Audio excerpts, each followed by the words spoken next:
Good evening, everyone. How is everyone doing today? Hope you all having a wonderful evening. And I hope you all have had a wonderful week so far. Today we're going to be jumping in with Final Fantasy XIV's Dawntrail, and a new adventure awaits, as one would say.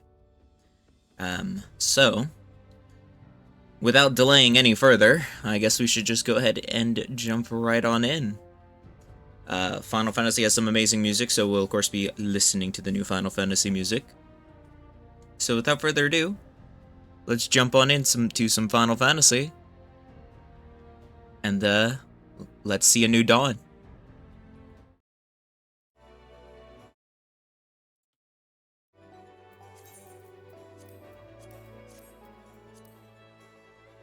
Dawntrail.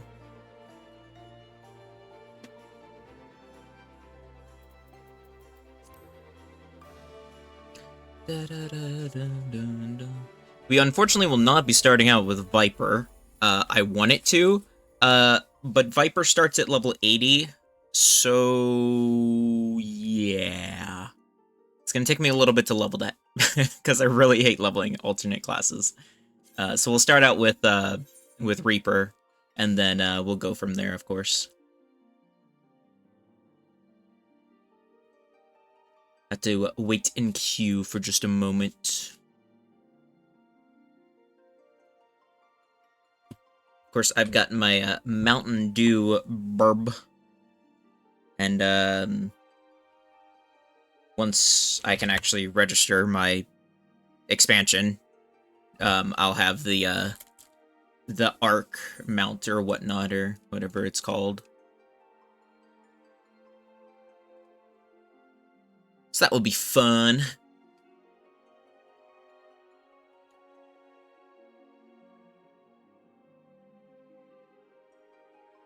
I'm honestly really curious, because now this is like Final Fantasy ended their 10-year saga as well with Endwalker, and that was a really fucking good ending to Endwalker. So now we got Dawntrail, and I'm hoping Dawntrail is going to be just as good of a DLC.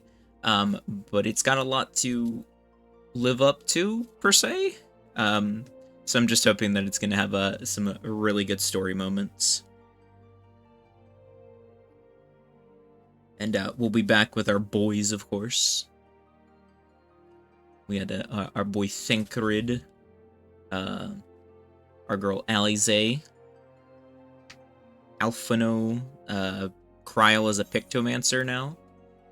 I wanna get the Pictomancer class too, because I think that will actually be a really fun class to play. So I'm very, very excited to see that.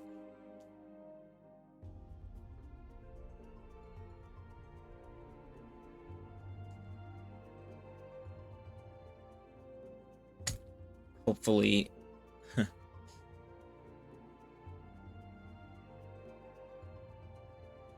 hopefully everything will go accordingly.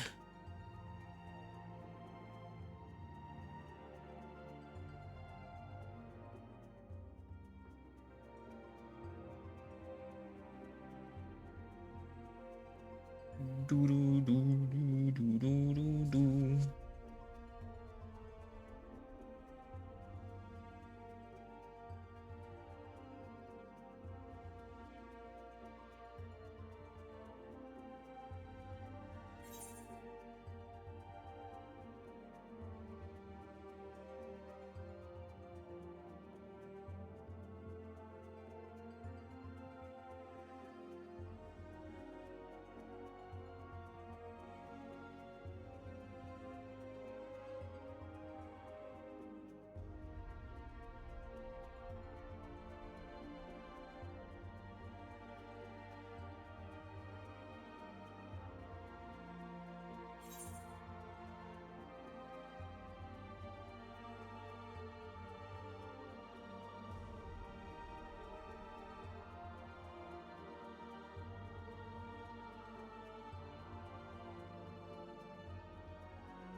We'll get in eventually.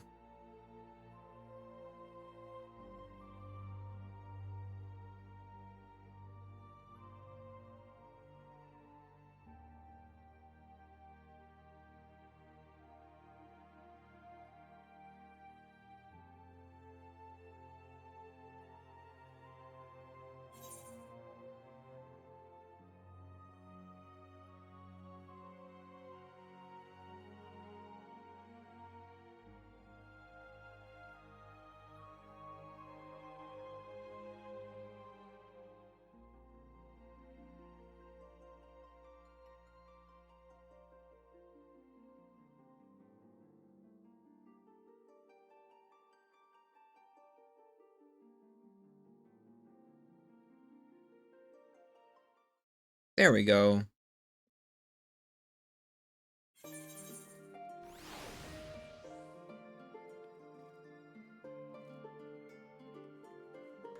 Perfect.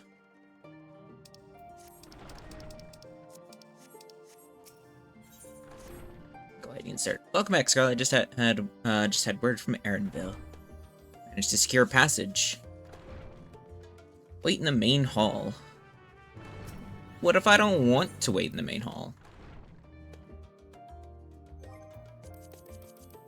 Turn up some stuff here.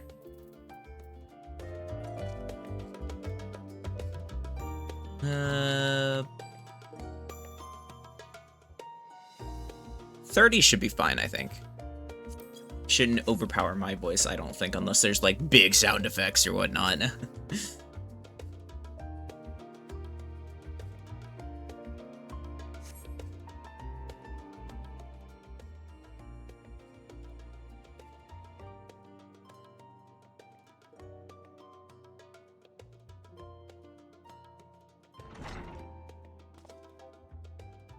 Aloha! Kryl, Alphano, Alize. Give us the good news. We've made ready to set sail at a moment's notice. Is that him? Yay, there's he is. We're all here. Took some persuasion. The Gleaner's Guild ship is granted his passage aboard the vessel bound for Tyrol. The other passenger, researchers, and artisans alike, so we'll all need to share deck space.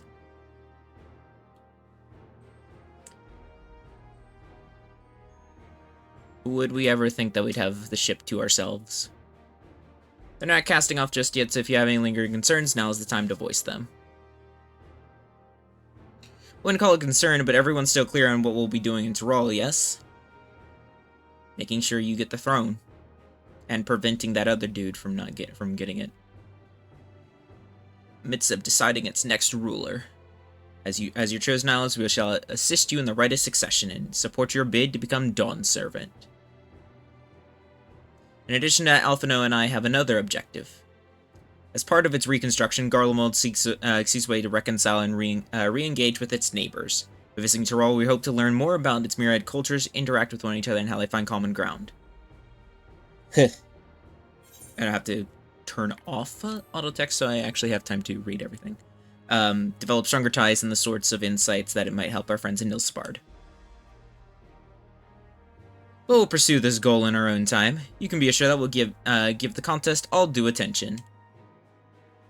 That's all I ask. Otherwise, you're welcome to do as you like. You wanted to find out about your grandfather, right, Kryl? Yes, as far as we could determine from the old missive I found, you've been tasked with investigating the Golden City by your father, the Dawn Servant. Yet, oddly enough, we have no record of that investigation or archives, and nothing to explain that earring which accompanied the letter. Thus, for reasons both official and personal, I should very much like to get to the bottom of this mystery. I'm sure there'll be a chance to speak with Papa. You can get your answers right from the source. I look forward to meeting him. In any case, you're not the only one with an interest in the City of Gold. City of Gold is a children's bedtime story. I'm part of this expedition only because the Third Promise has commanded that I serve as guide. Still playing the part of the stoic servant, I see. What have you? Don't you dare tell me you've changed your mind. Fuck no.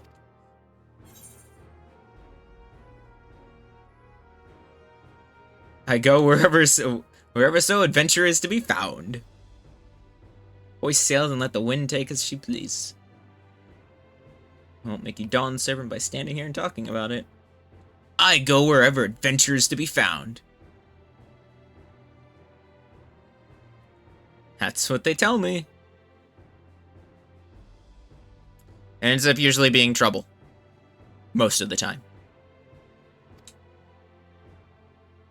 Right then, if we're all still committed to the journey, then I say we make ready to depart.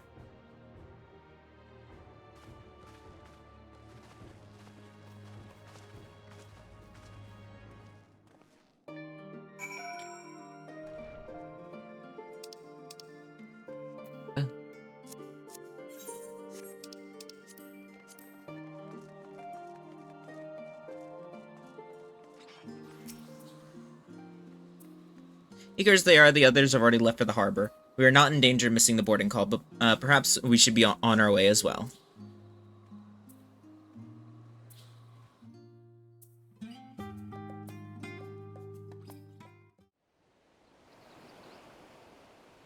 Damn.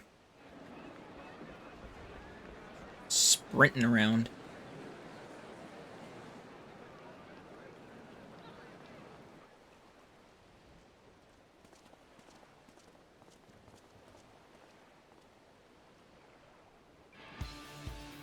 Savoring the moment? I can feel your excitement, your eagerness to explore the unknown. Fuck yes. Well, for once, the fate of the world doesn't rest on our shoulders. We might even get a chance to enjoy ourselves.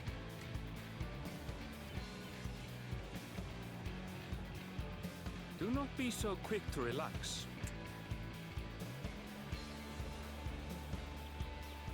Why not?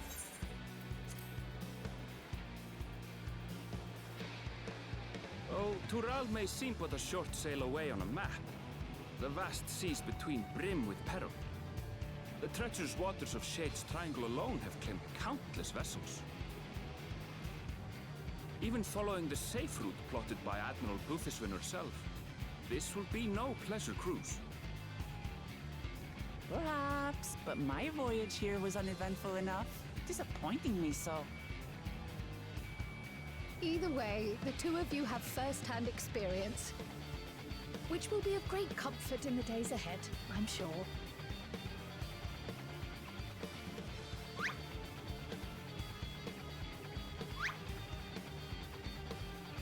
Aye, it's nothing new to us. All aboard! We're casting off! It's time. I trust you have everything you need? Wait, I left the oven on! Shit! I gotta go back to the island sanctuary! Wait! Wait!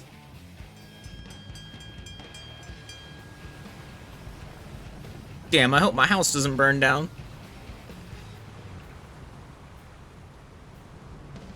And so does our ship cast off from the docks. We sail west, as Cattenram did some 80 years past, bound for the New World, known to her children as the continent of Tural.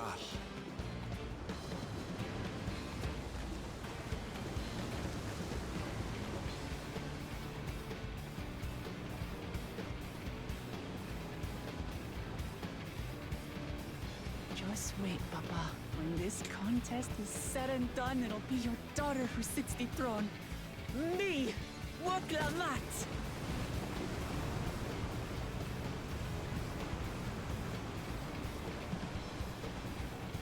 I just know there's danger. But who gives a shit?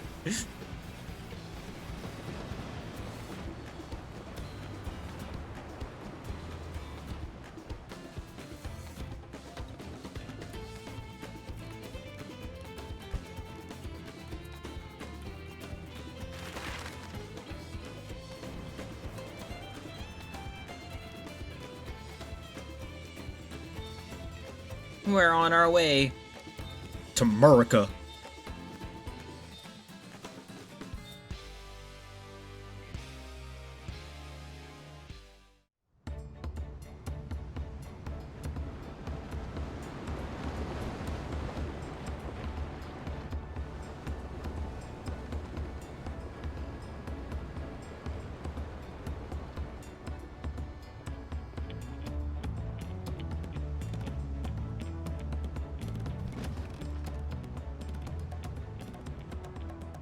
Smooth sailing so far?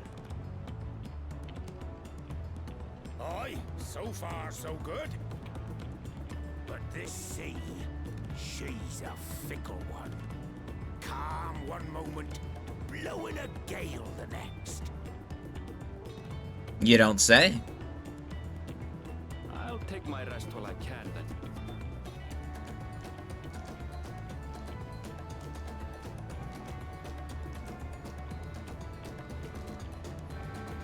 Hi, Cryo.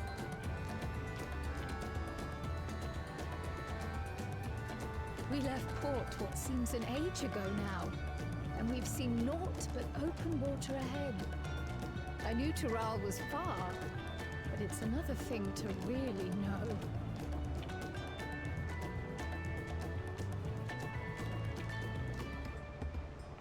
Speaking of which, some of our fellow passengers have made this trip before. Several times, in fact. I was able to learn a few things about Tuliolal and the right of succession. Since we still have a long way to go, why not have a chat with them yourself? I'm sure you have questions of your own. What kind of primals am I gonna fight this time?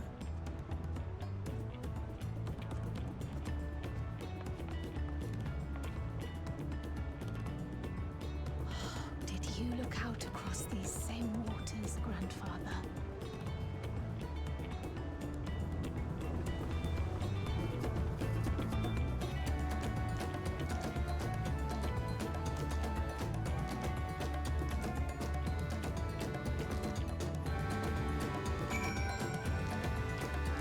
Alize. I can feel my edge starting to dull on these long sea voyages. How about some light sparring later? Fuck yeah, sure. Why not? Oh, this will be my first visit to Tyrol. I have no idea how to say your name, so yeah. I was working at Esteem's Aesthetics in Uldna, you see, but my employment with them, came to an end.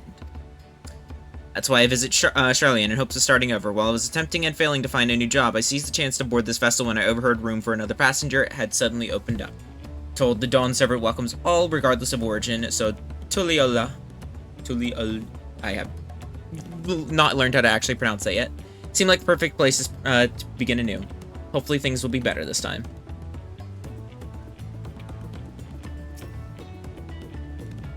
I see you in Eorzea before. You great and famous hero. Gah. I've had enough playing the simpleton. There was a time when we took great pains to maintain the deception. But with more of you Eorzeans coming to Tyrol, it's become impractical. Besides, my mercenary days are over. Too many of our warband have fallen. And so we head home to lick our wounds. My story? Well, since you ask, I wanted to retrace the historic journey of the great Keteram. You know, the first Eorzean to set foot on Tyrol, almost 80 years ago. The Manja leader is said to have welcomed Keteram with open arms and sent him home with a bounty of silverware as a token of their friendship. But the real treasure were the crops that he brought back. Papotos, tornados, and corn, which spread across Eorzea like wildfire. His grand adventure led to a culinary revolution. Basically, potatoes, tomatoes, corn. Returned to Tyrol several times after that, but a ship vanished during his last recorded voyage and was never heard from again. That even a seasoned explorer like him could reach such an end is testimony to the ocean's peril.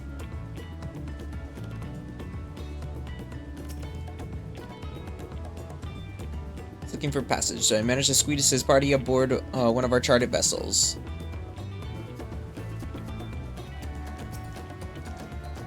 An adventurer, I presume? I'm a merchant myself, based in Ul'dah. Specialty imports and exports, Eorzean and Turali both. This is not your first, quote-unquote, crossing the salt, as they say. Do remember that the social mores of Eorzea are not necessarily the same as those over yonder. Consider this, it is not uncommon for the various races to be referred to instead of their names of certain clans. For the Makote, the Hetzaro, the Hrothgar, the Exibral, not because every member of a given clan is the same race, mind, but because many individuals of said race are associated with that clan. Fair assumption in certain cases, but take care not to give offense. What one of Viera was I again? The Rava, yes, I'm the Rava. Alphina? Told this vessel has been equipped with a barrier generator to protect it from the storms. A reassuring thought, though I nevertheless pray there will be no need for it.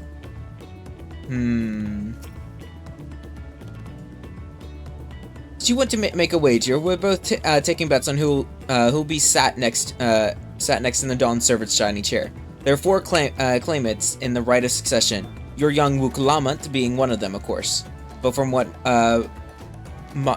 Marmuja bloke was telling us, the other 3 are all strong contenders. Not too many keen to risk their coin on the third promise.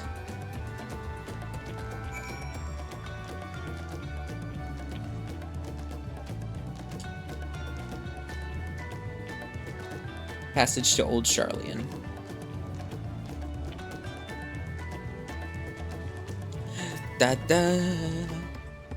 Did you learn anything of interest? Kind of. I haven't heard that about the clan names. We should have Darnat and the Ernville teach us the ones we should know. It's getting a bit chilly up here on deck. Let's all gather in the cabin.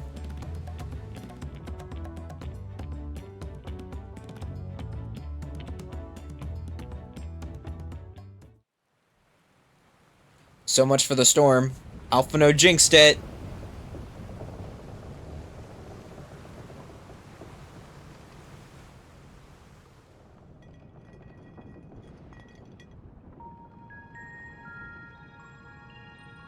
We're in for a proper storm, it seems.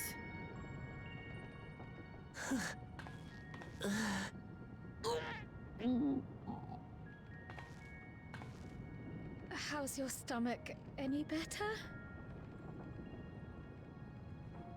I don't know what you mean. I don't get seasick. You sound seasick. I'm just feeling a little nauseous is all. Isn't that what seasickness is? Erenville, you were born in Tural, yes? Do many Viera live there? The Shatona, as my people are called, have settlements mainly in the north, in Shaktural. And your family? I know nothing of my father, not even his name. As for my mother... Whoa!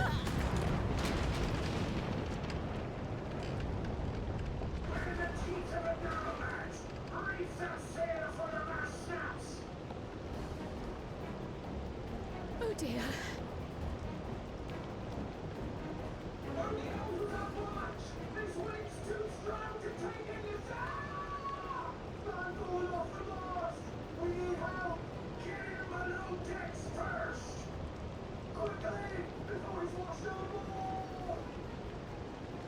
Come, we should lend what aid we can.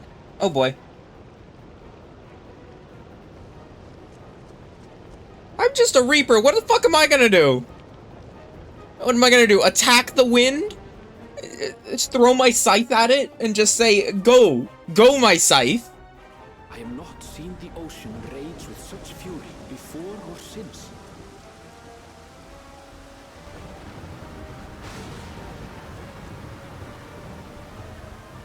Damn, I really need an umbrella. The heaving waves tossed our ship about like a toy, sending sailors tumbling. The dauntless Alizé, quick to the rescue, was almost lost to the sea herself.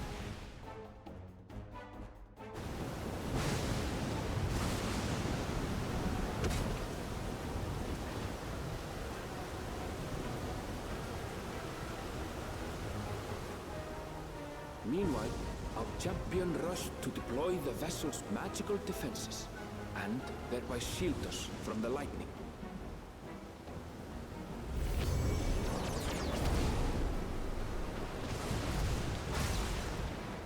What an extraordinary life he must lead to be able to operate such a device with practiced ease.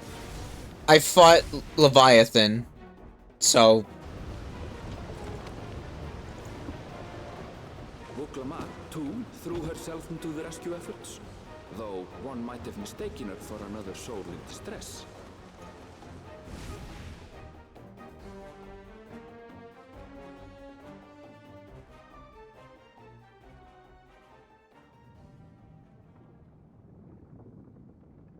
By the time the unruly seas had calmed, our strength was all but spent, and we had yet to even glimpse the shores of Tural.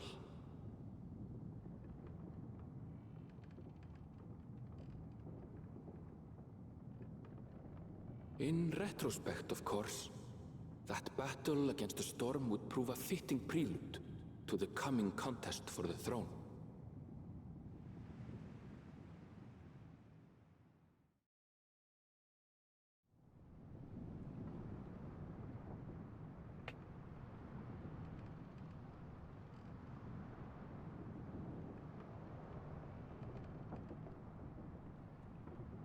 I wake up and there's nobody here. Okay. Very fitting.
Morning. Joining us for some fresh air? Maybe. Seems my belly has settled along with the weather, but I'll feel much better once we're on solid ground.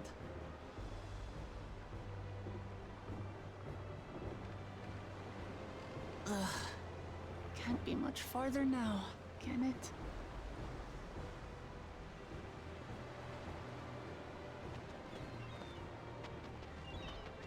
Seabirds. Land must be near. You need only hold out a while longer.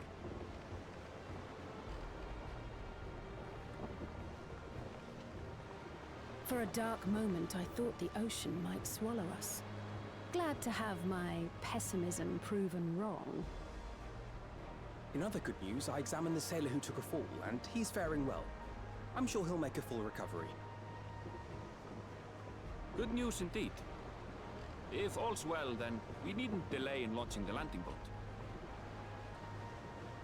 Ships have to lower anchors some way from shore. Too close, and they risk having their underbellies ripped open by the reefs that crowd Tuliola's coasts. Come.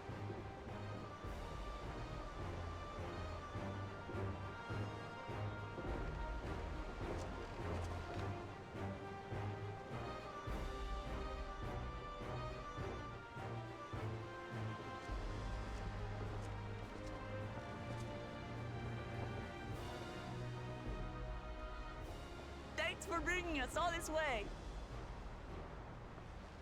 Ha! We only did what we were paid to do. Couldn't hardly set you adrift halfway. If anything, it should be us thanking you for helping us through that beast of a storm. As a matter of fact, everyone's starting to fancy your chances in the contest. At this rate, we won't be able to lay wagers no more. Then I better not let you down.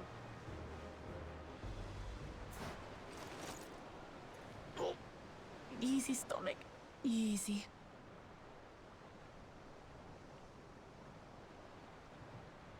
We're the last to board. If there's nothing left to say, then let's shove off, shall we?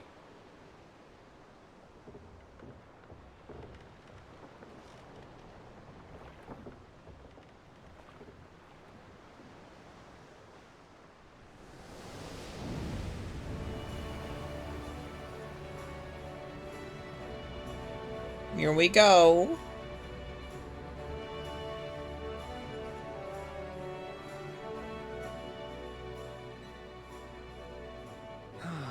Blue seas, clear skies, and boundless possibilities. I dare say our destination will soon be in sight.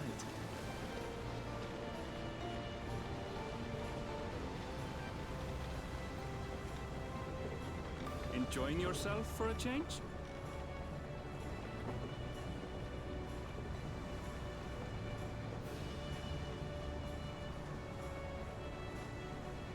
There, look, my friends. Behold the scene of our next great adventure.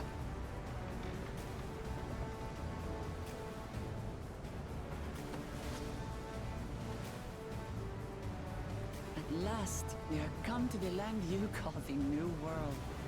To my home. Tural.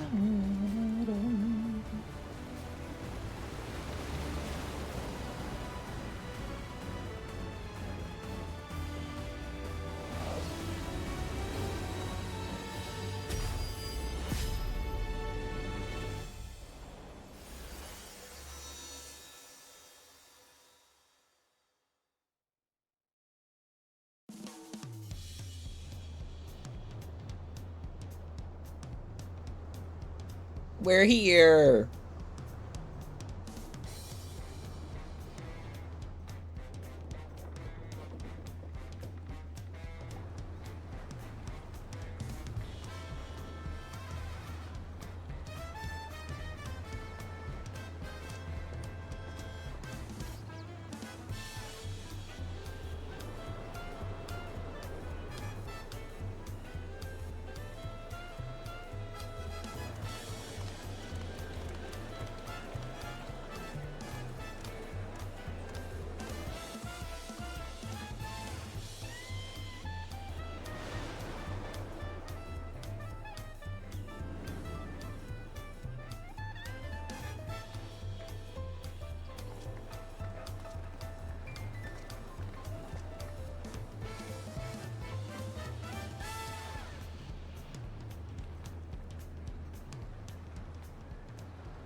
Gods, I've seen cities with an impressive mix of cultures, but this is something else. It sure is. Is that a... No. I've never seen Vanu feathers in that color before. You'll find much here you never knew existed. There may be a sea route now, but visitors to Tulihiola are still few and far between. And as we don't build seafaring ships, only a handful of Turali ever venture abroad. Mamulja sellswords mostly. Those willing to play the fool sail with Lominsan merchants to secure employment in Eorzea. I suppose that makes us a rare sight in your country. Rare and currently undocumented. Were there some forms we should fill out or... Forms? Did you forget who you're traveling with?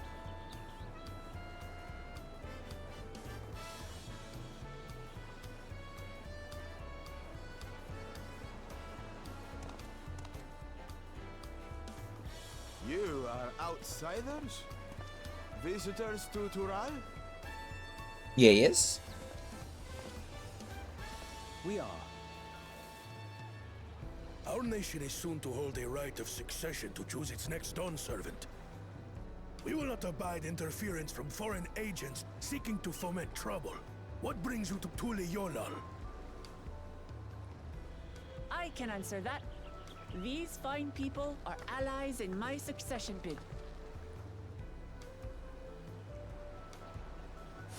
Third promise.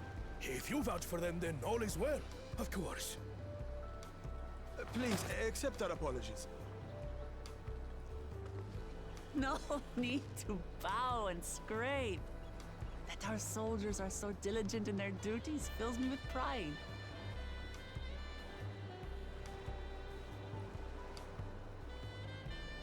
We'll be continuing our patrol then.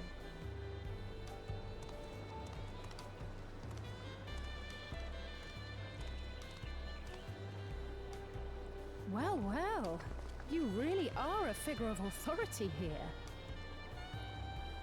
Are you suggesting I don't look the part? Anyway, first things first.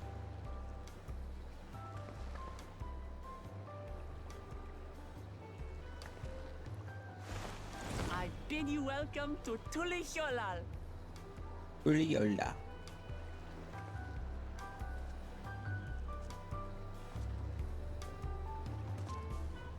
My next adventure.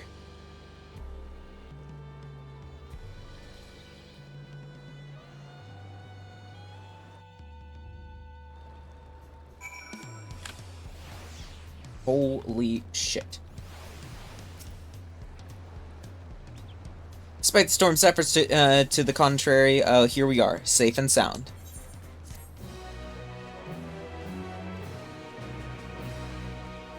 You've arrived. You can return to the city at any time by speaking with the swarthy sailor in the Scholar's Harbor in Old Charlian.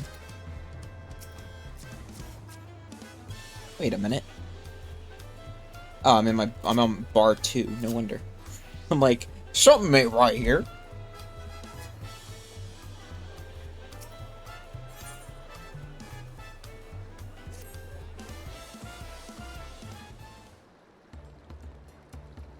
Right then, first things first.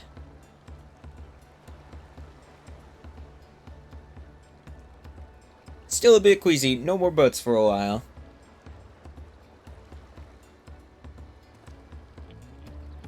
I realize we just arrived, but we should probably get you familiar with the city before the rite of succession begins.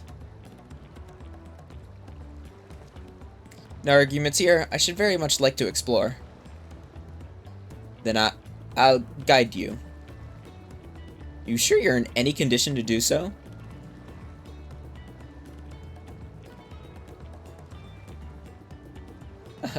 You're wondering who these strange folk were, so the Third Promise has found herself some new followers, then. Followers. Clement, are you unwell?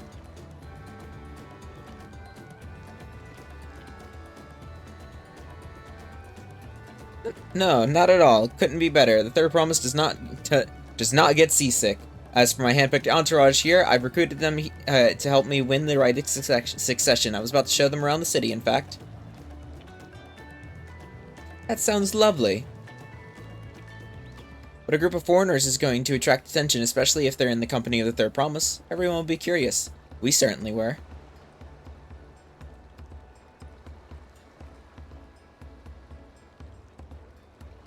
Your siblings have a tendency to, command a respectful distance, but you... And I enjoy it so much when you do. Please don't ever worry that you're a bother to me. You're very kind. Good day to you, and to you, Third Promise.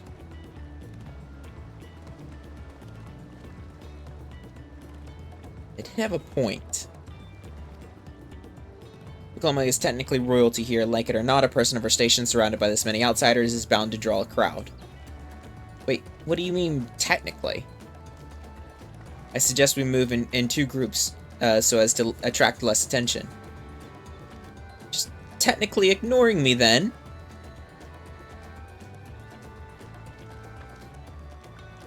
Scarlet, you and Kryle can come with me. I'll take the twins then. We'll get in touch once we had a good look around.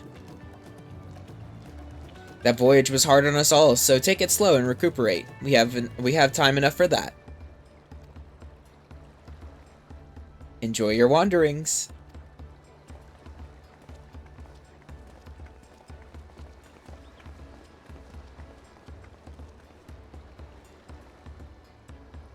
Perhaps we should wait a little bit, at least until Lamott's nausea has subsided. No need for that. Look, I'm ready to go.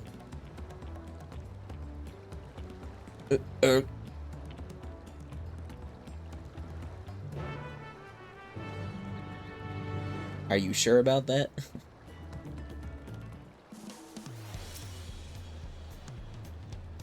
I'm fine now, really. Can't stand around all day feeling sorry for myself. What, with the contest looming and all? Now then, seeing as we're already here, I might as well tell you about the harbor. Renville already mentioned the reefs in our coastal waters, which explains why you don't see any big ships moored at the docks. Only vessels with shallow drifts can navigate the bay, mostly small fishing boats or barges ferrying cargo up and down the rivers from inland settlements. Much of the incoming traffic is from Dawntrail, the southern landmass. The clans there produce various goods for export. Their wares are unloaded here and carted off to merchant ships in the neighboring markets. Speaking of which, Bayside Bevy should be our next stop. Are now accompanying you. Keep them at your side in order to proceed with the quest. Yeah, I know about this. Whee!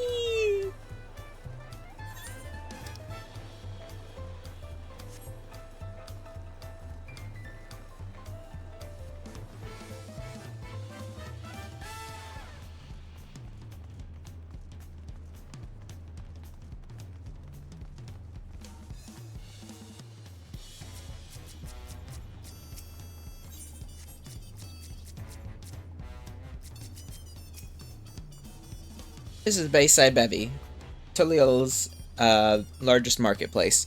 Being right on the harbor, everything from fresh fish to imported wares go directly to the shelves. Anything you want, they most likely have. Alright, I should mention here, here we buy things with Pel, currency that the Pelu created. Don't worry, more and more trade is coming in from Eorzea, so most shops are happy to accept your gil. I have no fucking clue how to say that. Another market to the east here, but that can wait for another time. I have other places I want to show you first. Next we'll head back a bit, then northwards up the stairs to a certain plaza. Can't wait to see the look on your faces.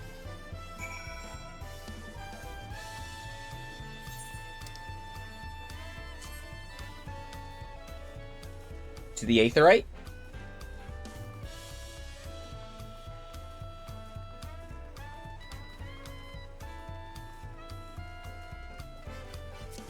That is a unique looking Aetheryte. What do you think of that, eh? Goodness me, you have Aetherites here? I think I told you before, but my brother Kawana spent 3 years studying in Charlian, fell in love with the nation and its ways, and brought back to us the knowledge of Aetherite construction. Papa warmed to the idea at once. Warmed, not warned. That looks like an N to me for some reason. Warmed to the idea at once, had one built immediately. Did you do the attuning thing? If you're ready to continue, we'll head down again and then up the slope to the slide. Right at the top of the gate, which leads to Zaktheral. Let's make a stop at Bright Plume Post on the way, though that's headquarters for the Landsguards. Aetheryte, attune!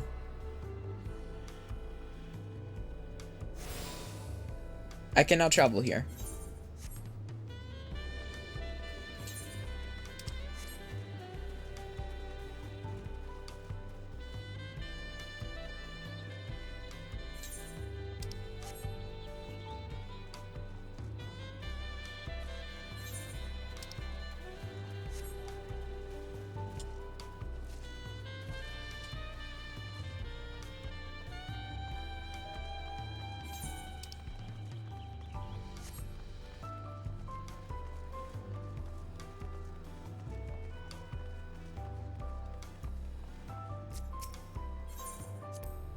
We have a lot of narrow winding streets that crawl up the side of mountains. As you can see though, the builders made sure the city's main thoroughfares were wide enough to accommodate wagons. Trudging up and down all these slopes and stairs is exhausting. I understand now where Wukulamont gets her endless endurance.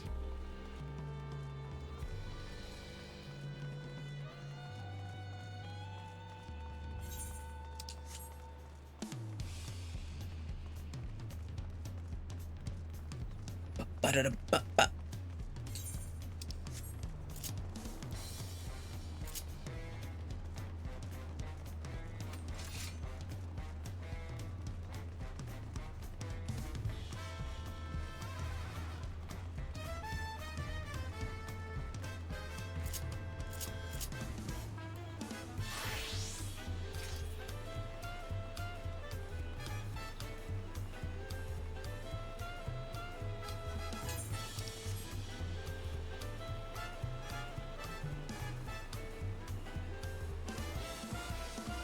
Technically, actually, this is a good point, as I think I earn XP by doing it like this, so I think I could probably try to level up in, like, certain portions of this.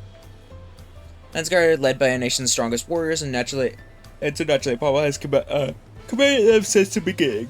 At least until 3 years ago, when Zorjal took over as commander. Title is no empty honor. It means the first promise is considered equal to the Dawn Servant in martial strength. Meanwhile, I haven't even managed to... Well, I'll discuss my brothers and their accomplishments later. Alphino and Alize should be around to hear it too. Come on, it's time I showed you the Sky Gate. It's right at the northern end of the Talon March.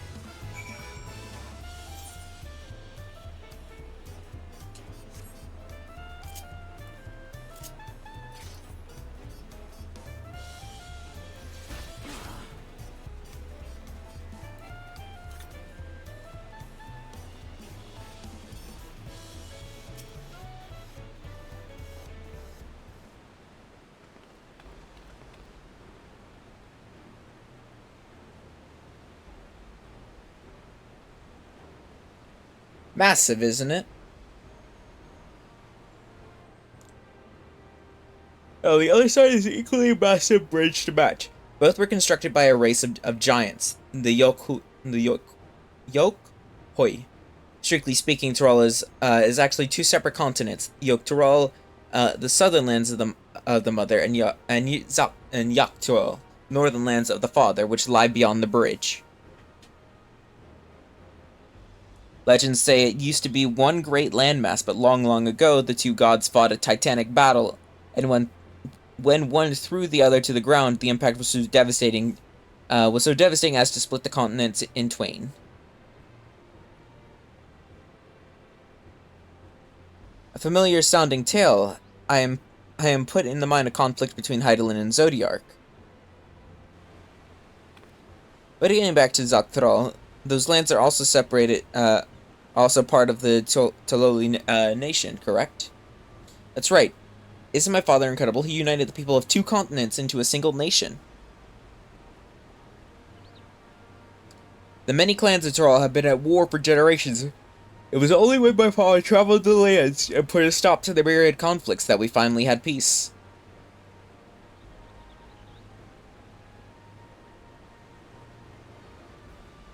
And that's the main reason I want to win the throne, so I can preserve the peace he built.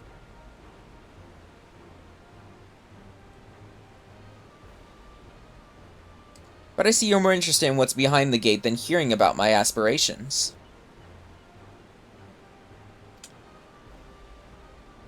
Crossing the bridge to Zakthrul requires a special travel pass. Unfortunately, they won't issue any new permits until the Rite of Succession is over. I promise to get you one when I'm Dawn Servant, but until then, you'll just have to wait. I wish we could go right now. Then I'll make sure you win. Mark my words.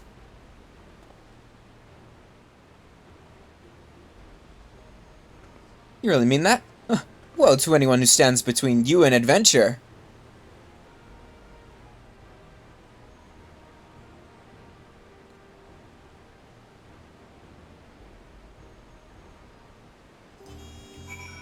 No. No, I have to switch back. No. Damn it. Must have covered half the city by now. Unlike any other place I've visited, I'm thoroughly enjoying myself.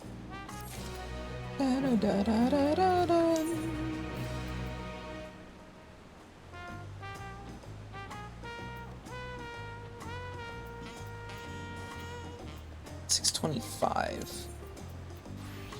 640.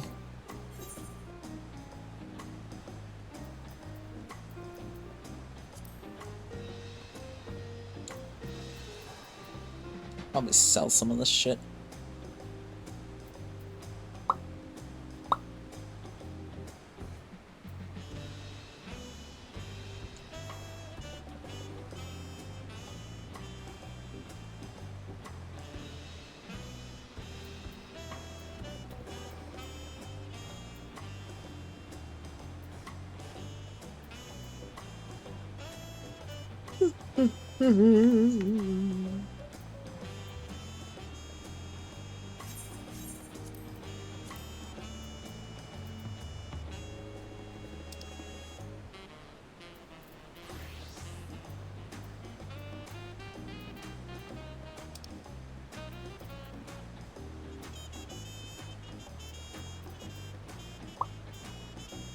That needs to be sold.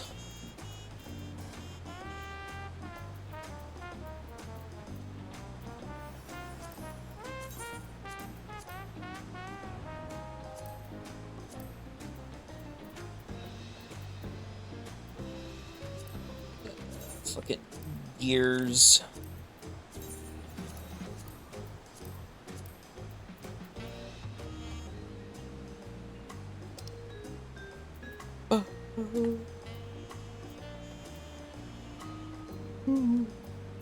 Da da da da da.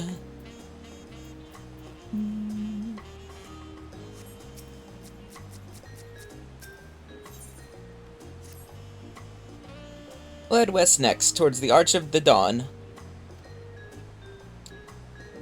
Certainly doesn't want for methods of travel. We get by. Now, if you've seen enough of this area, let me know. We'll continue on. On the other side of the Spitty.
Struggling to conceive how one could construct an entire city on the side of a mountain.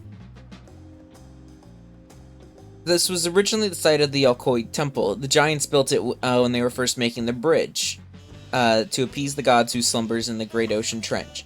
After they withdrew, the temple stood empty for centuries, so when Papa was establishing his new nations, he saw a structure he could refurbish into a palace, sitting practically in the center of Tyrol. Gathered artisans to do the work, and the houses they built for themselves became the foundation of the city you see today. Speaking of houses, we'll be passing through the Resplendent Quarter, biggest residential district in Antoli. We'll climb these set of stairs here all the way up.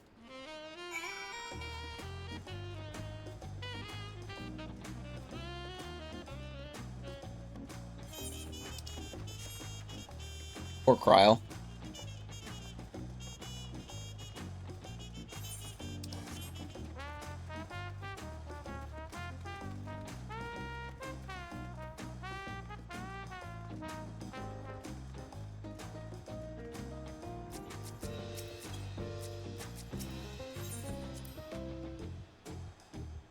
Is called Volok Shunsa, which roughly translates to Invincible Resilience. Probably want to take a closer look, but we'll be coming back here later. Let's move on for now. Sheer scale of this palace is incredible. I wonder what the carving at the top represents.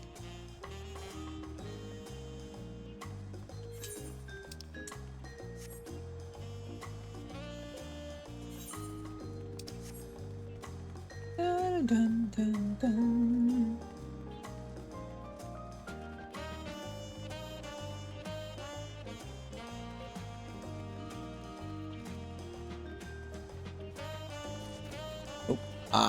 Where the fuck am I? Fell off the stairs, apparently.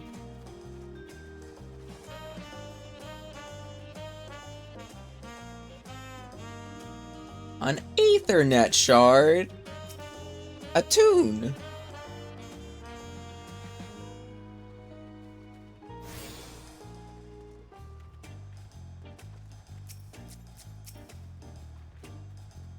So this is the Resplendent Quarter. What manner of people live here? Oh, we have residents from all the Dawntrail clans. Moblin? All of them. Yeah, we also have... In essence, it's a gathering of people from every corner of Tyrol. True representation of the diverse character. The ornaments on each building contribute to the eccentric... I don't know half these words! It's all so beautiful. I'm glad you think so. Come, we continue down the stairs. More stairs! Oh no!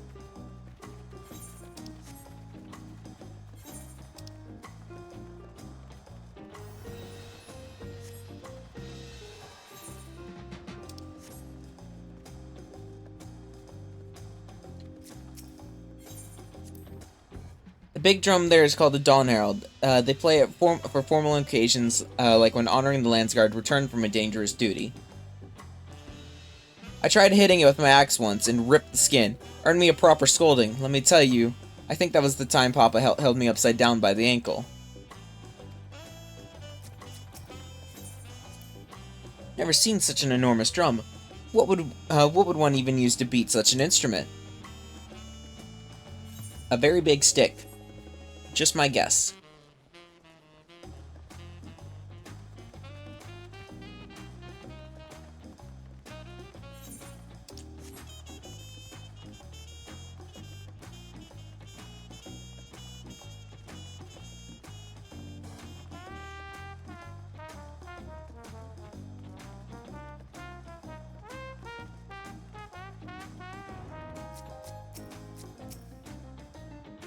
And here we are. Not bad, eh?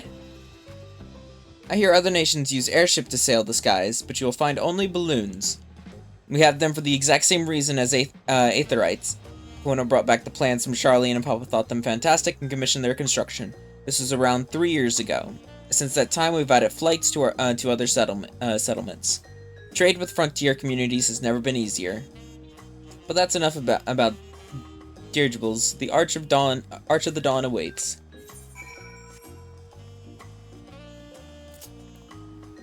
Back the way we came. Zoop.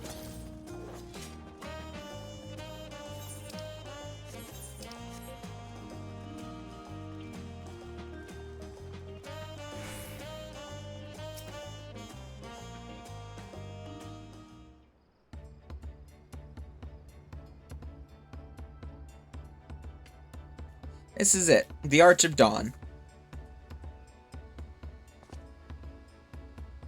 When the Giants were still here, it was known as the Landgate. God damn it.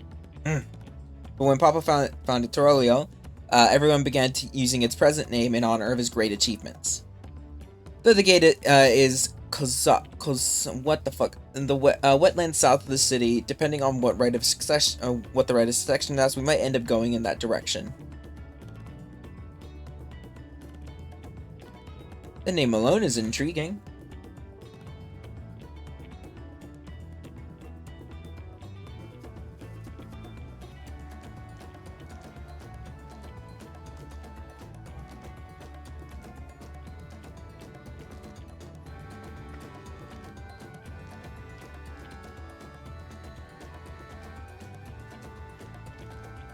Fearsome, they seem quite placid to me. They're alpacas. You'll learn soon enough, Cryle. You'll learn soon enough.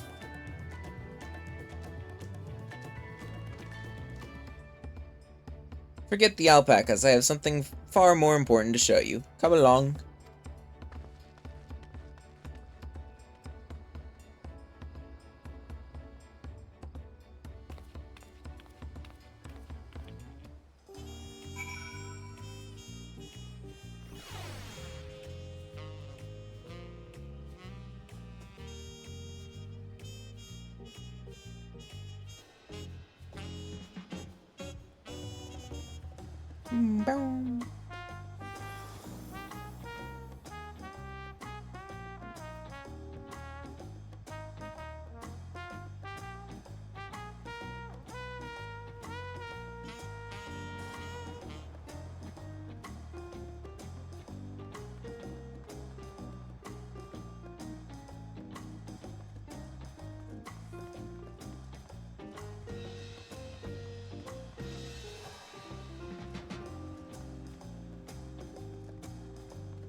You wish to learn the history, then look no further. These stone pillagers, you mean?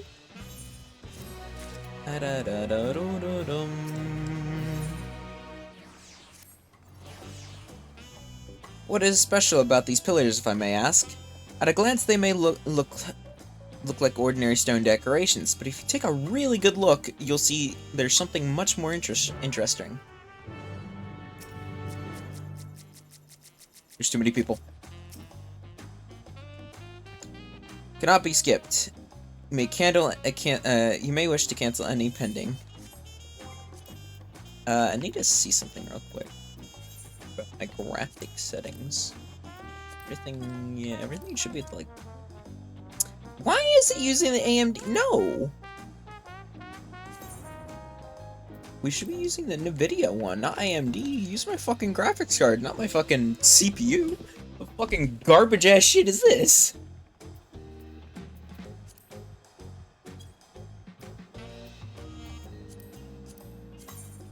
Unless, like, is that the only way I can have that? But no, it should only, but my graphics card is an NVIDIA. I don't know. I probably don't care much about that.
Only me having a shadow kind of is a little strange, but you know, we'll go with it.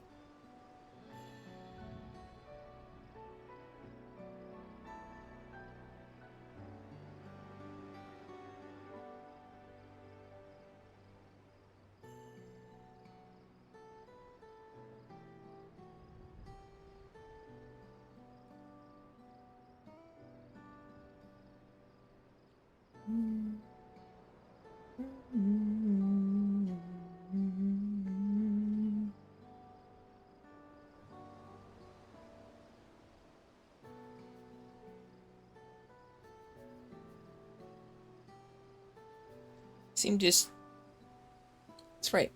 Follows the exploits of my father, and his journey to unite our lands.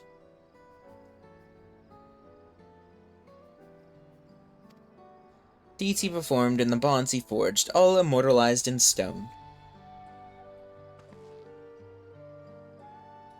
There's no better way to learn how it came to be. Study them as long as you like.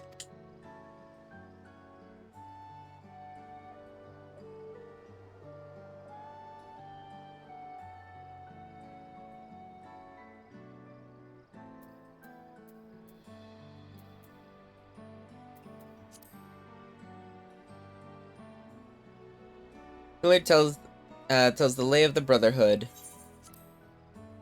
Depicts the scene where Papa granted an audience to the foreigner Ket something. I can never remember the name. You mean Ketenrom? That's the one. Arrival in Tyrol is what prompted Papa to embark on his own journey. Said that the two grew to be close friends, brothers in spirit, if not in blood. But no one knows what became of the explorer in the later years. Disappearance is a mystery in Eorzea as well. The records say he traveled between our lands and yours for a while, but then it's assumed he was lost at sea.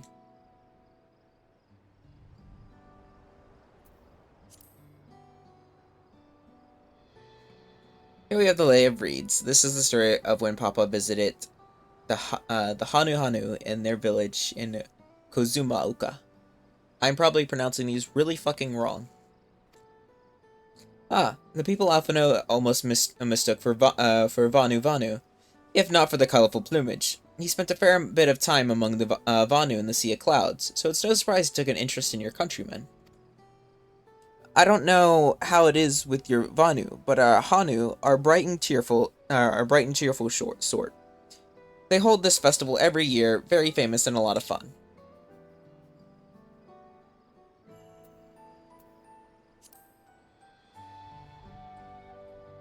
Let's see. This one is the Lay of Pots, which depicts the moblins of Kozama Uka. Might wear odd masks and sound weirdly muffled when they talk, but the gold and silverwork they sell is the best you'll find anywhere. Moblin goods are the standards when it comes to gift giving. Clearly, the Vanu aren't the only people with distant Torali counterparts.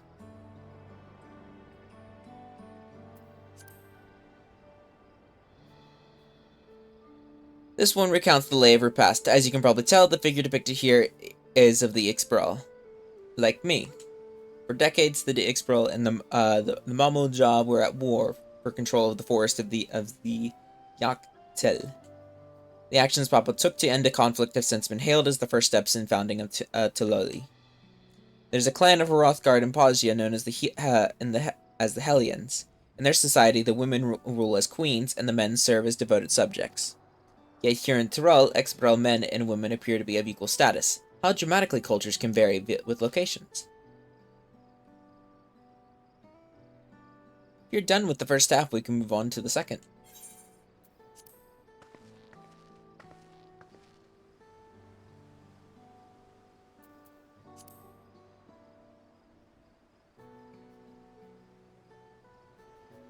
Surprise the rest of the saga.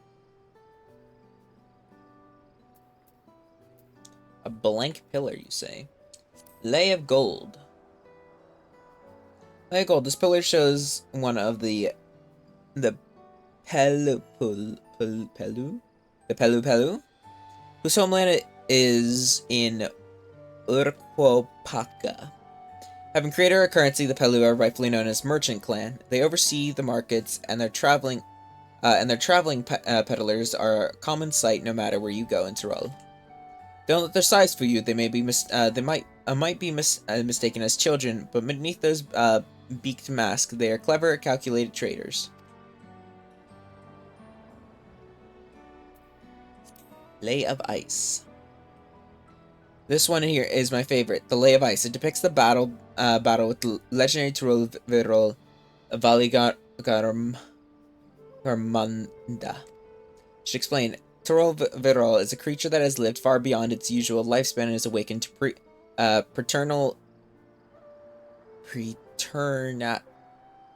preternatural. I have no how to fucking say that. Some sort of power.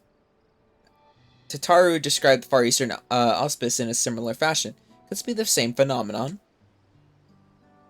Valigarmanda itself was dubbed the Sky Ruin, a name earned for the destruction and terror it visited upon Tyrol every time it stirred from its slumber.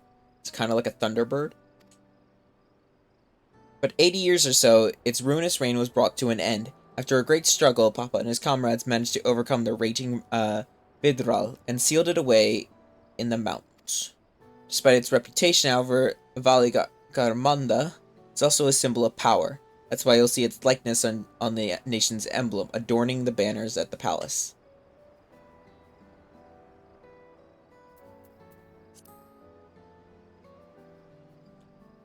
Ah, the lay of proof. The big fellow is of the Yoko, the largest Tyrol's people. These giants once used their great size and strength to establish a domain encompassing all of Yogg-Thrall. Having brought their southern reaches to heel, they turned northwards, setting their sights on Yogg-Thrall. You'll recall the massive bridge they built beyond the Sky Gate. Sometime after launching the northern campaign, however, they just gave up. They abandoned the lands they conquered and withdrew into the mountains. I've never seen any of their kind so much as set foot in the city. This was a people with the power and the resourcefulness to raise a temple on a mountaintop and build a bridge across the sea with stone. What could move them to renounce their ambitions and their place in Tyroli history?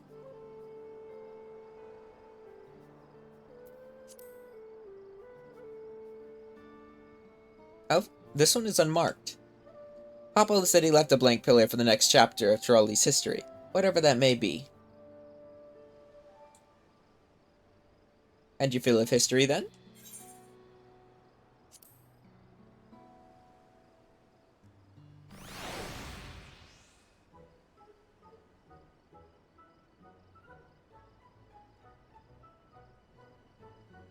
Glad to hear it.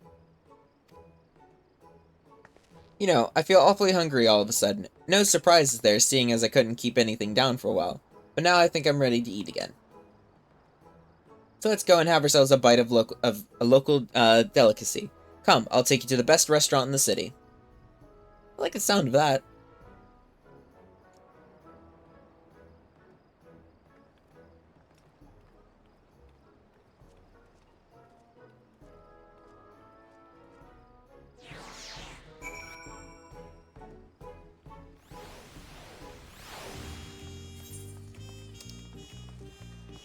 Wait, Aether! I see an Aetherite! Dun, dun, dun, dun, dun.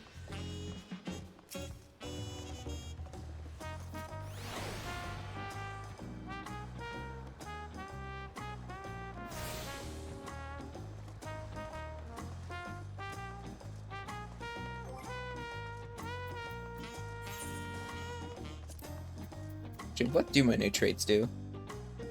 Oblatio, upon executing Enshroud, increase the healing potency of Second Wind.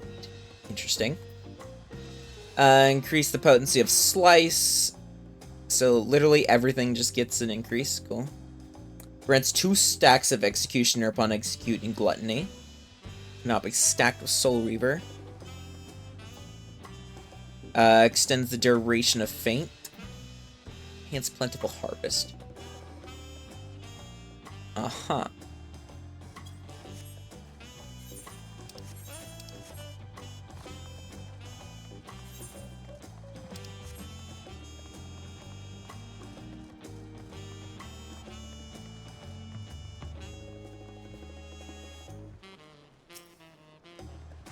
Ethernet.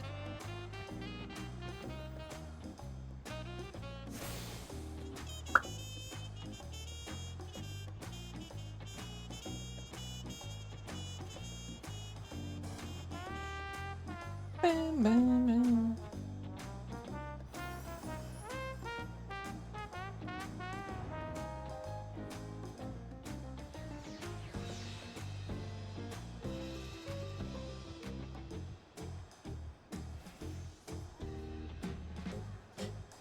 Bam, bam, da, dun, dun, dun, dun, dun.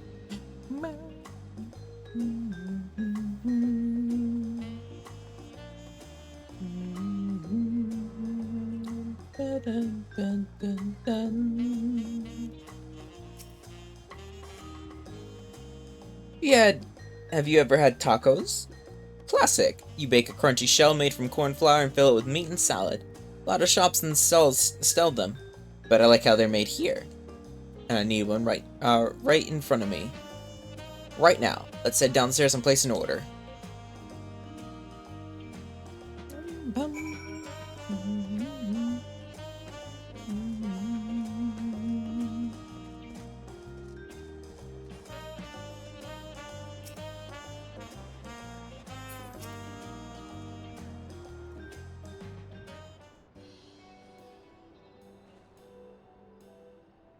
Brook Evo!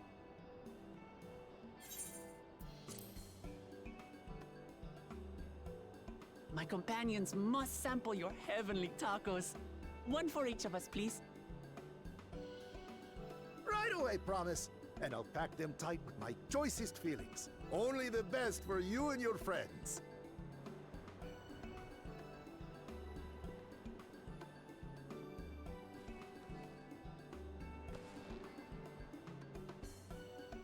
Did you hear the Silver Scares are back? Seems their overseas foray ended in disaster. More than half their warband is missing, including their leader. Aye. And now keen to rebuild their broken reputations, the survivors seek the Golden City. A fool's errand. How many hopefuls have disappeared in search of that fable? They should count their lucky stars they came home alive at all.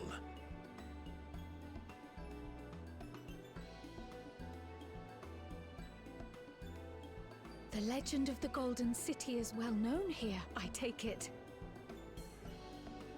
It is, but as no one's ever seen it, many question if there is any truth to the tale.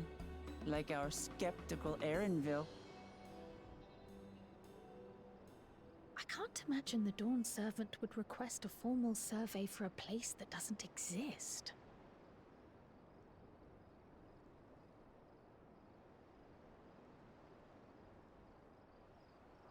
So you say.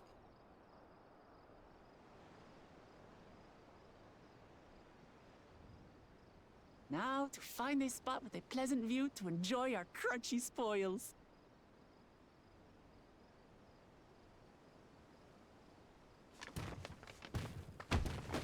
Oh. Our tacos! Oh.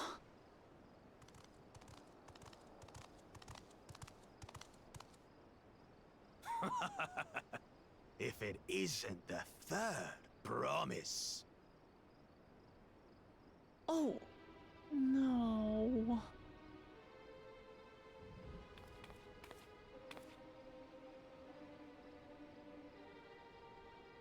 I don't know these ones. New salt.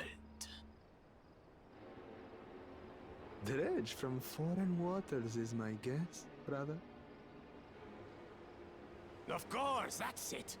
Wuklamat is so afraid of the coming contest that she went crying for special help. Brother. Was there something you wanted, Bakul Jaja? The third promise remembers us! Such an honor! Glory on your name, brother.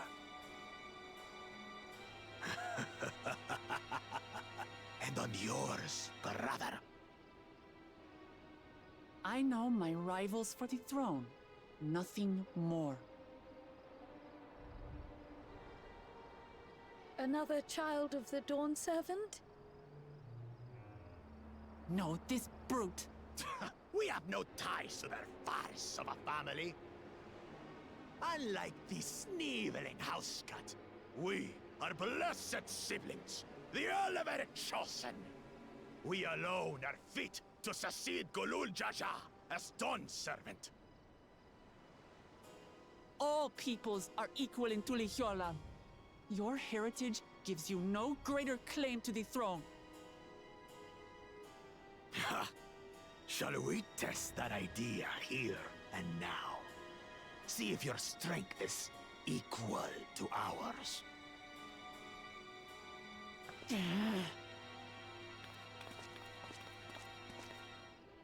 None of this has any bearing on the right of succession, correct? Best not waste your energies on pointless scuffles.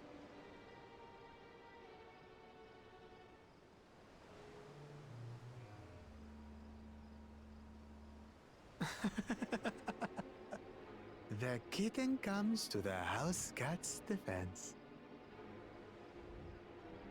Pathetic. Since when was our nation overrun by mewling weaklings? How dare Listen you? to me, you.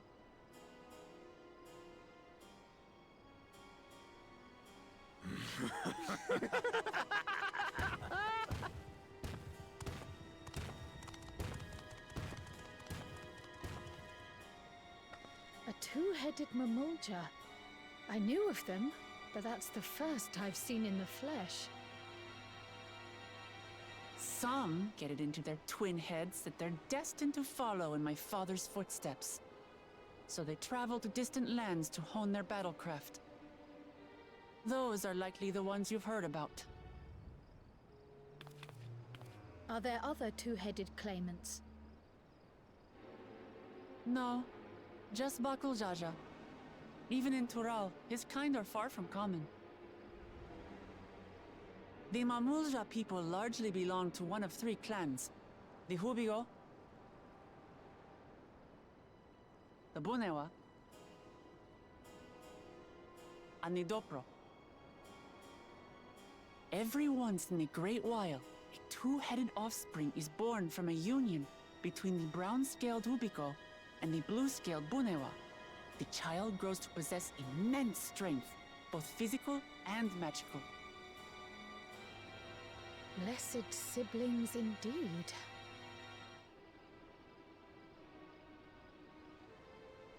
Forget them. Let's go and buy more tacos. I can think of nothing better to rid me of this bad taste in my mouth.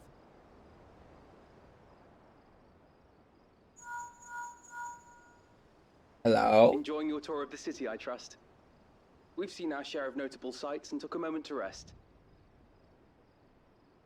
As such, we're ready to present ourselves at the palace for the rite of succession. Shall we meet you there? The palace it is. I'll let Wuklamart know. Destiny calls. Perhaps we can return for more tacos later?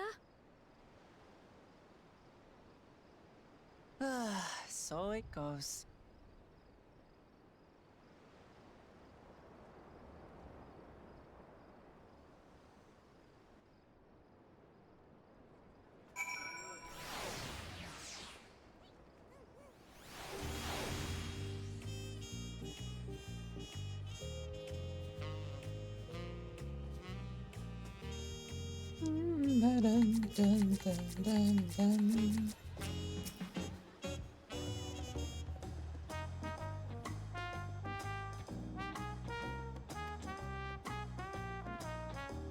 Bit of climb to the top, but you can head up through the Spanish Quarter or even the eastern side. And now that you have an idea of how the city's laid out, I'll let you find your own. Oh, my poor empty belly.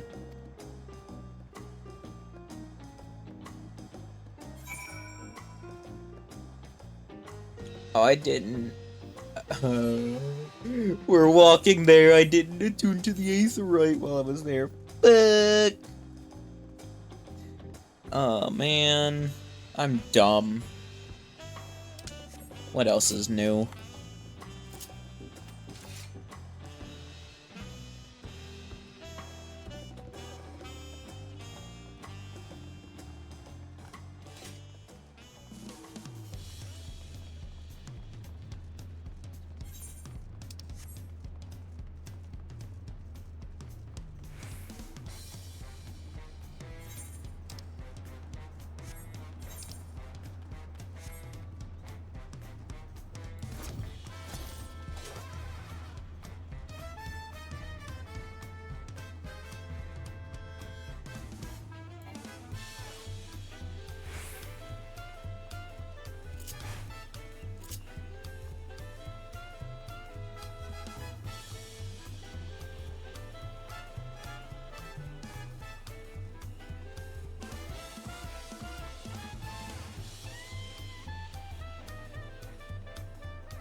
me attune to the Aetheryte Shard this time so I don't fucking forget.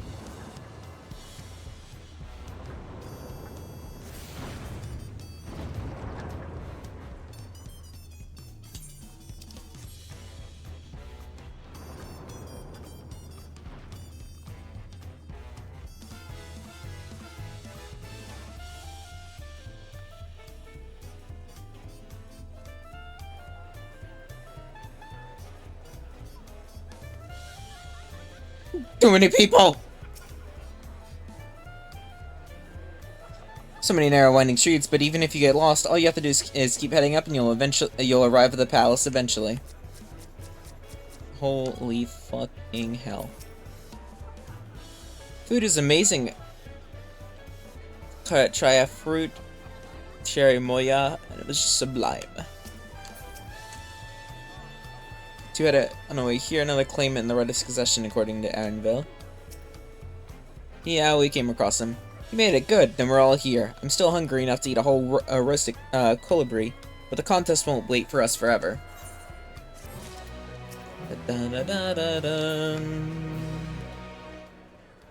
Who am I supposed to talk to? I can't fucking see them! Upon speaking to Aaronville, several cutscenes will play in sequence. So enough time. Yeah.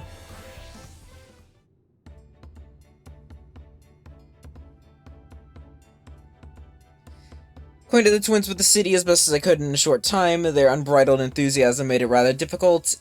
Invariably something catch their eye, spurring them to run down an alley to investigate. 'Twas like herding a pair of unruly corals.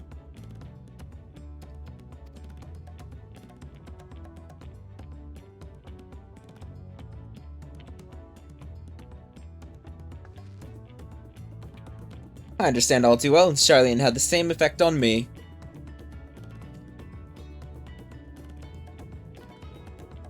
Right then, now it's time we saw the inside of the palace. Papa will want to know I'm home and meet the allies I've chosen. Given how impulsive he is, though, there's no telling what we might be in for. Ba-da-da-da-da-dun.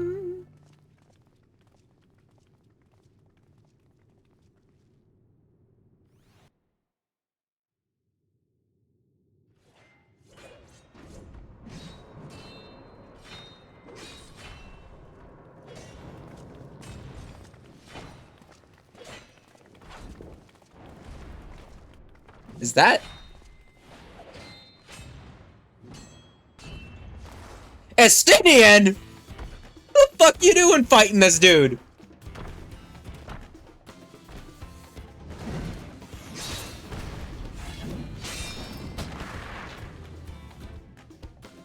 Estinian?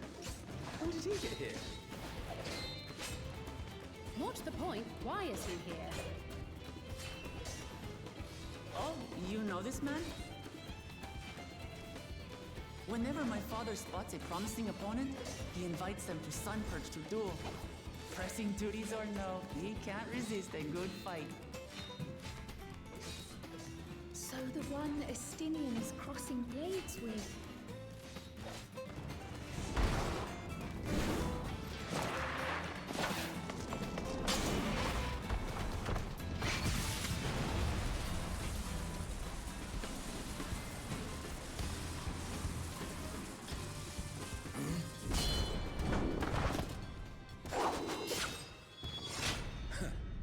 That will do, Spearman. I will receive my darling daughter.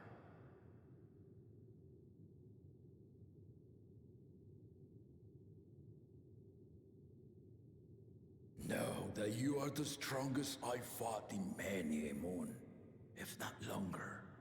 It is the privilege of a life long lived to face such a formidable soul.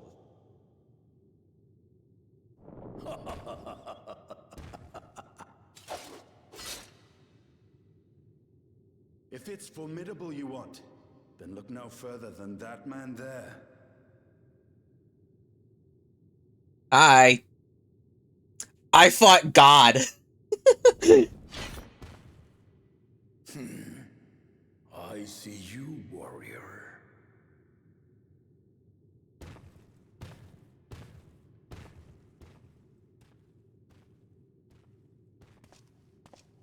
Actually, I guess it's more appropriate to say I fought many We had gods. no idea you meant to visit Tural.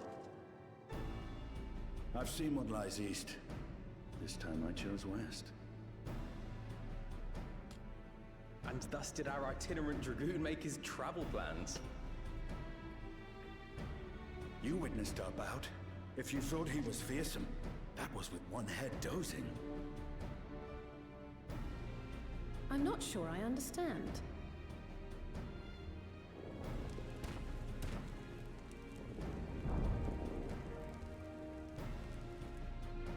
The old man has been feeling his years. The uncovered side is the head of resolve, and age has only deepened his love for combat. But the head of reason, wiser of the two, sleeps more and more these days. As I understand it, the veil helps with the restoration of his magical energies. Enough about me, Lamati. I want to hear of your adventures. Lamachi.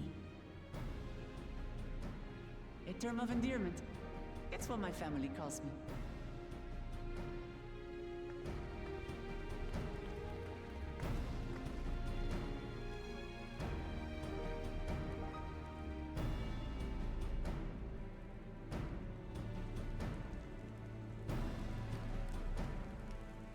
Oh. When last did we see you in the palace? Greetings, Solonash. It's Erenville now, Dawn Servant.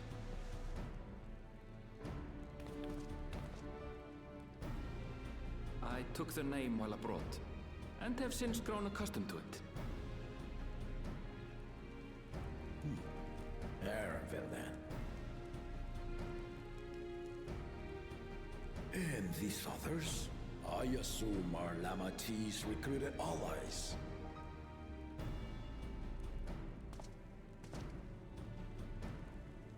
Ha! All-tempered steel. Yet as much as I'd enjoy testing their metal, the hour of the right is at hand. I will summon the other claimants at once.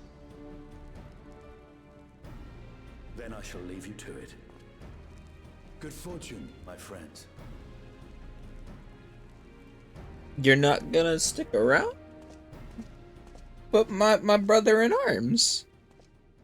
Estinian. The Azure Dragoon.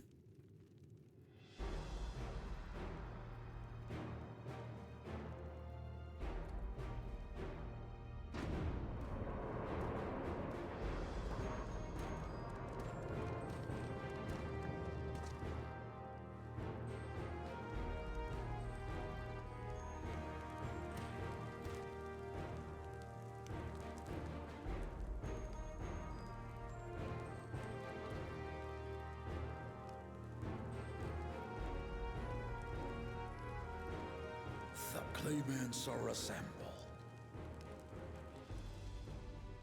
The first promise, Zorolja.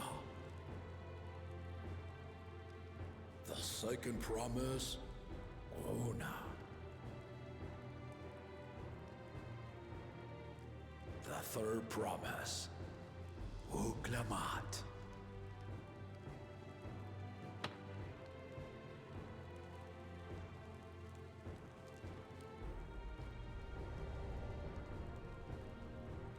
And lastly, the chosen of Mamuk, Bakun Jaja.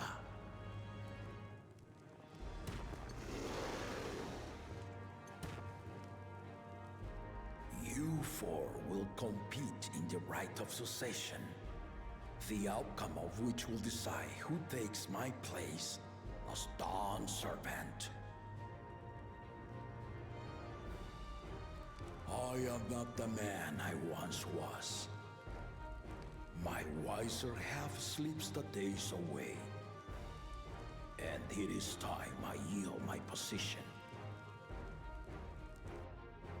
But mine is a torch that has never been passed. Tuliyola is young. And so I look to the always for inspiration. The right of succession. The means by which the autarch of Mamuk was chosen.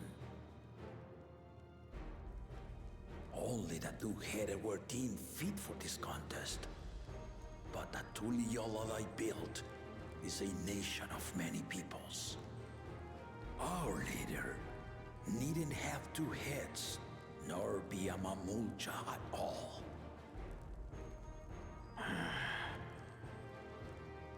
So I gave the right of claimant, not only to the son I sired, but to my adopted children as well. Yet the opportunity to rule was still not equal. That is why a recent tournament offered a place in the contest as the winning prize.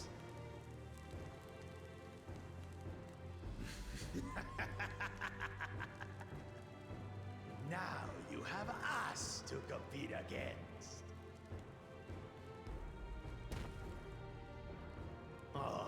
Though it seems the one head was already too afraid to face us in the tournament.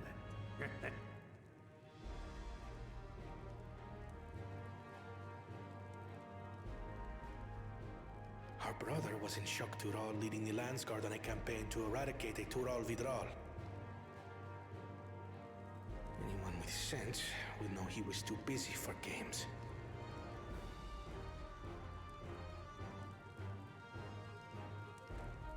Now for the part you've been waiting to hear. The nature of the contest itself. To triumph in the right of succession, and thereby claim our nation's throne, you must travel the lands of Yogg-Tural and find the City of Gold.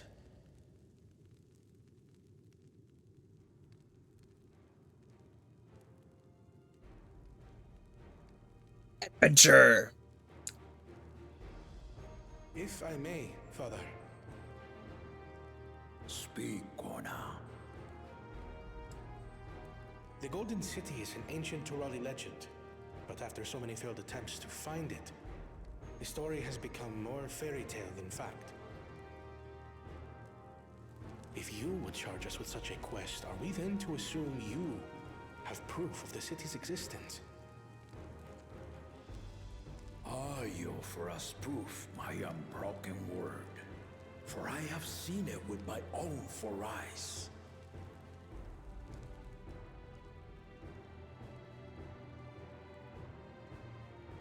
The city's real. All those years. This was before the founding of Tuliyola. I traveled the lands of Tural with my companions, and we ended our journey at the gates to the Golden City. I mean to have you do the same, but in order to achieve victory proper, you need to break the seal I put in place. Bring them.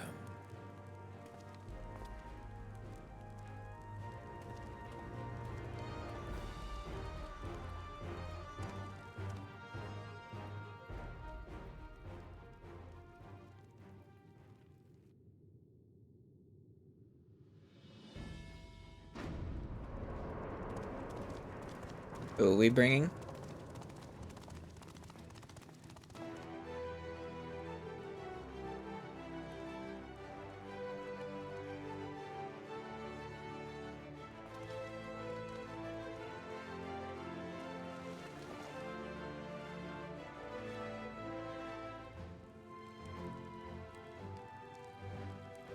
The stone tablets.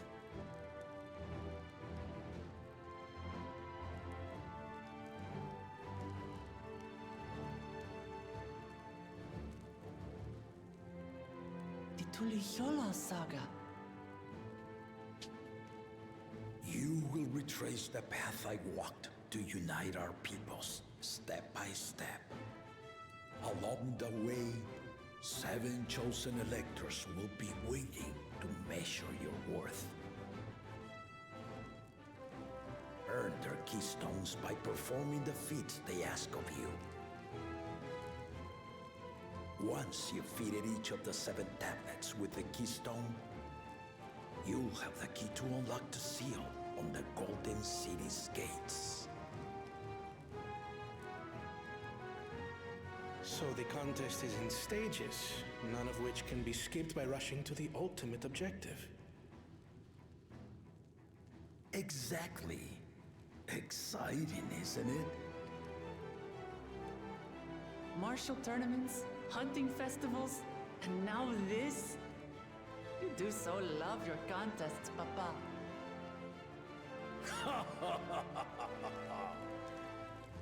Were I a few years younger, I would have joined in myself, giving you a proper challenge. You may think the ride is tedious or nonsensical, or both, but I am yielding our nation's throne. Let me have this final indulgence. A waste of time. Just name Bakunja just successor and be done with it.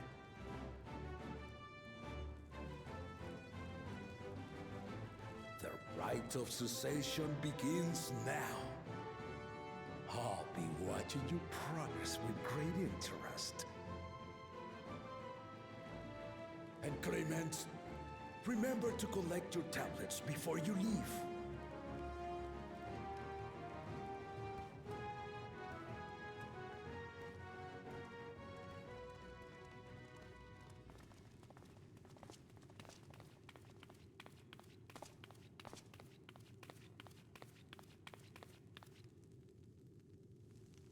You are one of Lamachi's allies. Speak freely. I am Cryle Baldessian, representative of the students of Baldessian. My name is perhaps familiar to you? Ah.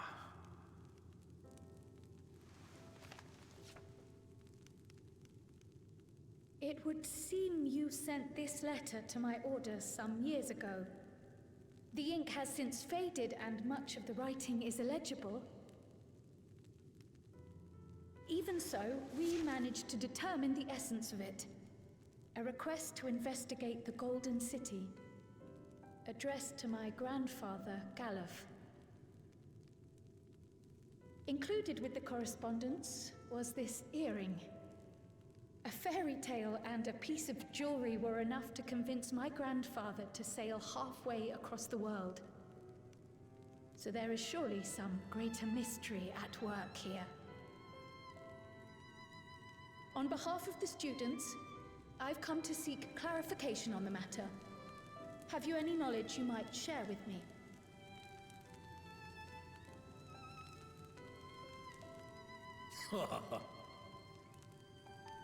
No, not at this time. I have tasked the claimants with finding the Golden City. To fulfill your request would afford one of them an unfair advantage in the right of succession.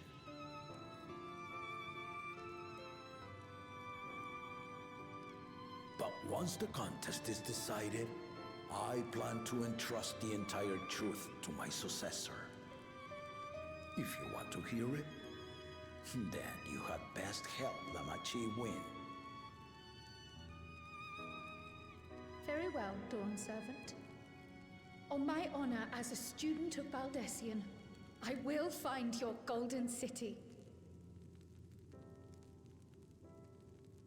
Thank you for hearing my petition.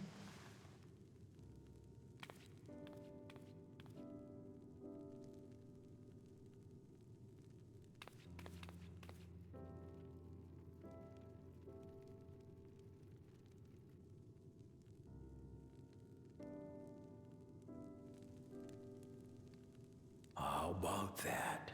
She's grown into a remarkable young woman. You should be proud, Galuf.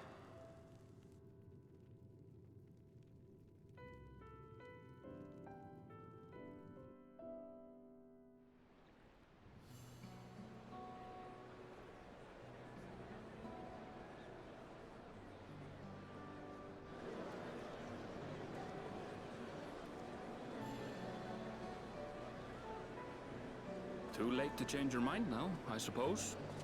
But are you sure you wish to be part of this? It means adventure, so yes. Our third promise is not wont to take no for an answer. Though you may have agreed to help, I worry that you were swept up in her relentless enthusiasm. Or perhaps you've been lured by the glory of the Golden City. Either way, this contest for the throne will place you and yours at the heart of political turmoil. If you are second-guessing your decision, tell me now. This may be my last chance to help you withdraw.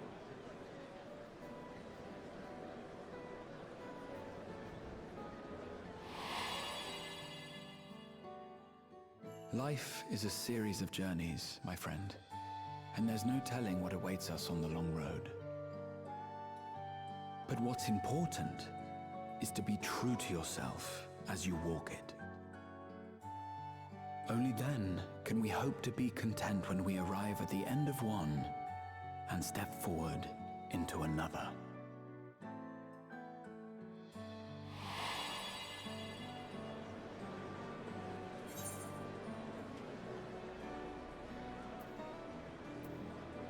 Made my decision, I mean to see it through.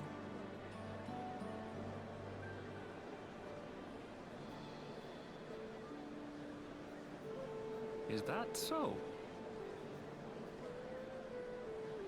I will speak no more of it then. As for my own involvement, I can no longer conduct myself as a mere guide, I think. Not after the Dawn Servant's revelation.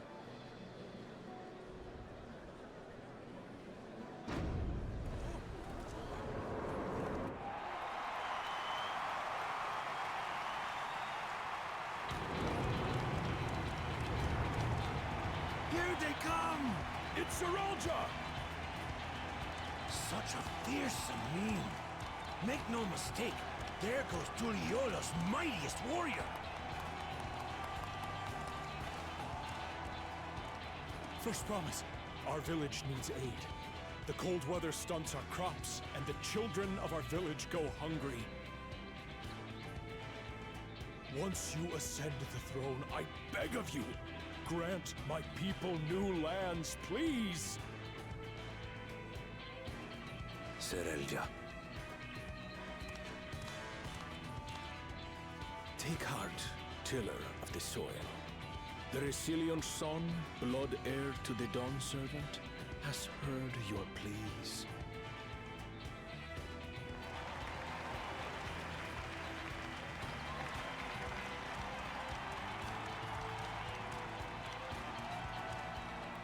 Saralja, the first promise and commander of the landscape. Saralja, the palaceer.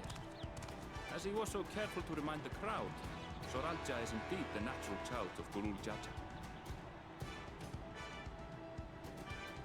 And Resilient Son, is that another title, like the first promise?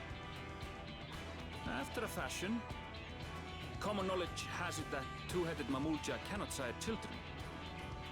Yet Saralja was born all the same, with the head of Resolve's features and the head of Reason's scales.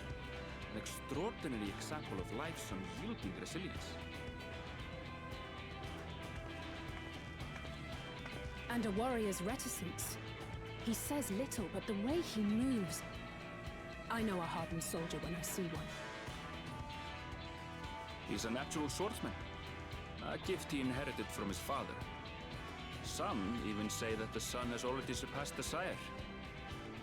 Should he come to power, the first promise means to employ that martial prowess in the conquest of foreign lands. For this, he and his supporters have been labeled expansionists. This puts him in direct opposition to Uklamat, who advocates for the preservation of peace. You may recall that she spoke of a claimant who cannot be allowed to rule. That is Saralja, the warmonger.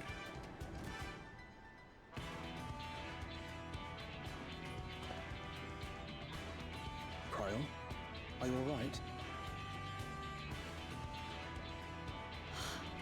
The echo. It gave me a glimpse into Zaralja's ambitions. deep and unknowable, like an abyss. Yet at the same time, a roaring, unquenchable fire. It was a trifle terrifying, to be frank.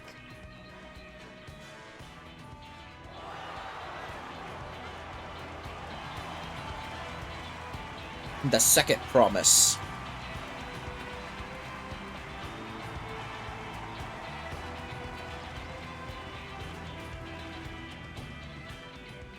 Second promise, you must bring us more marvelous conveniences, more dirigibles and trains and the like.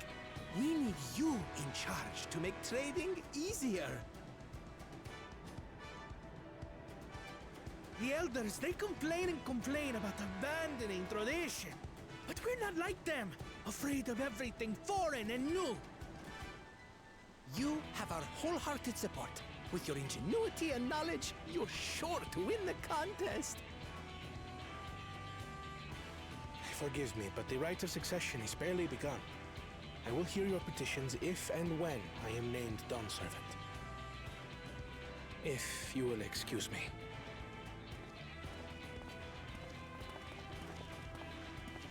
Plain spoken, as always. That's Arcona. Practical to a fault.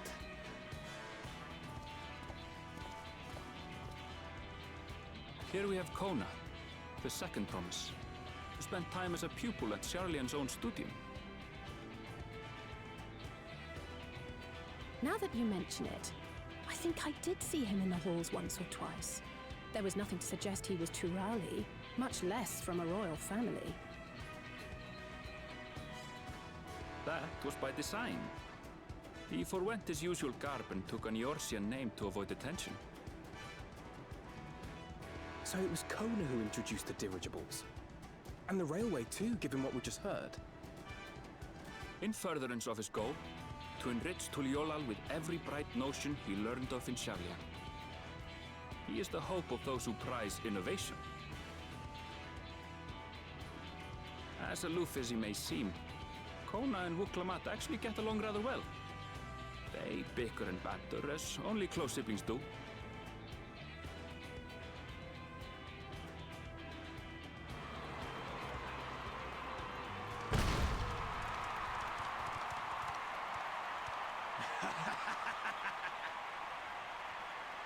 How gracious of you all to cheer the lesser Claymans.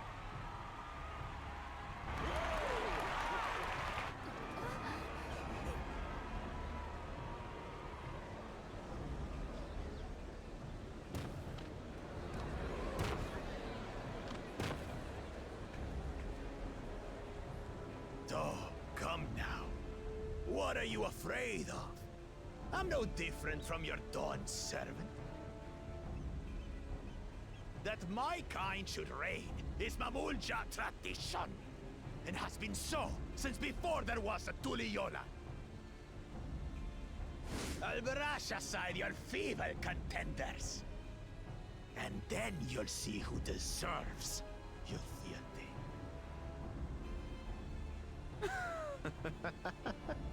Well said, brother.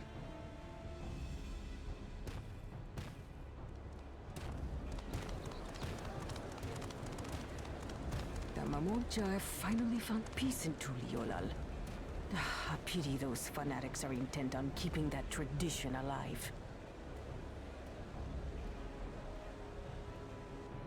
The chosen of Mamuk, Bakul Jaja, winner of the recent martial tournament, and the only claimant not of the Dawn's promise. His strength is undeniable, but you see how he is. A few devoted Mamulja are his only supporters. What would he do with the throne should he win it? His policies and so forth. I doubt he's thought much beyond winning the contest itself. But one thing seems certain. If he does become Dawn Servant, he will see the Mamulja exalted as the ruling class, and all others forced into subservience. Oh boy. Sounds like another that cannot be allowed to rule.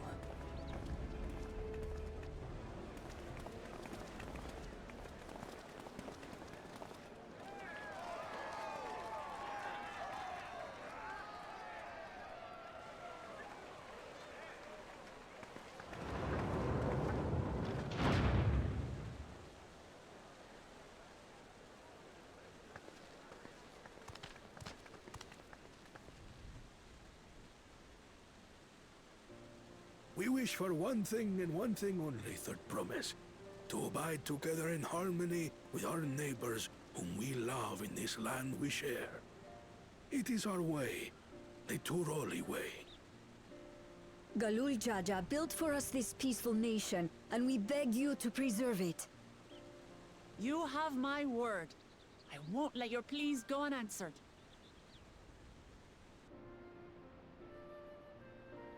Until Tuliolal was founded some 80 years ago, this continent was ravaged by war. The eldest among us remember that dark era, and they are Wuklamat's most ardent supporters. Apologies, it's hard to get away. This is Namika, my childhood nursemaid. She's been like a mother to me my whole life. I told her it wasn't necessary, but she insisted on seeing us off.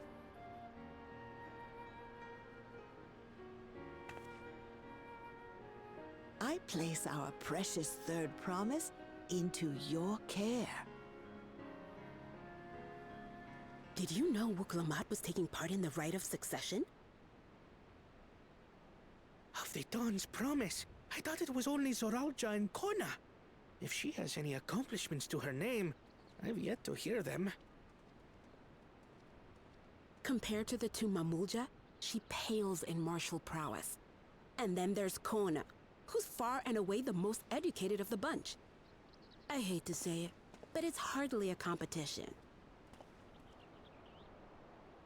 It's fine. More than anyone, I understand how much better my brothers are than me. Better? Wuklamat. I have never thought of you as the lesser sibling.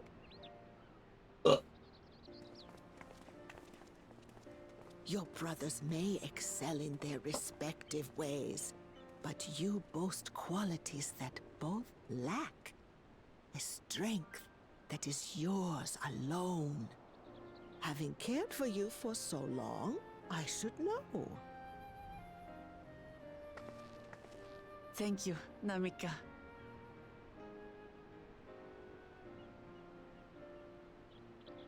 Well, we ought to be on our way. Yes, hurry along. I await word of your victory with bated breath.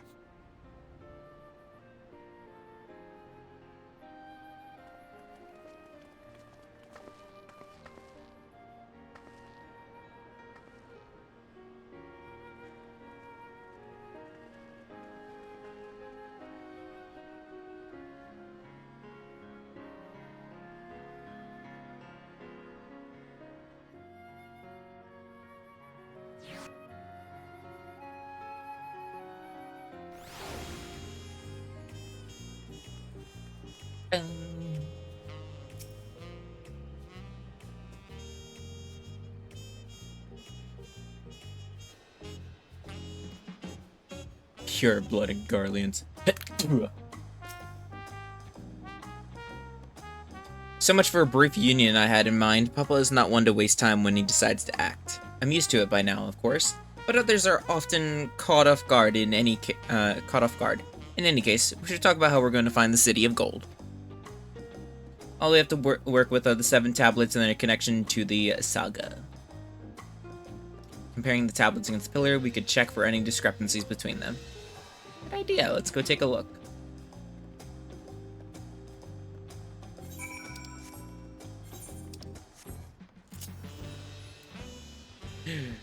Yeet!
That makes everyone. Fuck, I can't speak, apparently. Tablets, if you would. Of course.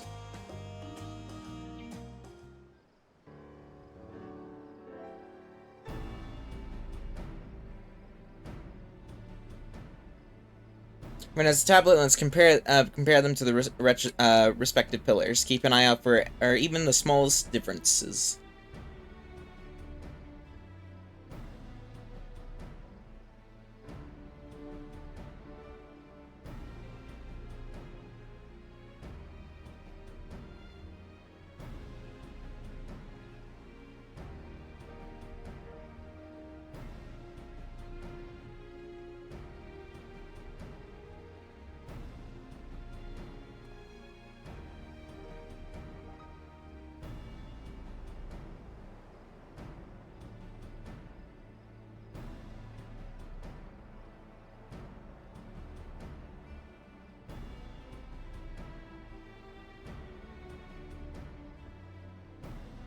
Unless I'm missing something, the glyphs appear to be identical. The only difference being that tablets have hollows where the keystones are to be fitted. So now that we've established that the scenes are the same, where do we go from here? Dawn Servant said we were to retrace the path he walked in uniting Tyrol's peoples, and that we would encounter 7 electors along the way. Then we have an answer here in front of us. Papa's path is all laid out in the saga.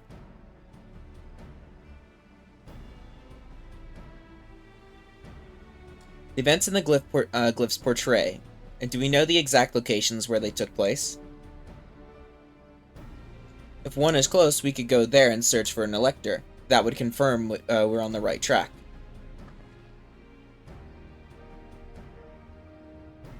Let me think. The Lay of Reeds was nearby. Was in the nearby Hanu settlement. Took me there once. It was during festival season, and the whole village was alive with good cheer. There's also the Lay of Gold, the one that involved the Pelu village, which is about the same distance from here.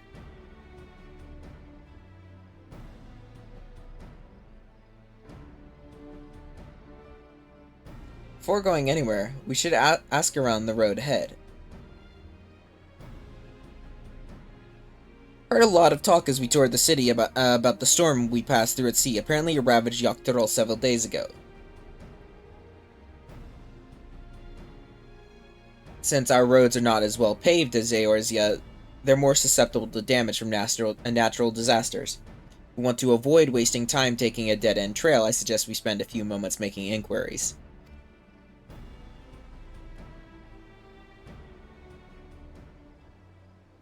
If it's information we need. Just leave it to me. I'll bring the information to us.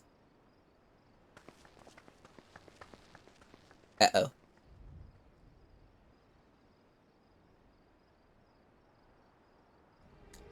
It would be prudent to ensure we're prepared for the journey. I'll guide you to the accommodations I've arranged.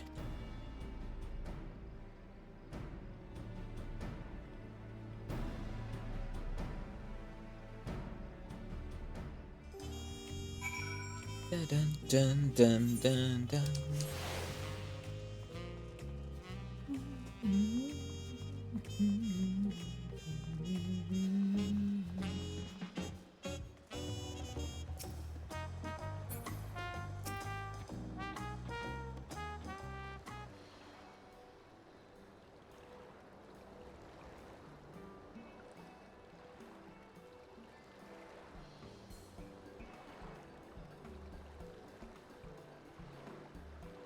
Certainly, sir.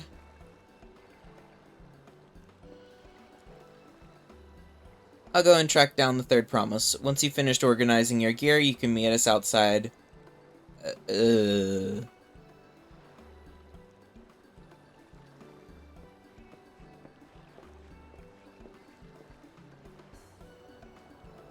Greeting, visitors, and welcome to the Forad Cabins. Whenever you're ready, I will show you to your rooms.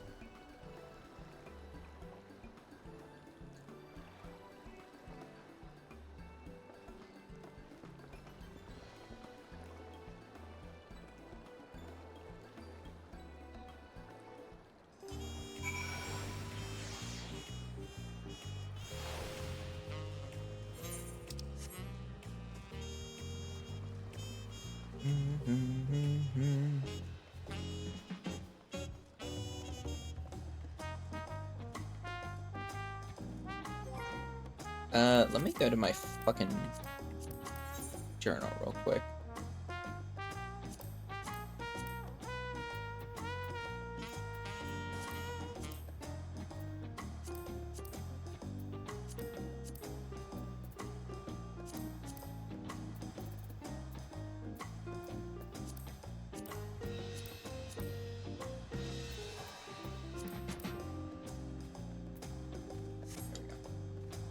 That way it's just the campaign one.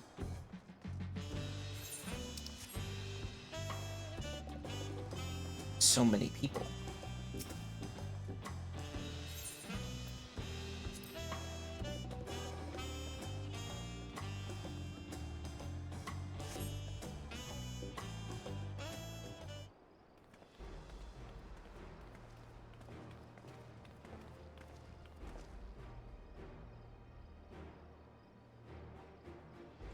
Trust you to be the keenest.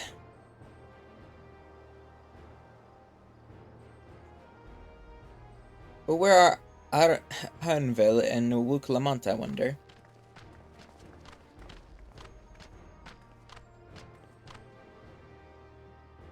Good, you're all here.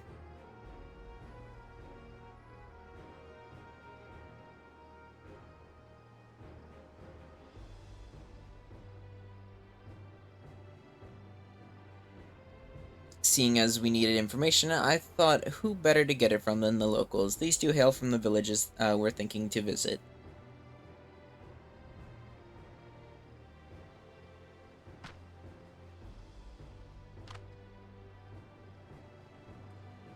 Give you credit for taking initiative, at least. What do you mean, at least?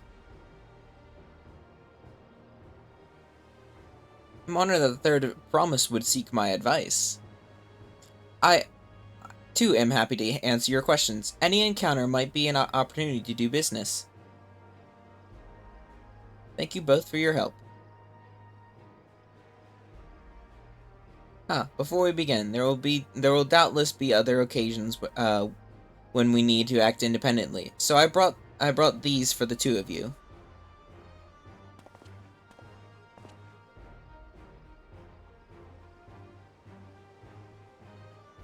Link pearls. What's this? It's a link pearl. Tis called a link pearl, a gemstone harvested from a special shell. When linked together, they allow people to communicate across great distances.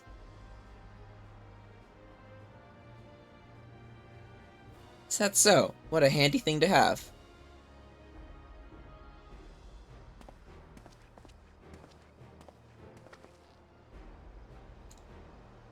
It'll be very useful on our travels. Speaking of which, I should get back to introducing my two new friends here.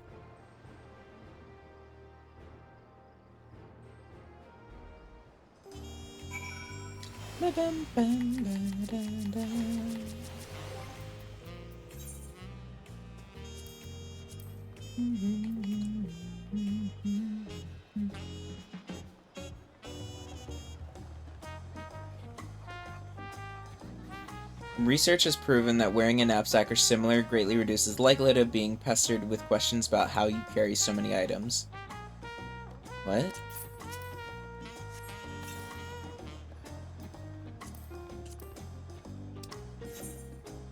What the fuck did I just do?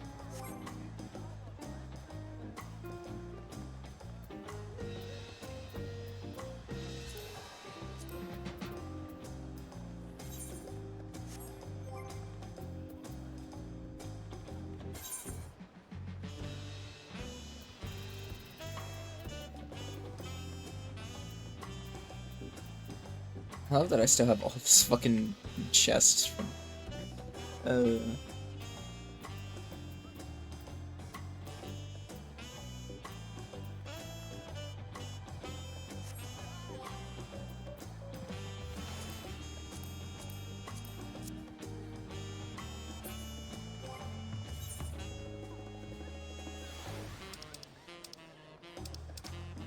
Yeah, I got no idea what I just did. I have no idea what that knapsack was. Let's see. Knapsack.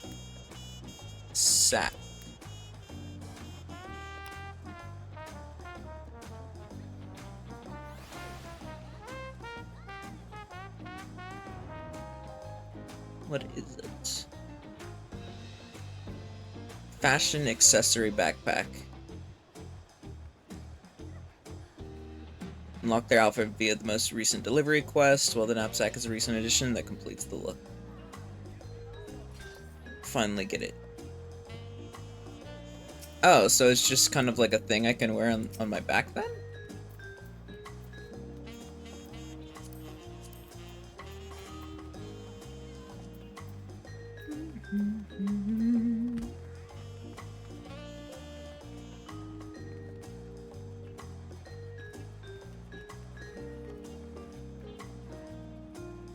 Problem, it's an optimization problem that usually arises.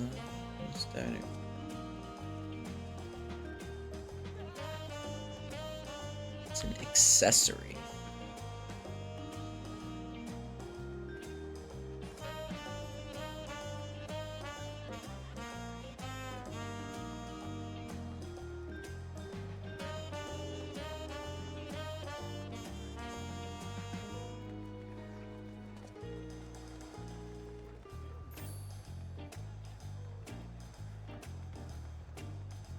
Still doesn't answer if it actually does anything. It cleans out my inventory. Oh no! Oh, clean out my inventory. No, I refuse. Mostly because I don't know where. I don't know. Can't tell me what to do.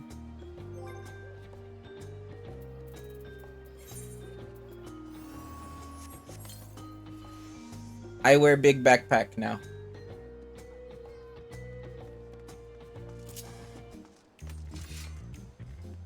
This looks so fucking goofy.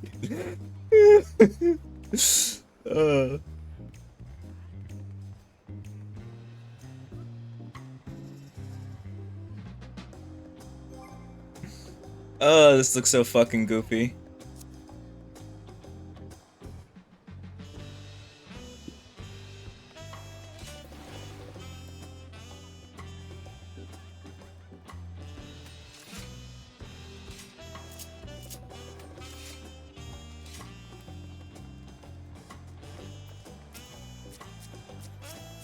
Nope. Fuck. Give me the actual person.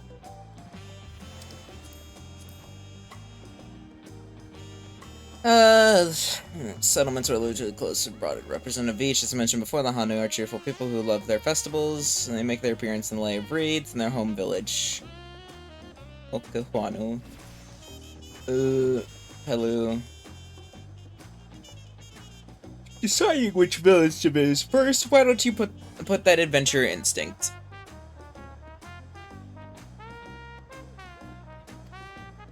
Upon completing this quest, the main scenario will branch into 2 quest paths.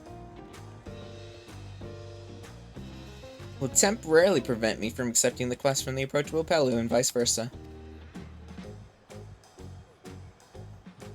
Oh, so it's the exact same thing that we had in Endwalker. Furthermore, story elements and quest rewards will not be affected by your initial choice of the pack. Speak with the NPC you prefer and embark on the trail for the rite of succession.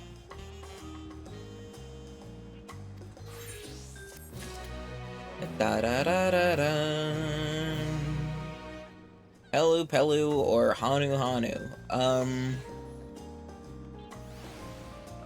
Let's go with the bird.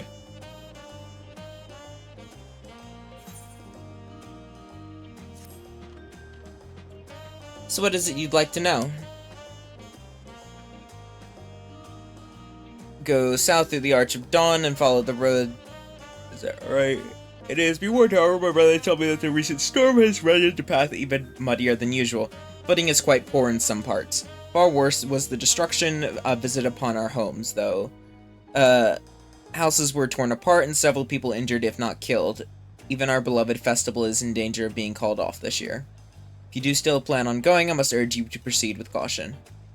We'll be sure to watch our footing, thank you.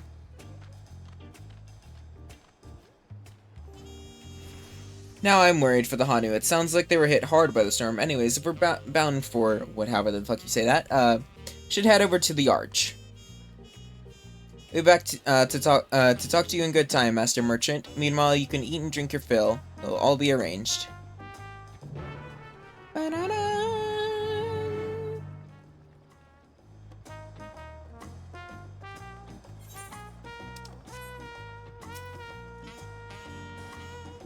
Who are you? What do you give? Something I don't care about right now, because we're doing main story only. Can't get distracted. At least not until I have to inevitably fucking level up.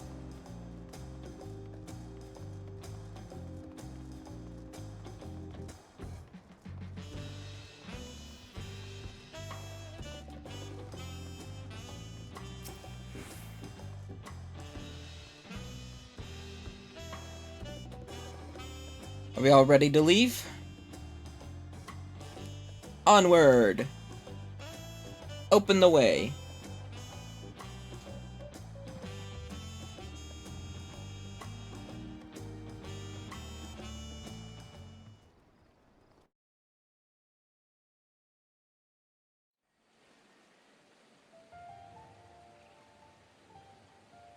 Kosamauka, the land of rainbow terraces. It commands the gaze of all who visit without fail. The many-colored marvel. An endless torrent of water cascades over sheer cliffs to shape the wetlands below.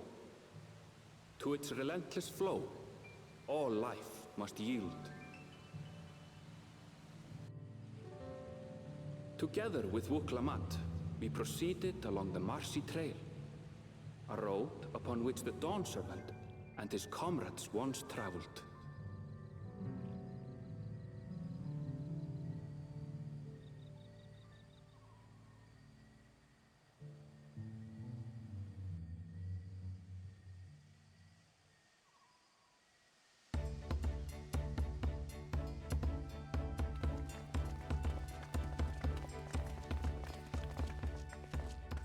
Look at those falls.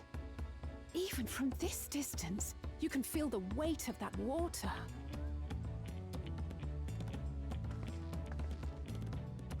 The Isle of Ham was impressive, but as you can see, Tulihiola does not want for natural wonders.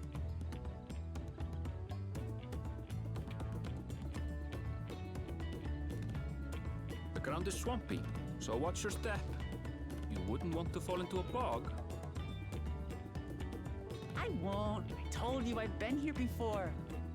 And let me guess, she's gonna fall into a bog. Come on. Okanu isn't much farther. Kanu.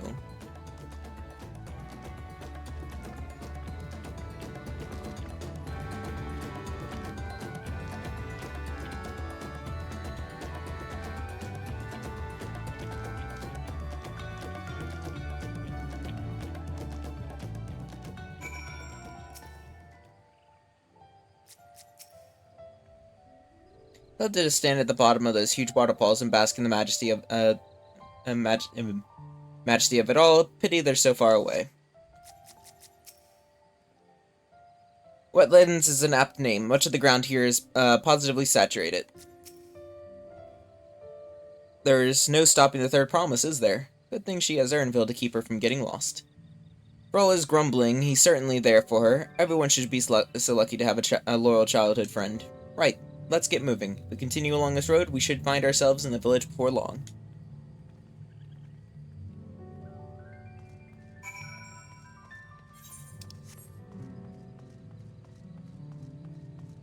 giant whatever the fuck. Ulon. Oh, wait a minute. Mountain Zoo.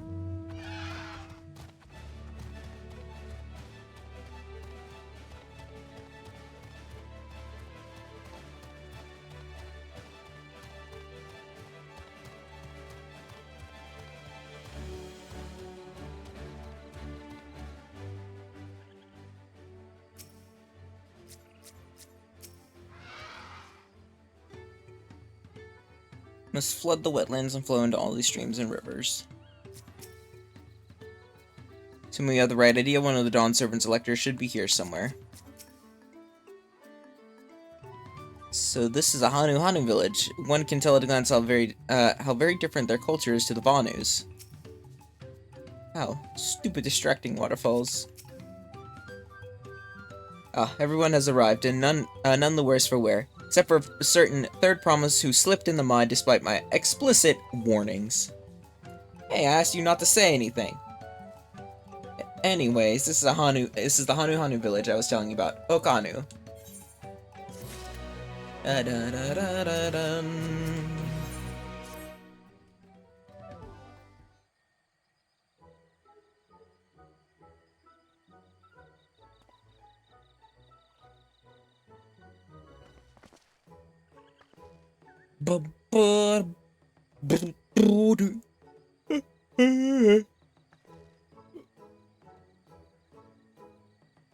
Brought by the storm.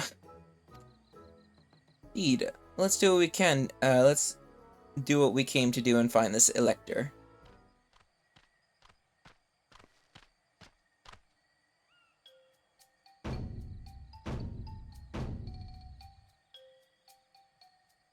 Oh, Kali. Oh, what now? It's a Hanu greeting. Surely you heard it the last time you were here. I was busy enjoying the festival. Greetings to the third promise and her entourage. I, Zanuhali, will welcome you to Okanu. As elder of my people, I shall also be fulfilling the duties of the elector during the rite of succession. So our idea about the electors was correct. We just do as Papa said and retrace his path from the saga. I'm ready. Give me the feat and test my worth. All in good time. All in good time. In fact, I came to let you know that we are not quite ready to begin. For the moment, please enjoy the hospitality of our village.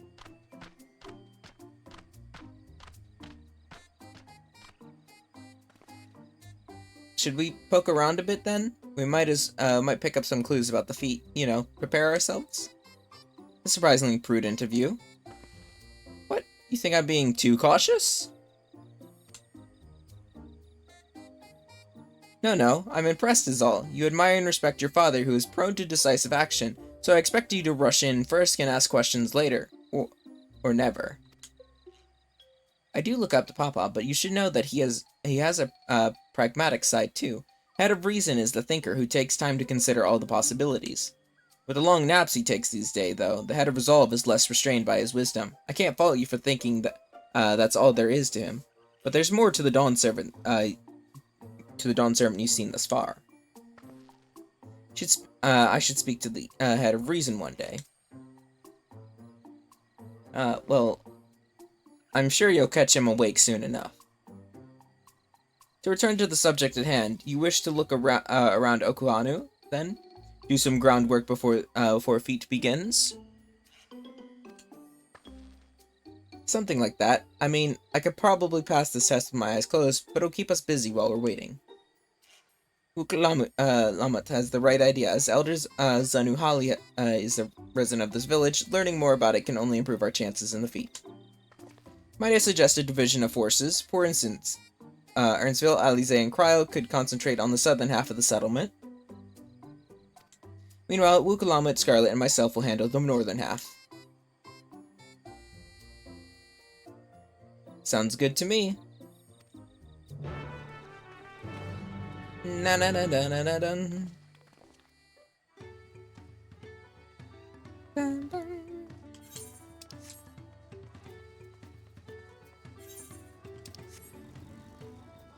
Aetheryte.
Gaping hole in the wall and the missing portion of the roof are clearly the work of the storm's powerful winds. Repairs appear to be ongoing.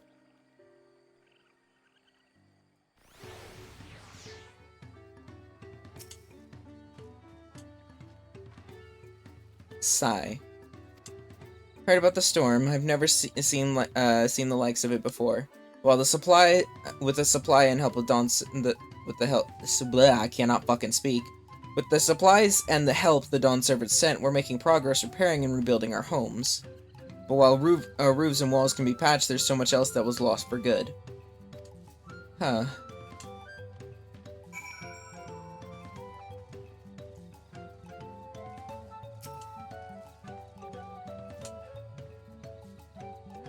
A lot of houses are still damaged, and the Hanu I've spoken to are not their usual cheery selves. The storm broke more than wood and reeds. Must be something I can do to help them. I'm going to look around a bit more.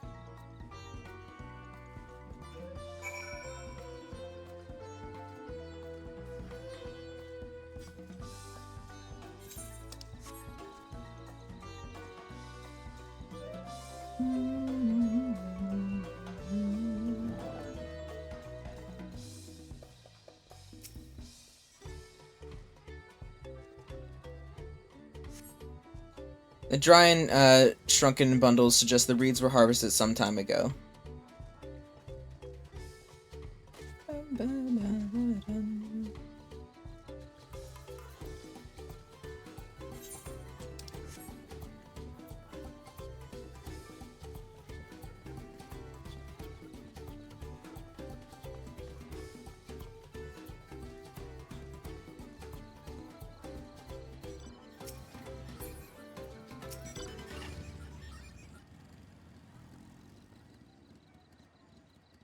Woven from reeds, this boat-like vessel is reminiscent of a bird. The beak and feathered tail in particular stand out.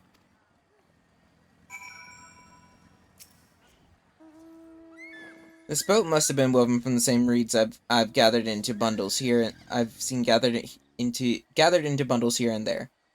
The plants hold practical and cultural significance to the Hanu, then. Hello, can you all hear me? I'm told they're ready to receive us now. Come to the large building in the south of the village. On my way. We'd ought to hurry over too.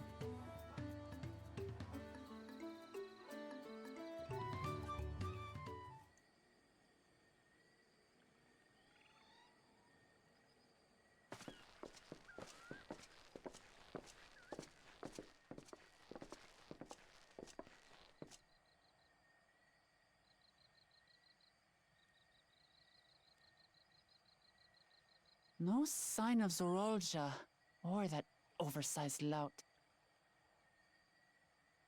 How much easier it would be if Soralja were to fail here. But that isn't likely to happen.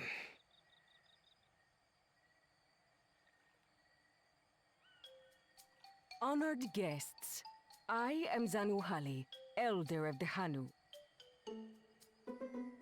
I am also an elector, charged with judging which among you is worthy of ascending the throne. Without further ado, let us talk of the feat. Not so fast. Surely you couldn't begin without us.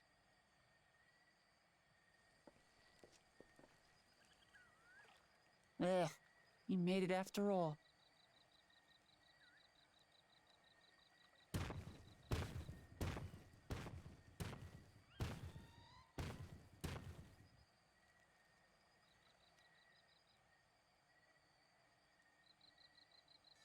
No need to fuss.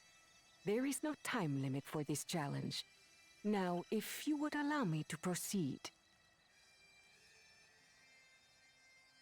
It is here, in Okanu, where my people forged a bond with the Dawn Servant during our own chapter of the Tuli Yolal saga. In homage to those events, I have prepared for you the Feat of Reeds. Reeds seem to be of great importance to the Hanu. I wonder what this feat entails.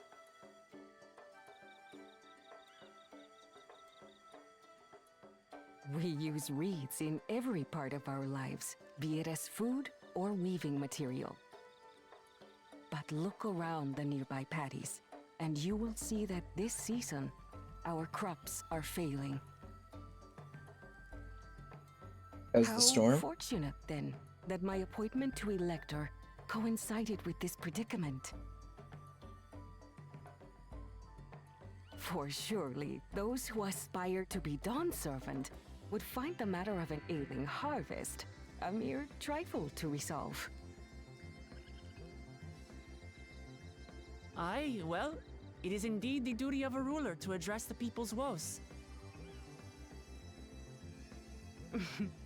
Exactly, exactly. Do well in this, and you will earn my keystone.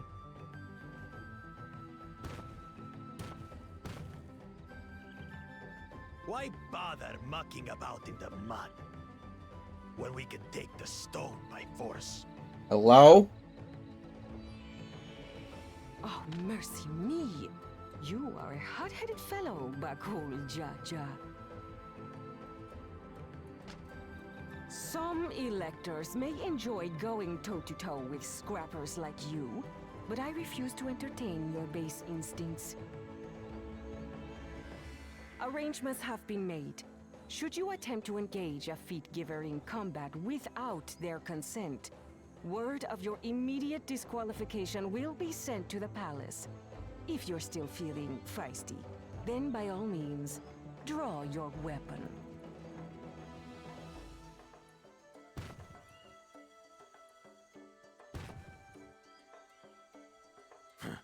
This contest is presided over by cowards. There's no sport in fighting you. Then we can return to the business of earning my keystone. The Feat of Reeds is begun.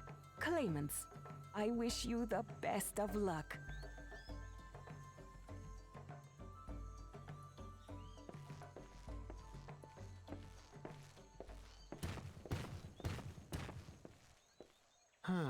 The clever kitty crossed the seas to study foreign novelties. He might know tricks we don't. Tricks we can use. What of Little Miss Mittens? You know the answer to that. Compared to the first and second promise, she's a distant third. Not even in the running. Then we see eye to eye on this, brother. Being Bakul Jaja so long with me has rubbed off on you. What a bully.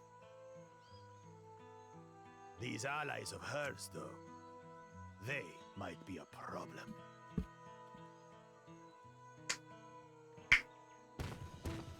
I'll put you in your place eventually. Damn it! I'm just as qualified to be here as they are. I'll show them. Easy now. There's no time limit, remember? Let's keep calm and think things through. Right. You're right. I won't win against that lumbering Vidrol by losing my head.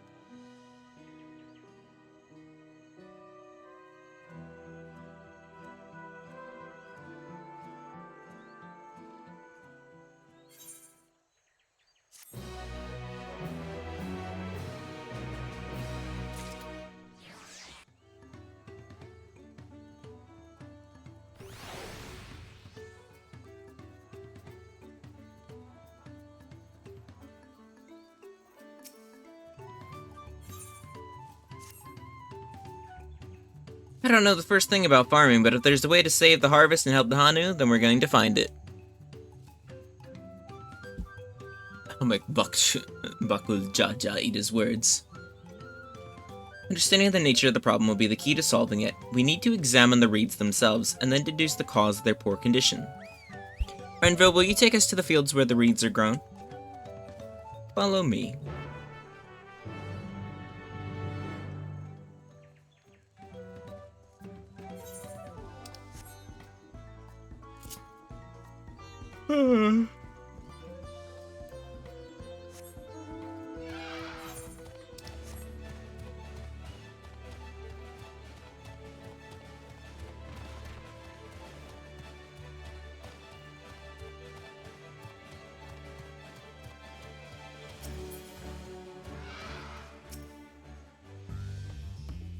You can all stand back. I'll get to the bottom of this problem in no time.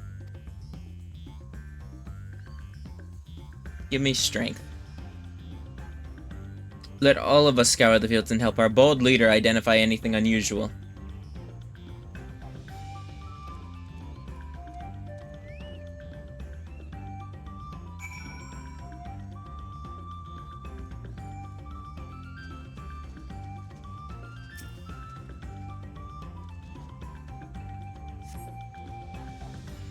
Reeds appear to be wilted and unhealthy.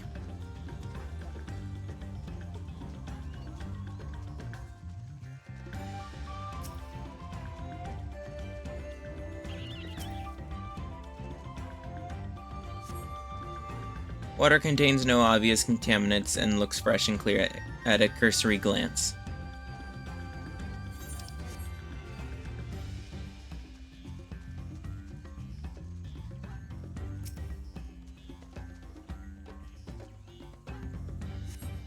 The soil the soil in the paddies is as one would expect, rich in color and suitably moist, not dry nor flaky.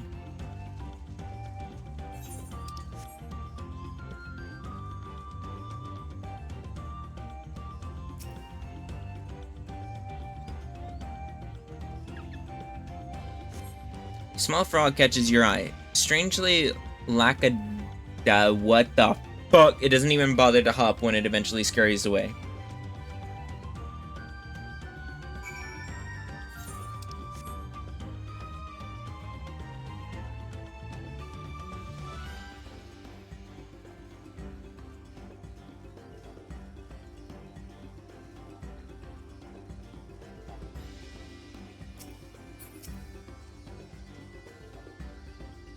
Seen enough? I'll call everyone together and we can share our discoveries.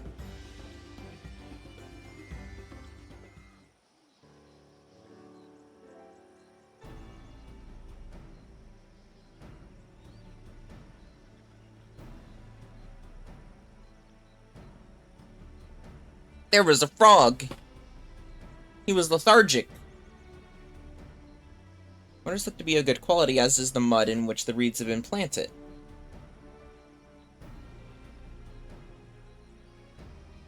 The frogs and insects are unusually torpid. This suggests the problem is affecting not only the reeds, but also the creatures that which live among them. Could something invisible to the naked eye be polluting the water? We would need an alchemist to know for certain.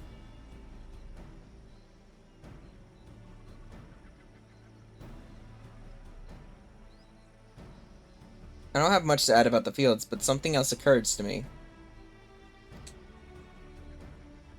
I cannot but be reminded of the listless villagers.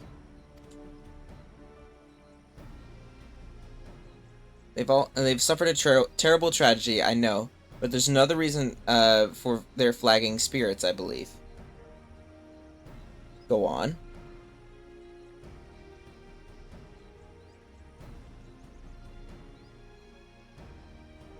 Festival. This is traditionally an occasion for celebration and renewal, so without it, the Hadu are struggling even more to recover. The last time I visited the villages was in the middle of their festivities. You'll never see the Hanu more joyful and alive. It's an indispensable part of their culture, and its absence will only compound their woes, So I say we help them put on their festival, give them a reason to cheer in these sad times. Who knows, maybe fixing one problem could lead us to the solution for the other. Stranger things have happened. Right?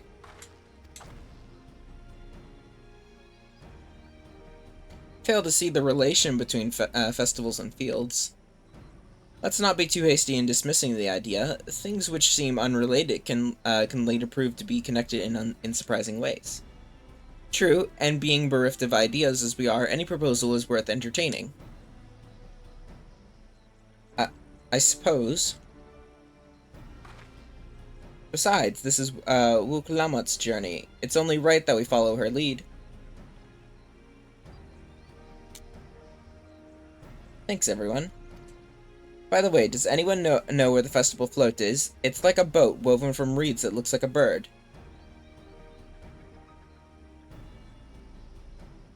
In that building to the north, let's go and see it.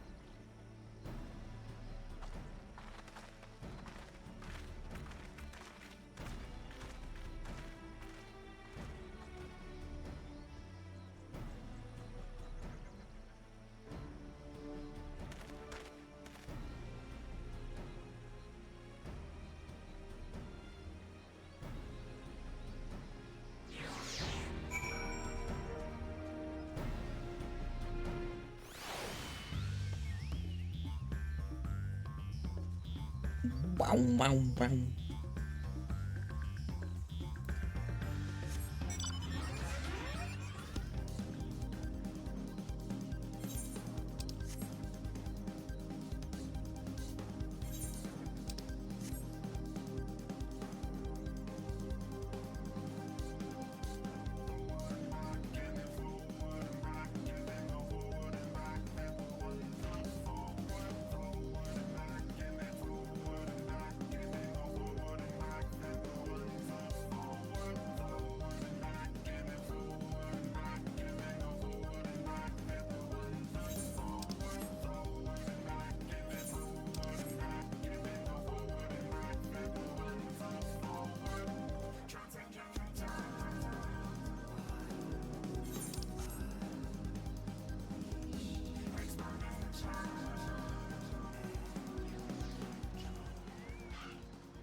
Yes, this is the float I remember. Does it not appear somewhat damaged to you? Just take a closer look. Inspect the festival float. You may move the camera as well as zoom in and out.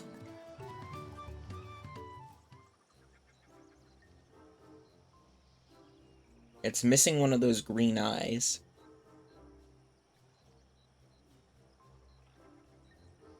Looks like a feather missing, maybe, too.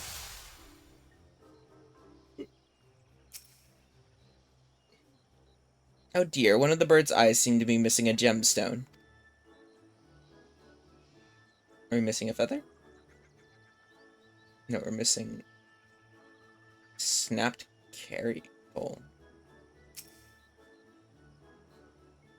It's definitely broken. How will they lift this great big vessel without all the carrying poles intact?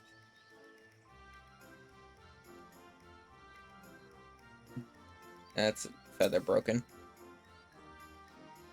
Its tail feathers have seen better days. I swear the colors were a lot brighter the last time I saw them.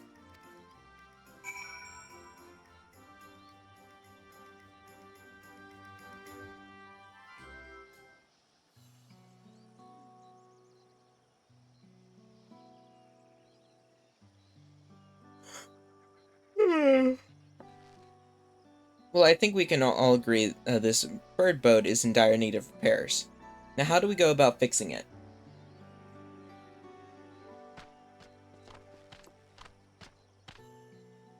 What's going on here? We were admiring your festival float. 'Tis a shame it's in such poor state due to the recent storm, I gather?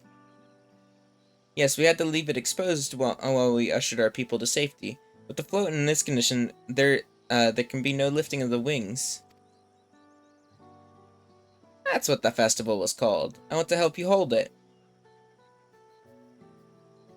Have you not seen our village? Homes are ruined. We're struggling to make repairs, and you want us to hold a harvest festival? I know how it sounds, but giving into misery never improved anyone's situation. A celebration of life and growth may help give you the strength to work through this tragedy. The role of festival leader is mine this year, and there's nothing I would like more than to lift everyone's spirits. But we don't even have enough materials to repair the float. We need a boxia for the missing eye, wood for the poles, and feathers from the winds chosen to adorn the tail. 2 of those I know. Boxia is a type of precious stone used in arcane equipment. Wood is essential for crafting ceremonial instruments. These chosen feathers, however. The winds chosen is the victor of a competition in which the contestants see who can blow a feather the furthest using wind magics. And that's something of a problem right now. We Hanu are gifted at employing such air sorceries, but expend a great deal of mana when doing so. We are soon exhausted by the efforts, and having no reeds to eat will only make it harder.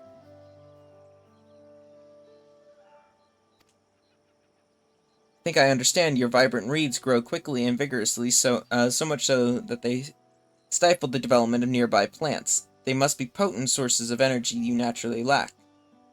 They are indeed. Owing to the poor harvest this year, we've been left innervated and cannot gather the correct materials as dictated by custom. We cannot repair the festival float. Oddly enough, we may have just stumbled upon our solution. The winds chosen would, by necessity, have a natural gift for manipulating magic energies, which means any feathers taken from the victors should be high in ethereal conductivity. The float's construction also requires a stone used in arcane magics as well as timber favored for ceremonial tools. The demand for such specific materials must have an underlying reason.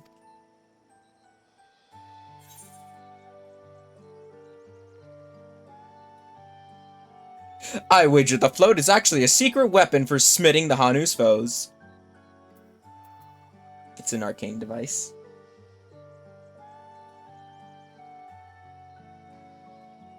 Precisely what I was thinking. This boat of reeds is in fact an arcane focus of some kind. A focus? For what? Oh, Ihihana is a harvest festival. That must mean the float was made to encourage healthy crops. So if we repair the boat and hold the festival, its arcane powers might fix what's wrong with the reeds. We won't know until we try, but 'tis a sound theory. Celebration, prayer, ritual ceremonies, these all have been known to elect miraculous effects. Wait, the float, a tool for magic? This is the first I'm hearing of it. In the beginning, it may well not have been known. After a good harvest year, there would be no reason to change it, but when a harvest was poor, new adornments were likely added, and those who performed the labor may have imbued their work with ardent hopes for a brighter future. Through years of trial and error, the Hanu would have refined their festival float into a focus for harvest prayers. Incredible. I know you're practically fainting from hunger, but reviving Ihihana really does sound like the solution to all your woes, and I promise we'll do everything in our power to help you. Still not convinced about this focus business, but I accept your aid nonetheless. I will introduce you to the shipwright who's been maintaining the float these last few years. He's replaced both eyes and poles before, so he should know where and how to produce what we need. Then allow Alize and I to acquire the feathers. We will encourage the people of Okohanu to gather and vie for the title of Winds Chosen by sharing with them our own reserves of mana. I'll go with you. I carry some alchemical brews that may afford the same effect.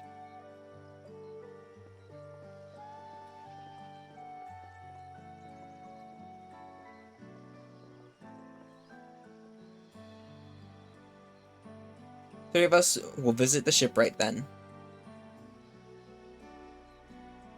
Not without me. I've worked hard to fix the float as best as I can, and the responsibility is mine after all. I've not introduced myself, have I? My name is Linuhana. Nice to meet you, Linuhana. And certainly, let's all go together. Too many people. Ah! Thanks to Lamont, we found ourselves a promising way forward. Experience and knowledge are valuable assets, but there is something to be said for following one's instincts. Hey, look, another Mountain Zoo player.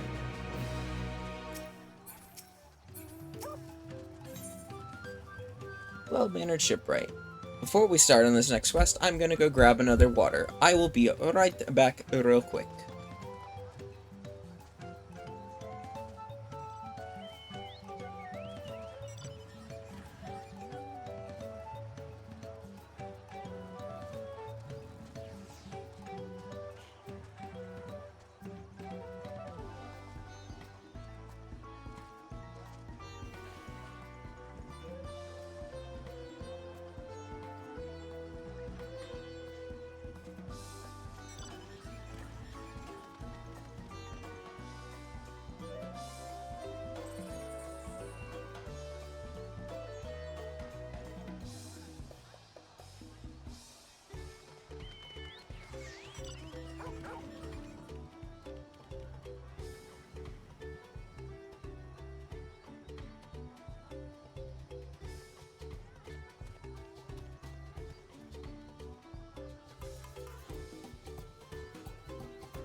I am back.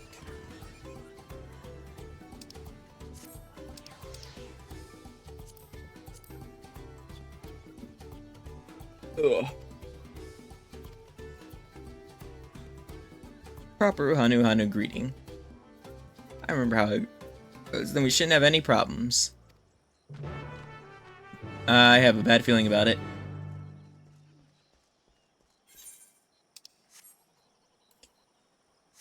Rathlos. Ugh.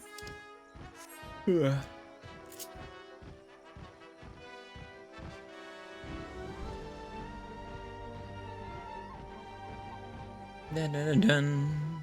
Bum, bum, bum, bum.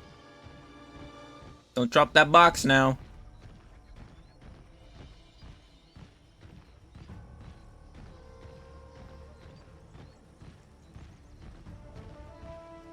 Dun, dun, dun, dun, dun, dun, dun.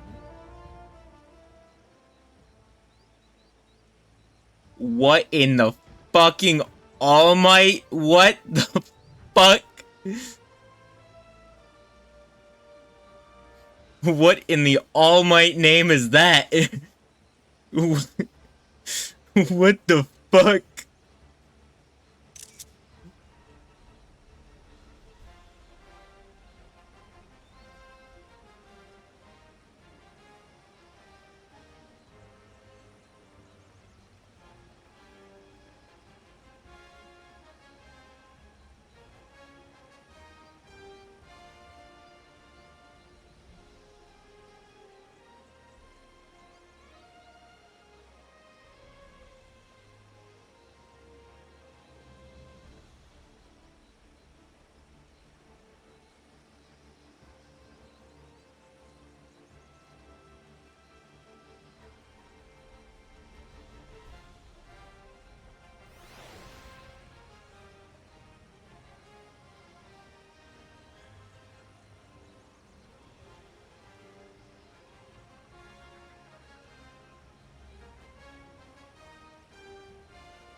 Dun, da, da, da, dun, da, da, da, da, da, dun, dun, dun.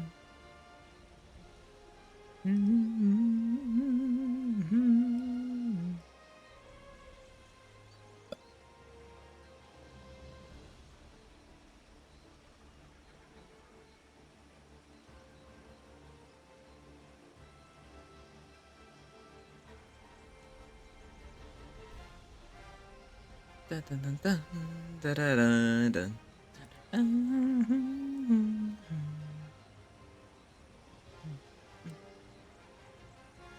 Da, da, dun, dun, dun, dun, dun, dun. Dun, dun.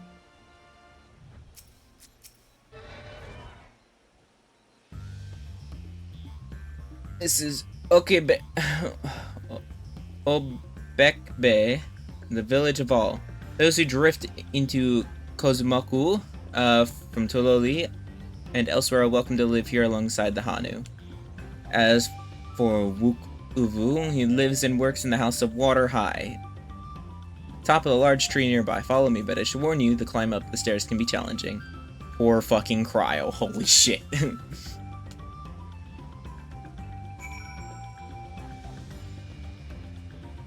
I did see something about...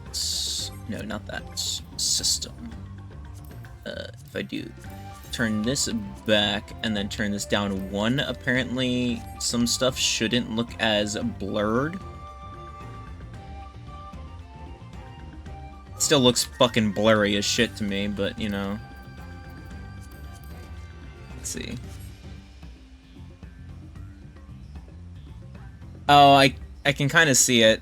To where, like, if you look at, like, the kind of the in-between thing, like, right before the elbow and, like, the top of my fucking arm, like, the shoulder.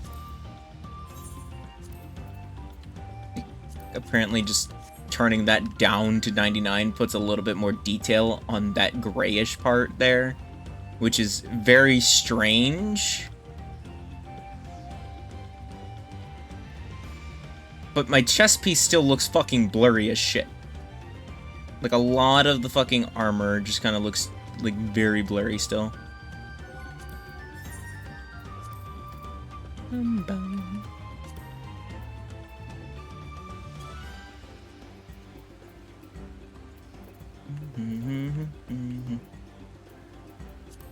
Display them for other NPCs, just so I can actually see that, because it kind of looks goofy when there's not any others on the NPCs.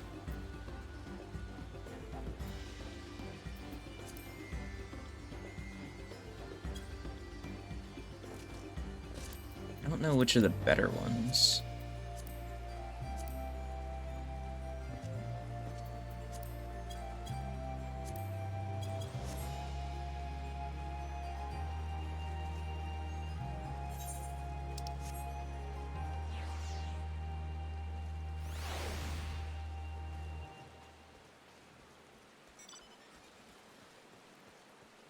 This is not exactly an umbrella either. This is a fucking Paris. This is the sunbrella.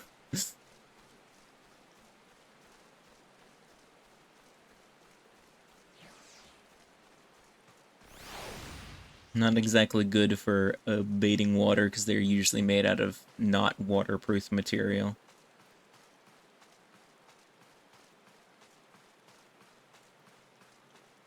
God, these kind of steps would make me fucking nervous in real life because I hate being able to see the fucking ground from underneath of me like that. Fucking hate that shit.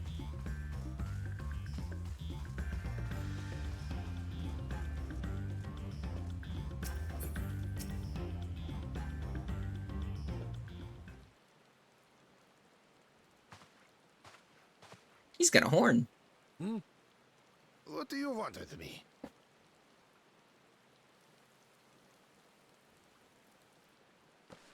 Right. The greeting.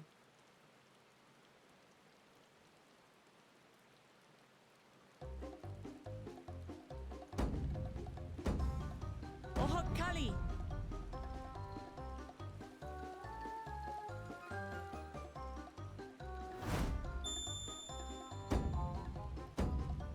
Oh, Kali! She remembered!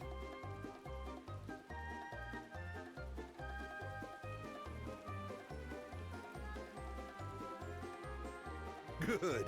You brought your manners with you.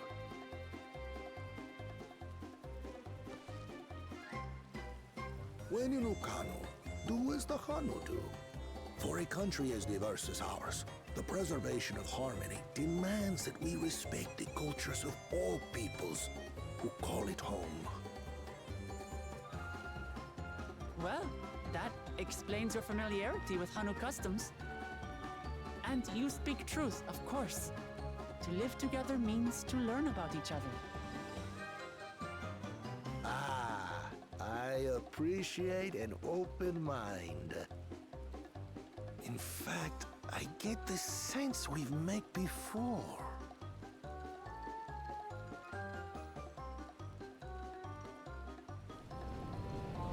You're Wu Clement. Oh, what an unexpected honor for old Wokevu. Here I am prattling on about manners, and I've gone and insulted the third promise herself. There is no excuse for this betrayal of etiquette. Please, take up your axe and claim my impudent head. What the not. fuck? Keep your head. I hate formalities anyway, so forget about it, alright? Alright then, consider it forgotten. How prompt. we're actually here about the Ihihana float. It's in bad shape, and we need you to craft new carrying poles and a new eye. I'm told you worked with Uyuipo wood and a certain kind of stone? Abokisha? That I do. But, well, I would like nothing more than to offer my services. I just used the last I had of both those materials. My lumber in particular went to fixing homes damaged by the recent storm. I'll need 10 days or so to restock. We can't wait that long. If you tell me where to go, I'll gather them myself. What? Send the third promise out on an errand like some common lackey? That's utterly unconscionable. A gross violation of social protocol. I told you not to worry about such things. All right then. I shan't worry a whit.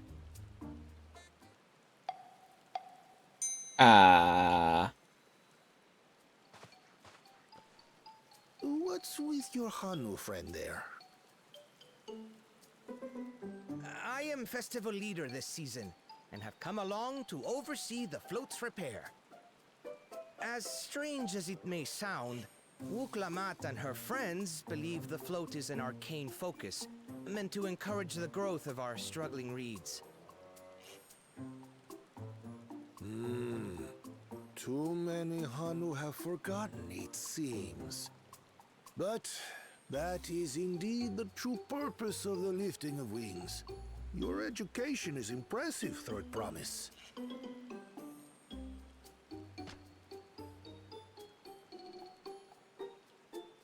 Well, maybe a little. Allow me to show you where to procure Uyuipo. We can leave the Abokisha to your friends, I presume? Take yourself to Cave Kikitola, or thereabouts, and you should find the stones you need.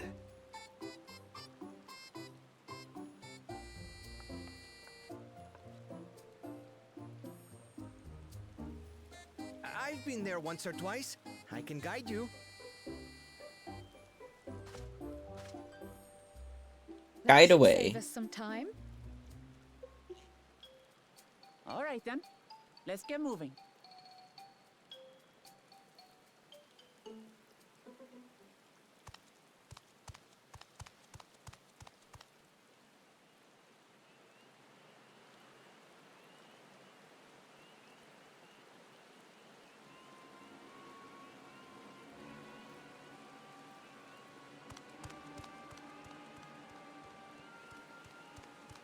Chosen one of your rivals is making progress.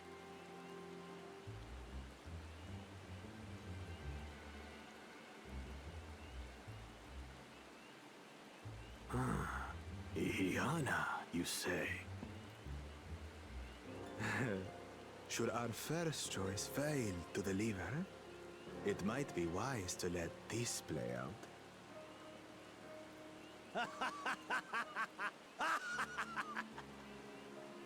The third-rate promise is making herself useful after all.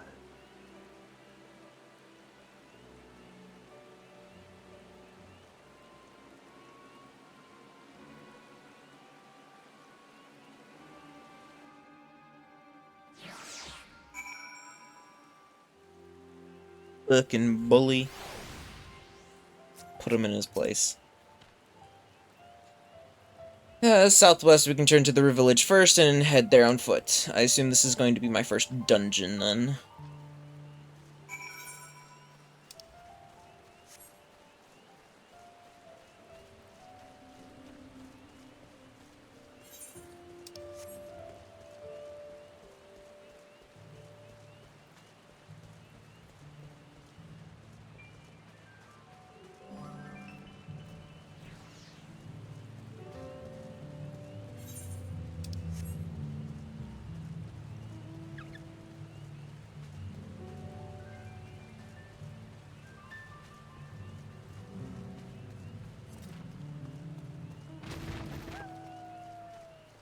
A fate! Whoa!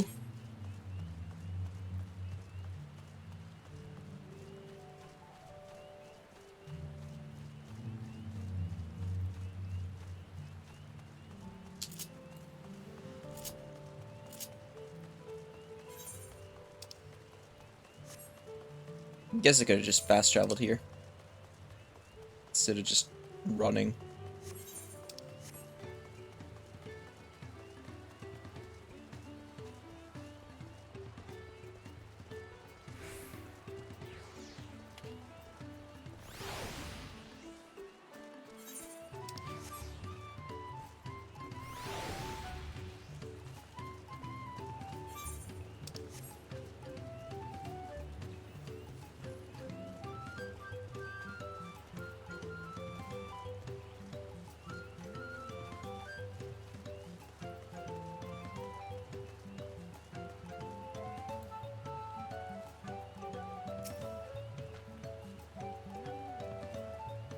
Southwest of here, was it? Let's be on our way.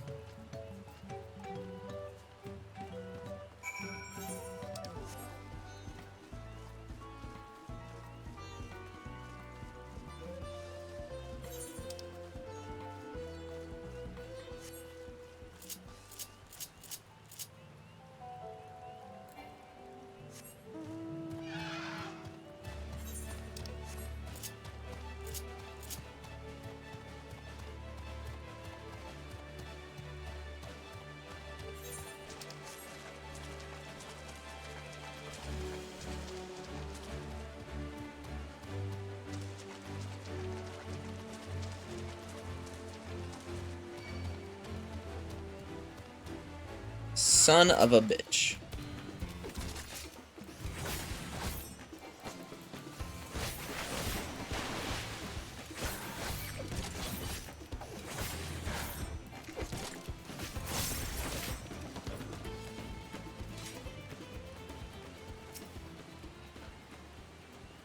Promised home to many deadly creatures. Venture inside if you feel confident, but I'll conduct my own search out here.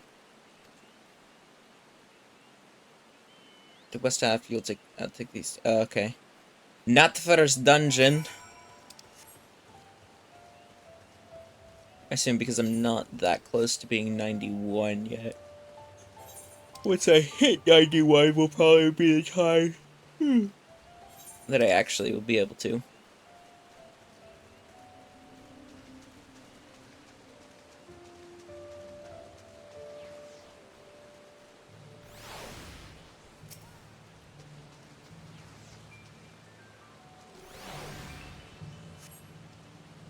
Chunk of stone. Wow, that was a fucking lucky guess. Not really a guess though, because it was like the first one that I came across. Ingress.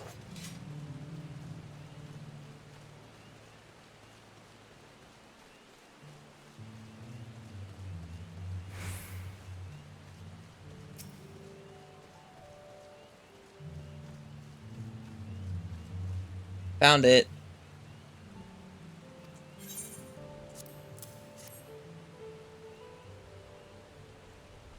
On crowd's contributions, we have more than enough for our needs. The stones you brought shine very brightly. Thank you both.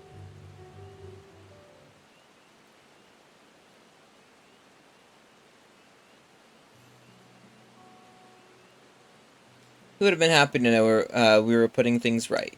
Truth be told, a good friend of mine was meant to be festival leader for this year's. But when that big storm hit, he did not survive. It fell on me to carry out on in his stead. That was why you agreed to Wukulamat's request, despite your initial reluctance. Yes, it hurt to hear, but she was right. Though I must mourn, I cannot let my grief consume me.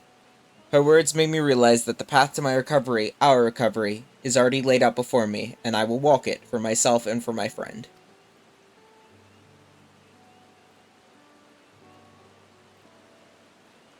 Thank you for sharing your story with us. Please rest assured that we've taken your plight to heart. I'm certain our companions are procuring the other materials as we speak. Everything will come together, and the Hanu shall host a splendid, uplifting festival. That we shall.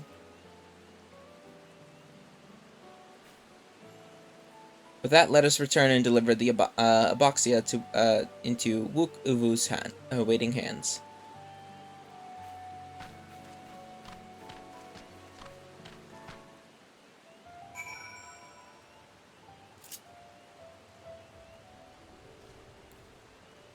Dog.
I swim in dirt water.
Thanks to the third promise on how many swings, we collected some suitable logs. What of the Boxia? Here you go.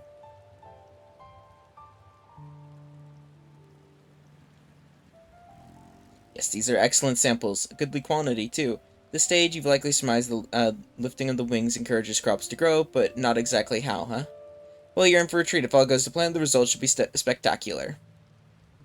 Now, to get to work crafting these pieces for the float, I could use assistance versed in the arcane arts to enhance conductivity. Then I'd be delighted to help.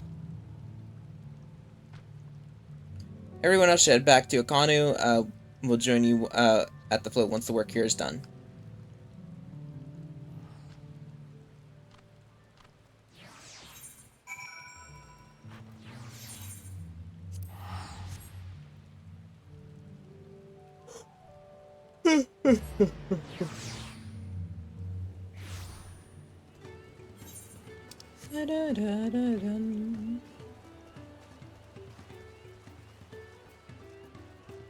Yo, Twintania.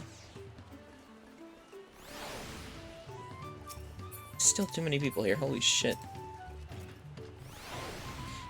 It was a trial in and of itself. First, the Whoop criticized everything I did, and he suddenly yelled, "Spoken ill of the third promise, and I must punish myself," and proceeded to slam his head into the tree. Told him not to worry about it, and again, it was like snuffing out an old candle. He's an odd one, that's for sure. At least we've seen the poles and the new eye. We'll just have to wait on the feathers from the twins.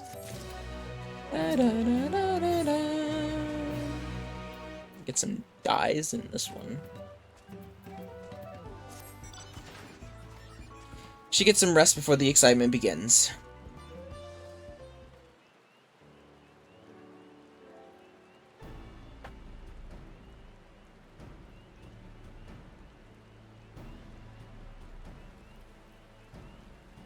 Oh, there by the float. Isn't that the third promise? The rumors are true. She's trying to complete the feat of reeds by reviving Ihiana.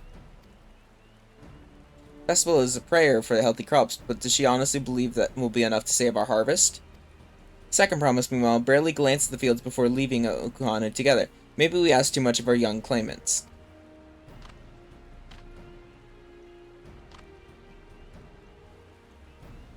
I wouldn't be too quick to count Guana out. A friend of mine overheard him muttering by the reeds something about what needs to be done. Is that so? Perhaps we'll get to see another of his innovations firsthand.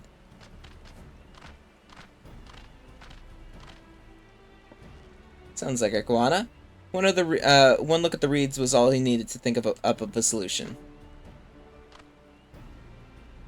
Be that as it may, our own solution. Indeed, as soon as the others get back, our long-awaited festival can begin.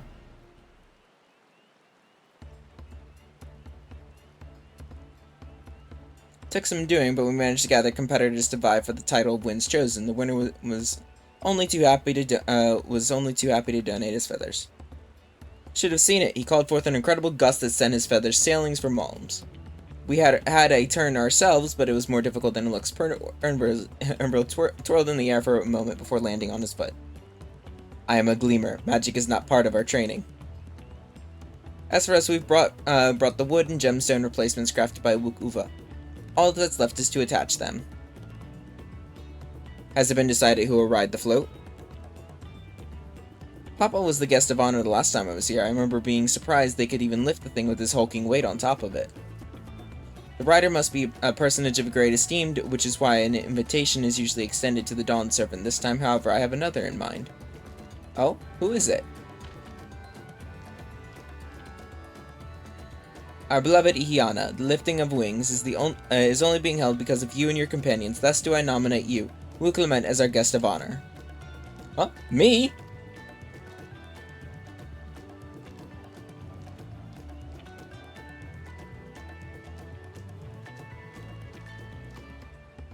This boat won't make me seasick, will it? I don't think so. Then weigh anchor. I can hardly refuse a request from one even more enthusiastic about the festival than me. I was delighted to ride your float. Thank you, Wiklamat. I have rules for the rest of you as well. We'll be carrying the festival float in slow procession towards, however the fuck you say that, where the sacred likeness of Kiksahi I can't fucking speak.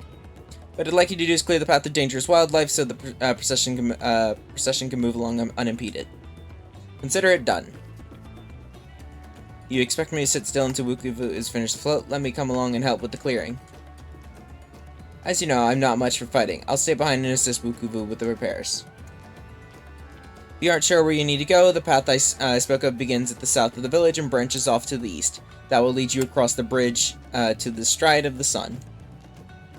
Then we shall see to clearing it end to end.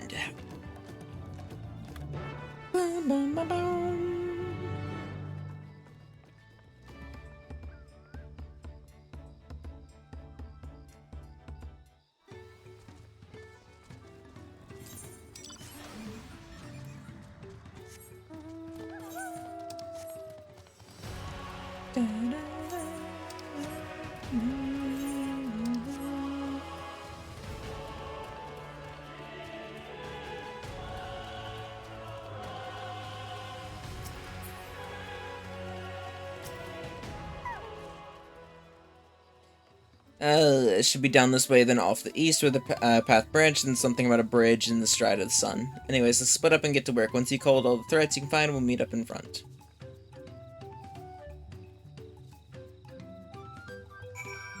Survey the designated area.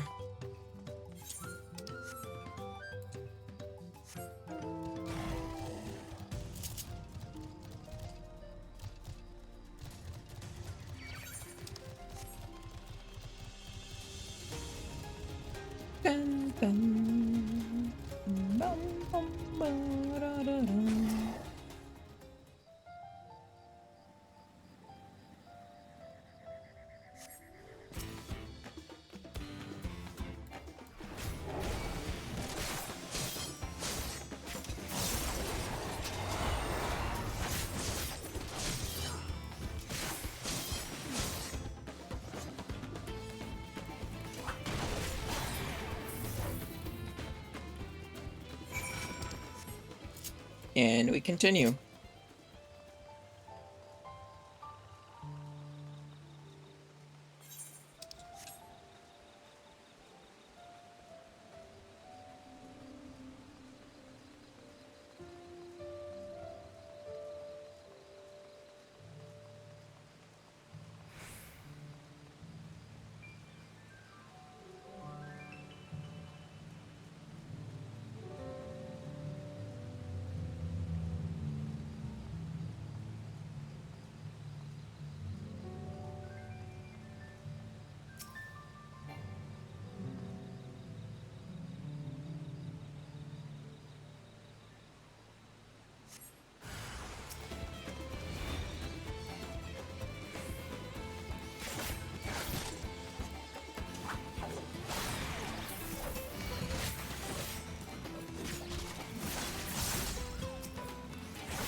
Take some free extra XP.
A hungry ocelot.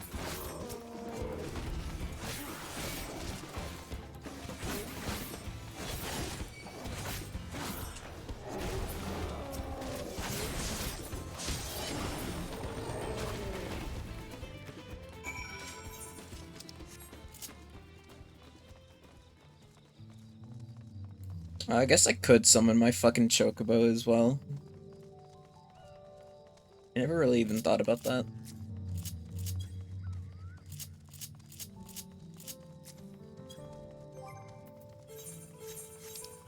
Where's my chocobo greens? Here they are.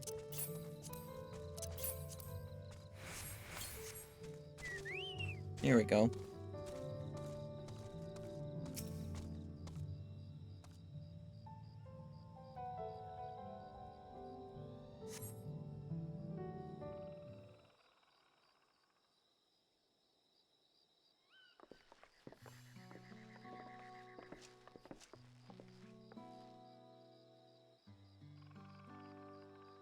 You were a step ahead of us.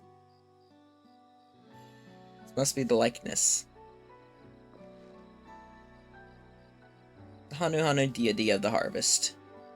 So a primal, you're saying?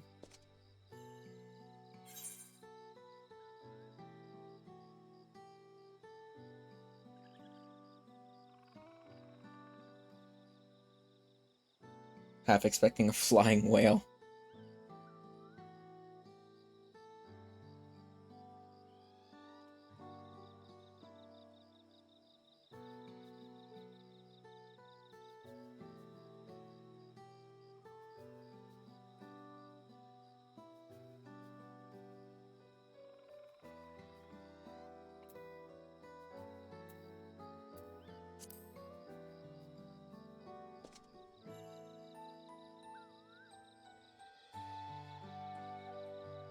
One of the ancients' creations.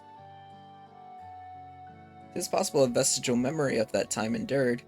Subconscious recollection of the inheriting souls provided the basis for an entirely new religion. I have no idea what that means.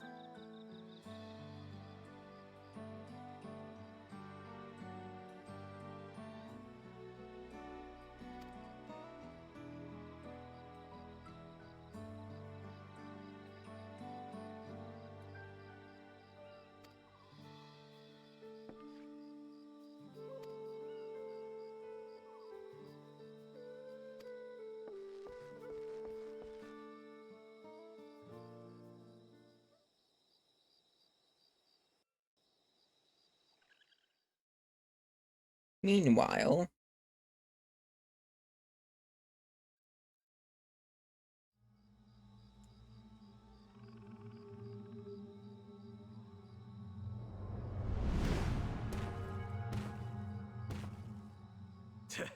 Not sure we heard you right, old man. Why don't you say that again? As many times as you'd like. The third promise tasked me with repairing this float, and I'll not relinquish it to an uncultured brute like you. much less one that can't even manage a simple greeting. We wanted to handle this in a civilized way, but we're more than willing to kill you.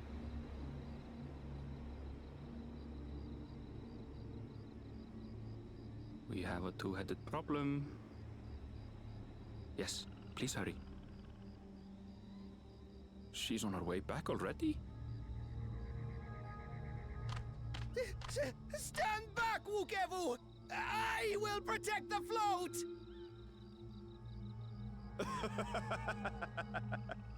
Are you trying to be brave, little bird?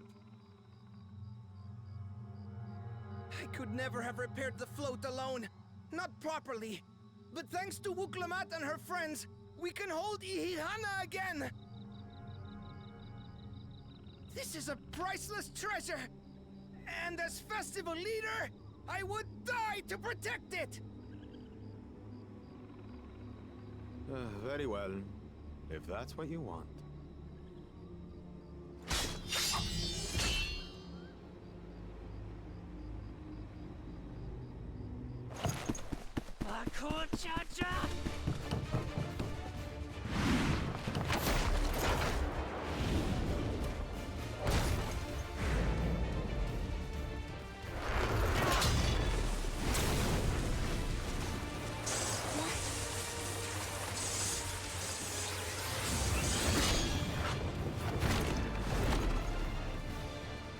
Everything into that blow.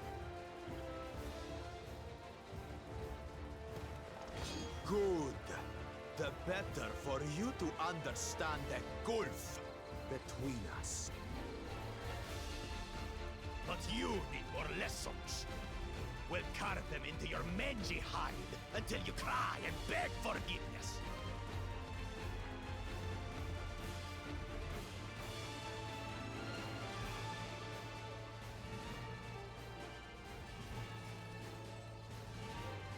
Can I Your brilliant beat plan this to steal fucking floats ass to now? credit. The so-called blessed siblings are nothing but cheats.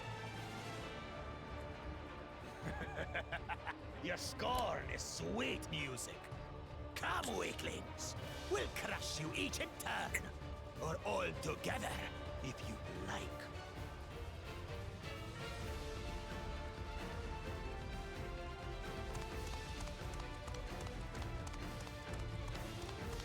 Calm yourself, Chosen One. If you fight in earnest, this will end in a massacre. What's more, we have word that our other prospect is on the verge of success. Then it would be foolish to expend effort sweating nuts.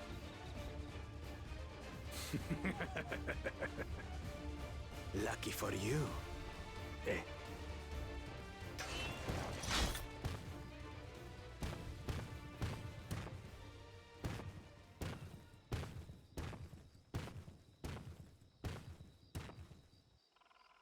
Ugh, two heads. I see Mamuk still clings to that loathsome hope.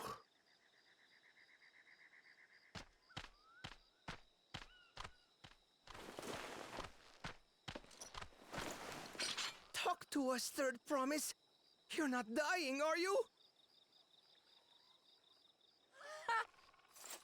It'll take more than that to kill me. So, are we having this festival or not?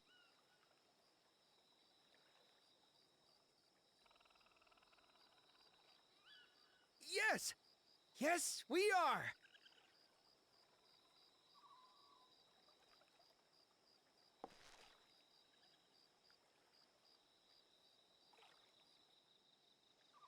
Let us have a festival then.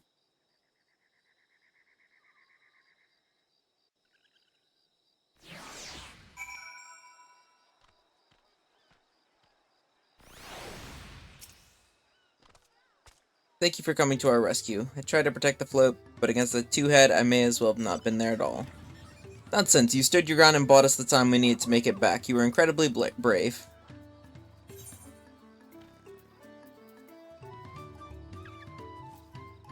Hmm. Hmm. Hmm. Hmm. Give me the deep green one.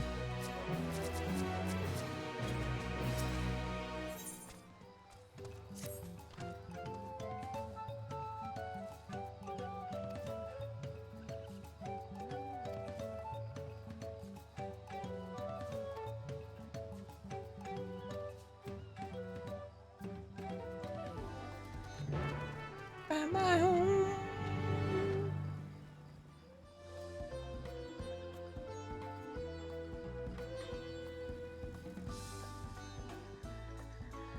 Enter any phrase. Ohokale.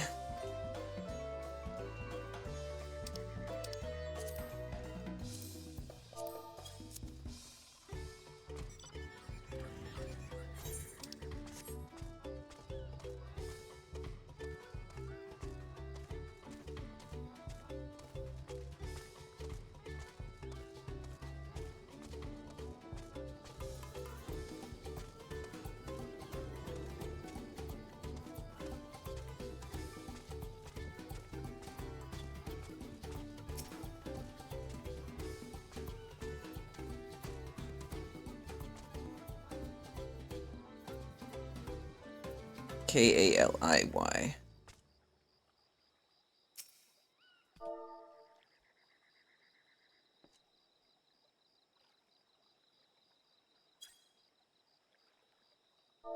I spelled it wrong.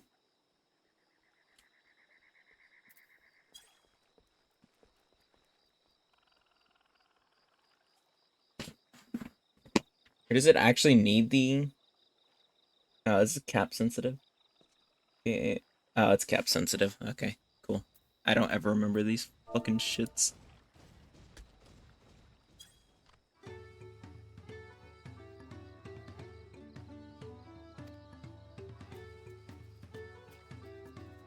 Festival's about to begin. What do you expect me to say?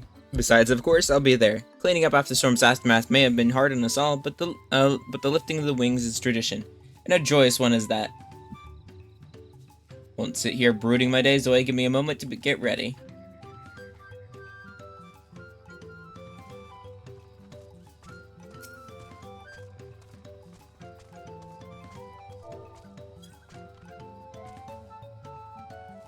Oh, Kali!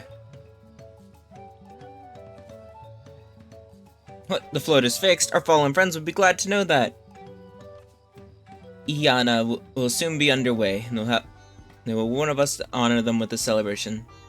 Not let their loss deter us from it. I must go and enjoy the festival for those who no longer can.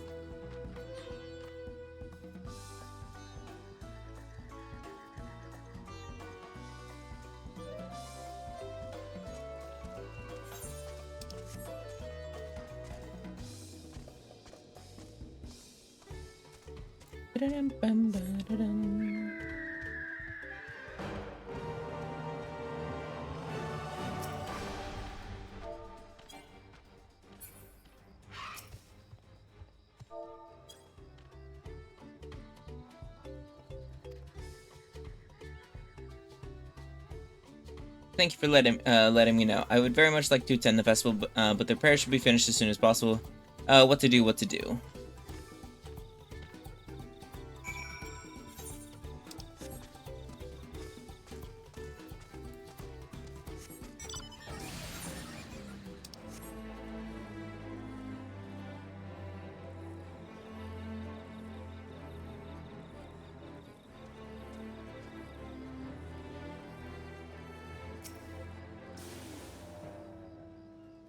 I know we're pleased to hear about the festivals was going ahead, I imagine. Once your friends return, lifting of the wings can begin at last.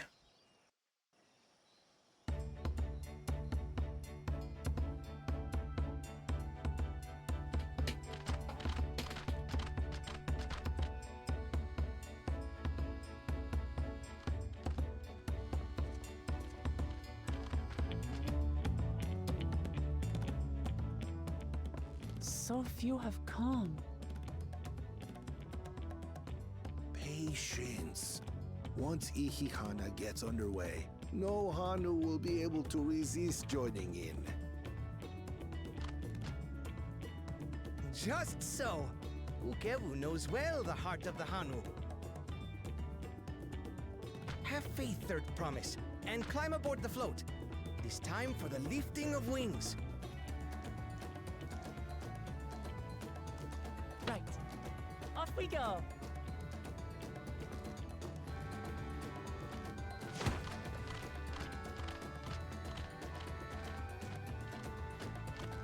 Ihihana is a prayer for bountiful harvest. But this is not its only meaning.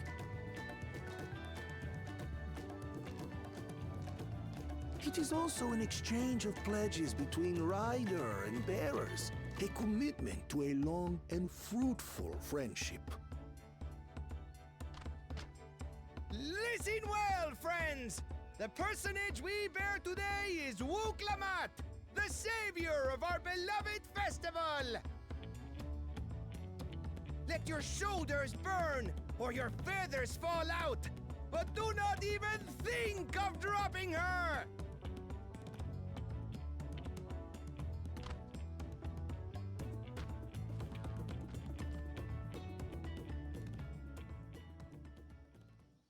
Ready and...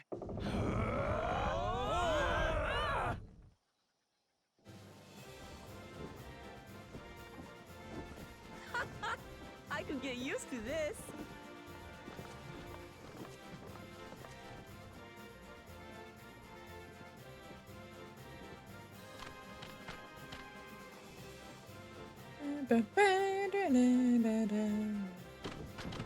Will empty bellies stop you from joining in the fun? Come and help us carry the float!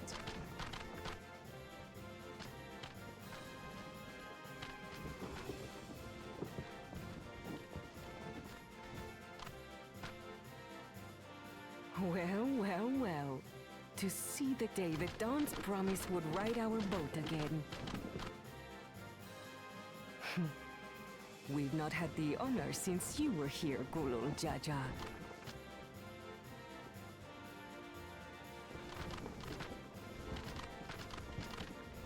Right, we've enough bearers now. Onwards to Kozaduaki!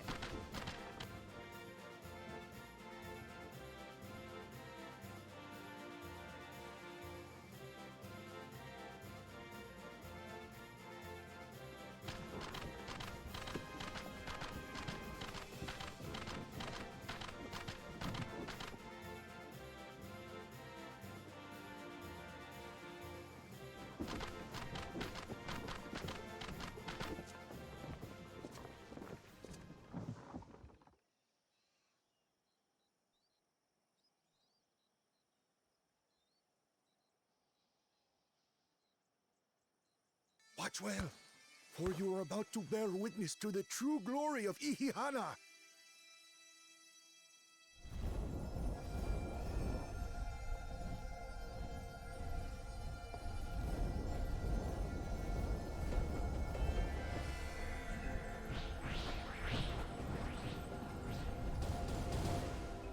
The float draws upon our life force, concentrating and amplifying the energy.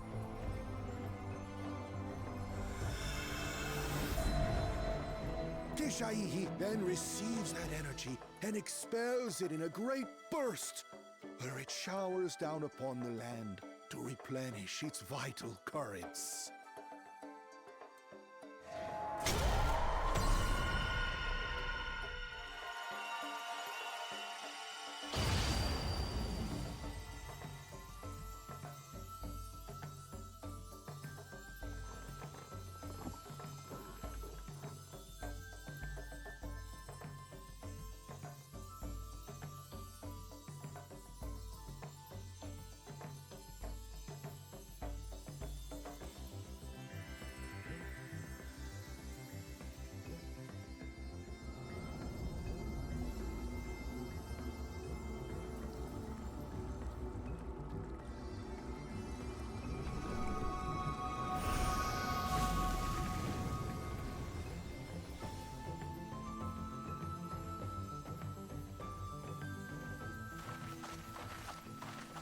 Well, I'll be damned. It worked. Like a literal charm. The float really was helping the reeds. That was amazing! To think that such a thing was even possible!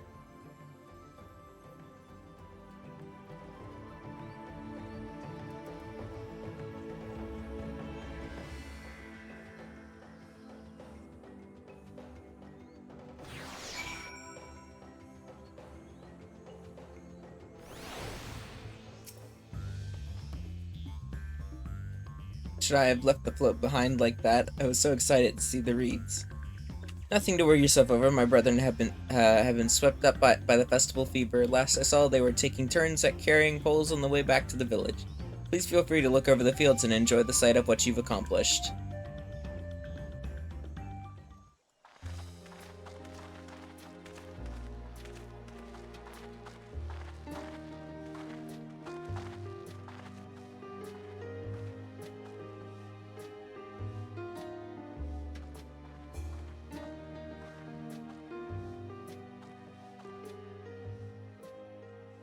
Some of them still look a bit sickly. I imagine even the harvest magic has its limits. If the Hanu continue their festival tradition year after year, though, the entire field should eventually recover. Where does that leave us with the feet, then? You've got nothing to fear on that account. Our situation could never have resolved itself. The revival of even a single reed would have served to demonstrate your commitment to the task. That you recognized the nature of the float and found a near-perfect solution in Ihihana proves your dedication. What's more, I don't think I've seen the festival produce such impressive results since I was a mere chirper. We have been lax in maintaining the float, diluting its magic and reducing Ihihana to hollow theater.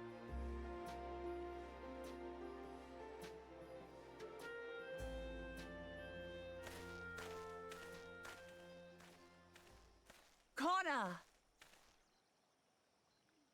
I was delayed by an unpleasant encounter, but it seems I arrived at a good time.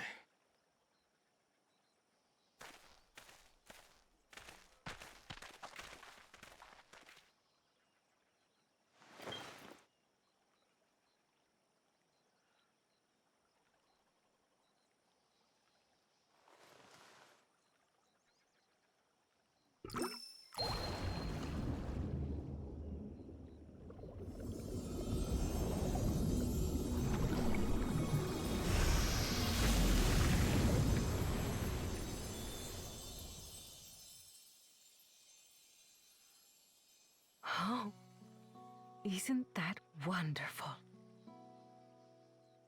What? You just pour in some mystery liquid and problem solved? Stagnant ether was to blame for the reed's poor condition. I assumed that was an alchemical concoction which enhances ethereal conductivity. It utilized the flowing water as an ethereal current, thereby promoting the transfer of life energies. A method I could not have devised without the education I received at the Studium and the cooperation of my Archon allies.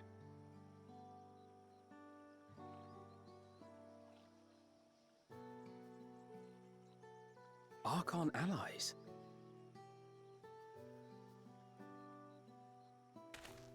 You see, Lamachi, this is why we need to embrace foreign knowledge and technology. Employed appropriately, they make light work of what would otherwise be arduous labor. There's no need to lug around heavy floats. But it's culture. Well, you always were the clever one, brother. Your approach was no less effective, Wuklamart. It achieved the same result. Indeed it did. And you enjoyed the festival, yes? I did! It was so much fun! Having visited your village before, I thought I knew everything about it. As it turns out, I knew very little. About the reeds, about Ihihana.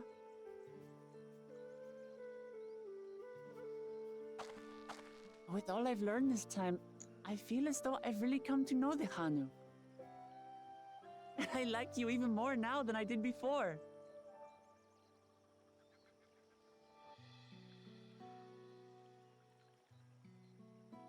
The feeling is mutual.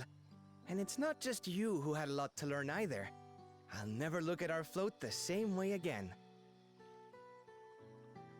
The two of you have exceeded expectations. Come forth and claim your stones.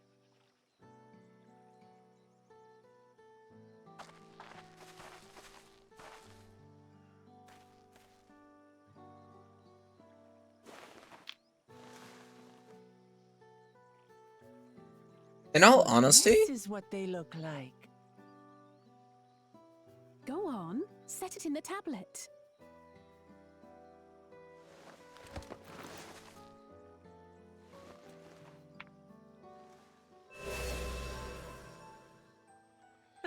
A perfect fit.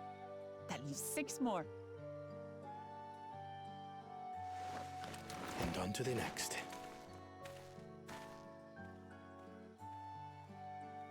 Not even a moment of celebration. That's Kona for you. The third promise? You must join us for Ihihana next season. As Dawn servant, of course.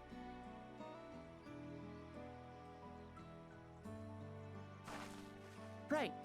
It's back to Tulihiola for now. I feel like Thank you for having us. I look forward to seeing you all again.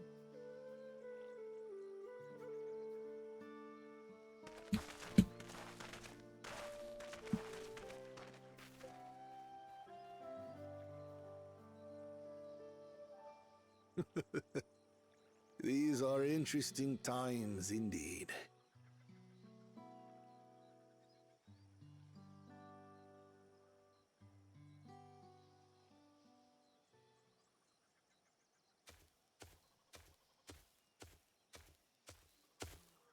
The concoction was brewed by Kona himself. It's a test vial, but it should contain the same reagents.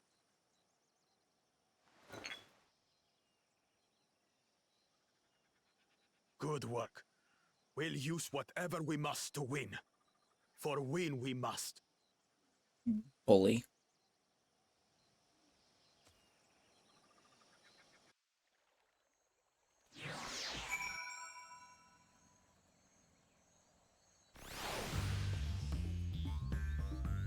So, I feel like, at least in my opinion, like, Wook Lamont and Kona would actually be, like, a good duo pair as Dawn Servant. Like, if there can be the two of them as Dawn Servant, as, like, the two heads, like, Wook Lamont can be more like the traditional one, while Koana is more or less like the, we're embracing outside technology to lighten our load, and just trying to make things a bit more up to par with how other countries are run. And then Wuklamot is making sure that we don't forget the traditional culture along the way. That's my opinion, though. I think they're like, it would be a good teamwork for them both to be like the leader of the nation.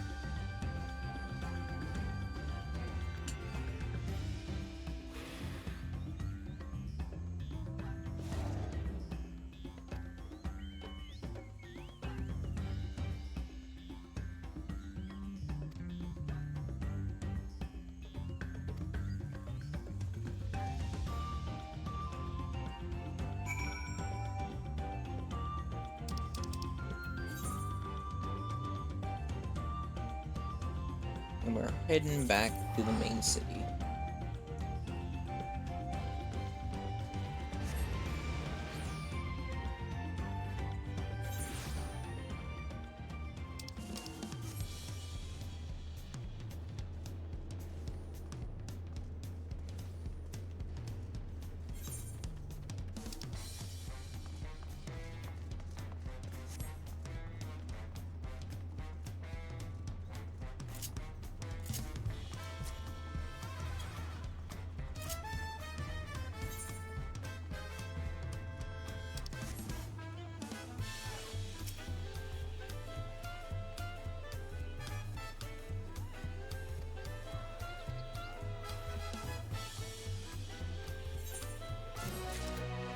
On to the next.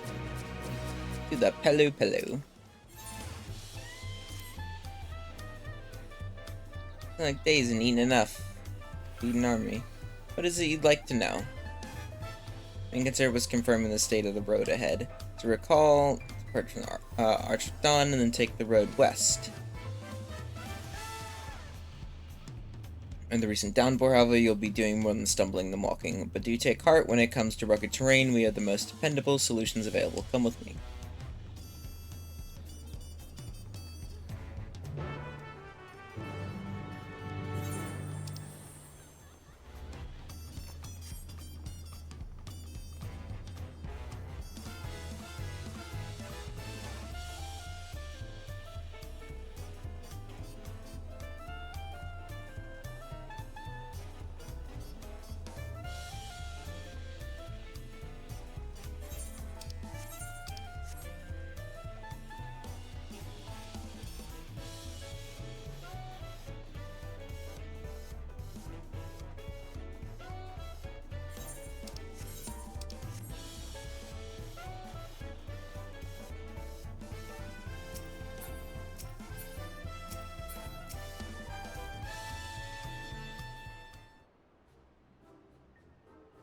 Introduce our most dependable companion, the alpaca.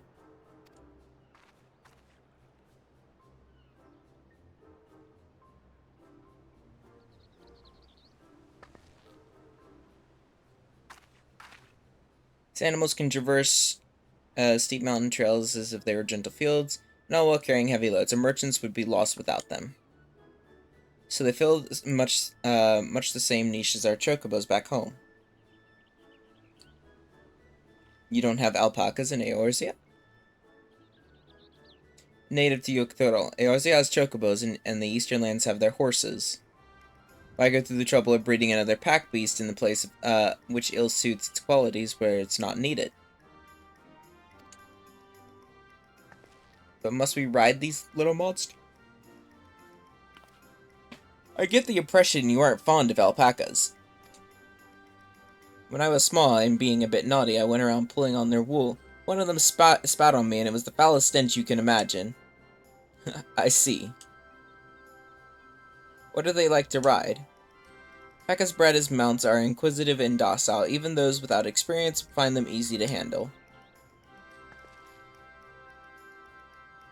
We're really doing this then. So, was my information useful to you? Yes, very helpful, even if it wasn't what I wanted to hear. Good, I'll take my payment now. You want me to pay you? Guess I should have expected much from a Pelu merchant. Let me see what I have on me. Value the act of spreading joy through trade, as you should know. Take pride in making deals and that benefit both parties.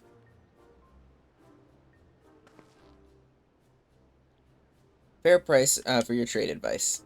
Yes, I made a trade with third promise yourself. My friends will never believe this. I shall be on my way now. Wish you safe travels. You go then, and thank you.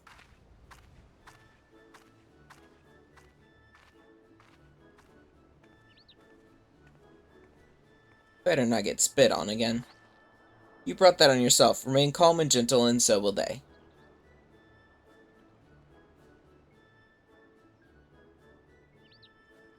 Still not happy about this, but if we need to ride alpacas to reach, then that's what we'll do.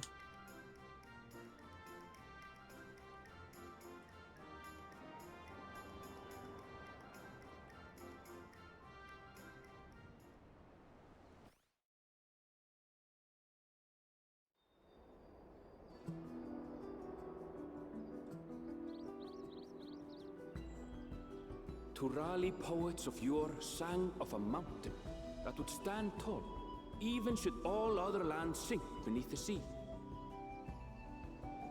Indomitable and eternal, it arises from Urkopacha, the 100 peaks of time. Of all the beasts which crawl and fly, only the legendary Valigarmanda could hope to disturb the summit's serene majesty. Yet, with that flying calamity imprisoned by the Dawn Serpent, what great feat remains for those who would claim the throne?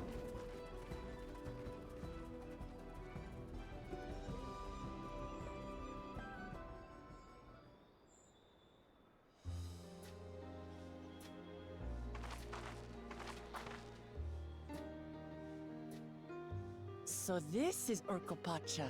I've never actually been here before.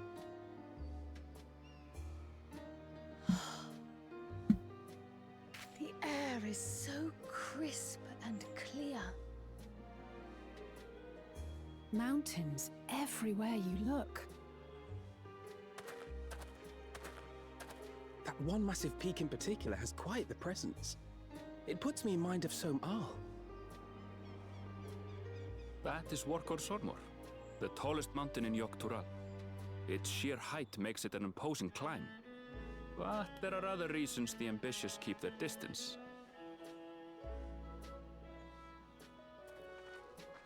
Oh? Do tell.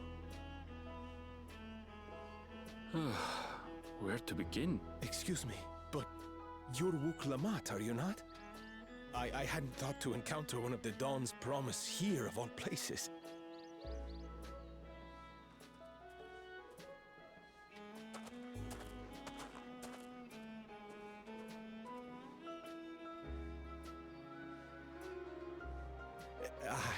But I should introduce myself. I am Bol Nok, a weaver by trade.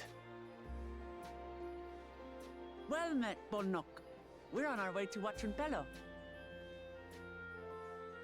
Truly, I've just come from there, as it happens. I'd asked the Pelu Pelu who sell me their wool to give me a tour of their alpaca ranch. The head rancher and I shared a bottle of mezcal while he explained the finer points of wool production. Mezcal, is that a local beverage?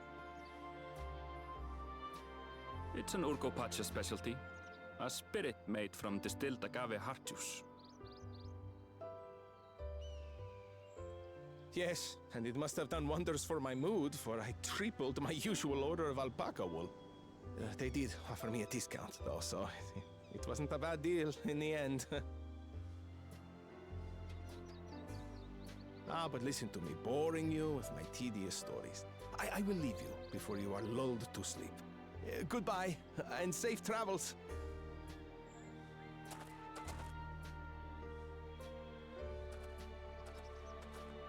Oh, silly me.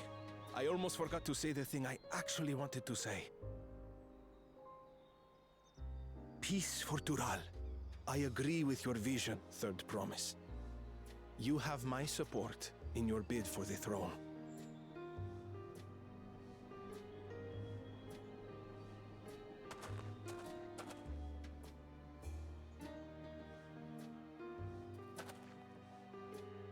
I gather from his tale we would be foolish to underestimate Pelu Pelu merchants.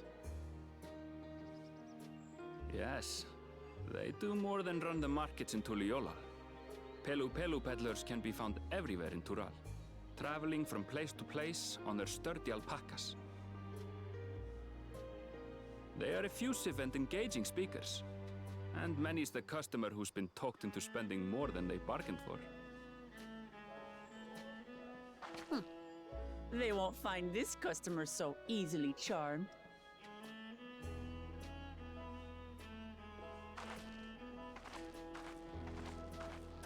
Watranpelo's down the path! Off the main road! Don't get lost! It's right there!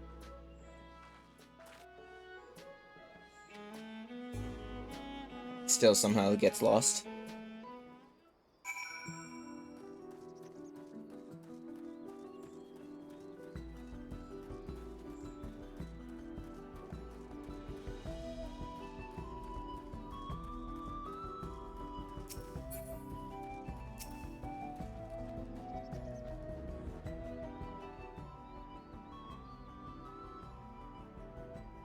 Home of the Pelu Pelu, Wuklamot should have arrived before us.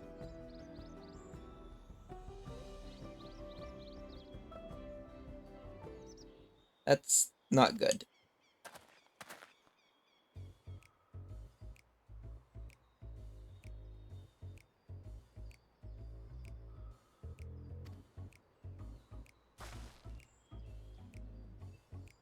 It's a possibility.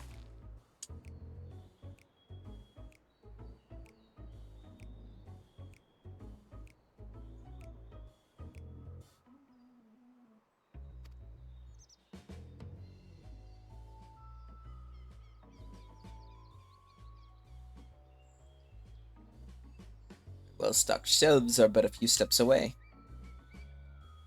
Like the sound of that. I suppose a quick look wouldn't hurt. What did we just talk about? What did you...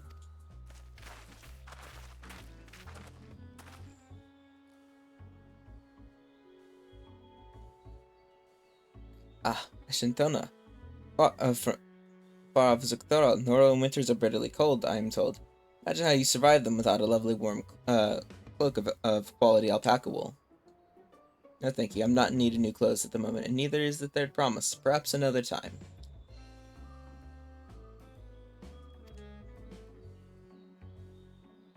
Shop door is always open.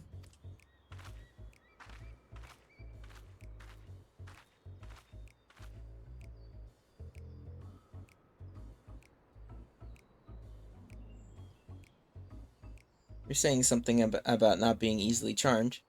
I was just...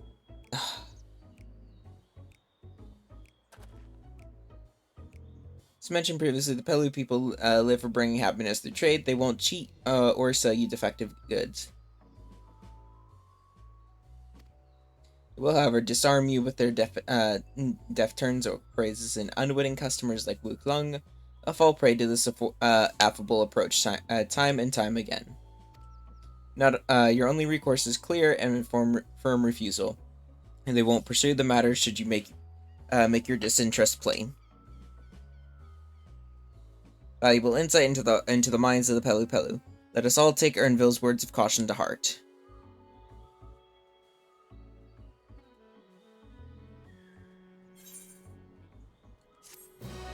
Bam, bam, ba, da, da, da, dun.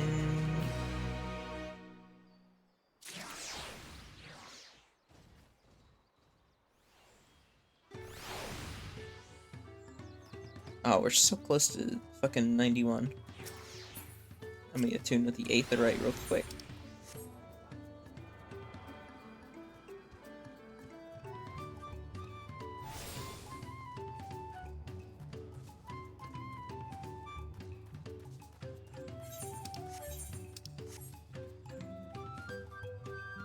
Alright, so, however, I think we're gonna have to go ahead and end here for the night. I know it's not been too long. Been going for about 4 hours now. But I do have work in the morning. And I do need to do some other stuff before I head to sleep tonight. So, I feel like it's a good place to stop here. So, thank you all for watching. And I hope you all enjoyed. We'll be back, of course, probably not tomorrow because I work actually really early on Sunday. So I probably won't have enough time to stream once I get home from work tomorrow. Depending on what all happens. So we'll probably do a stream Sunday evening, though, instead, since I was off today. But yeah. With that being said, of course, if you always want to keep up with anything that I do, you can always follow me on Twitter or join my Discord. Always keep up to date with everything there. Very active in both of those. And of course, as always, I hope you all had a wonderful time enjoying and starting this Dawntrail quest with us. But other than that, I hope you all have a wonderful rest of your night, day, evening, morning, afternoon, wherever you are in the world. In all honesty, tomorrow I might try to level either Pictomancer or Viper up to see if I can't get that ready, and then we'll just pick up on the quest from on either Pictomancer or Viper, because honestly both the classes look really cool. And I've not actually gone through like a campaign as a like kind of mage yet. Most of my adventures so far in Eorzea, ARR was Dragoon, Heaven's Ward was also Dragoon, Storm's Blood was Dragoon, Shadowbringers... Is it still Dragoon? I'm pretty sure Shadowbringers was still Dragoon, and then Endwalker was when I finally switched to Reaper. But I know I leveled up other classes to 80 in Shadowbringers, though. do the level quests. So I do have a couple of them at 80.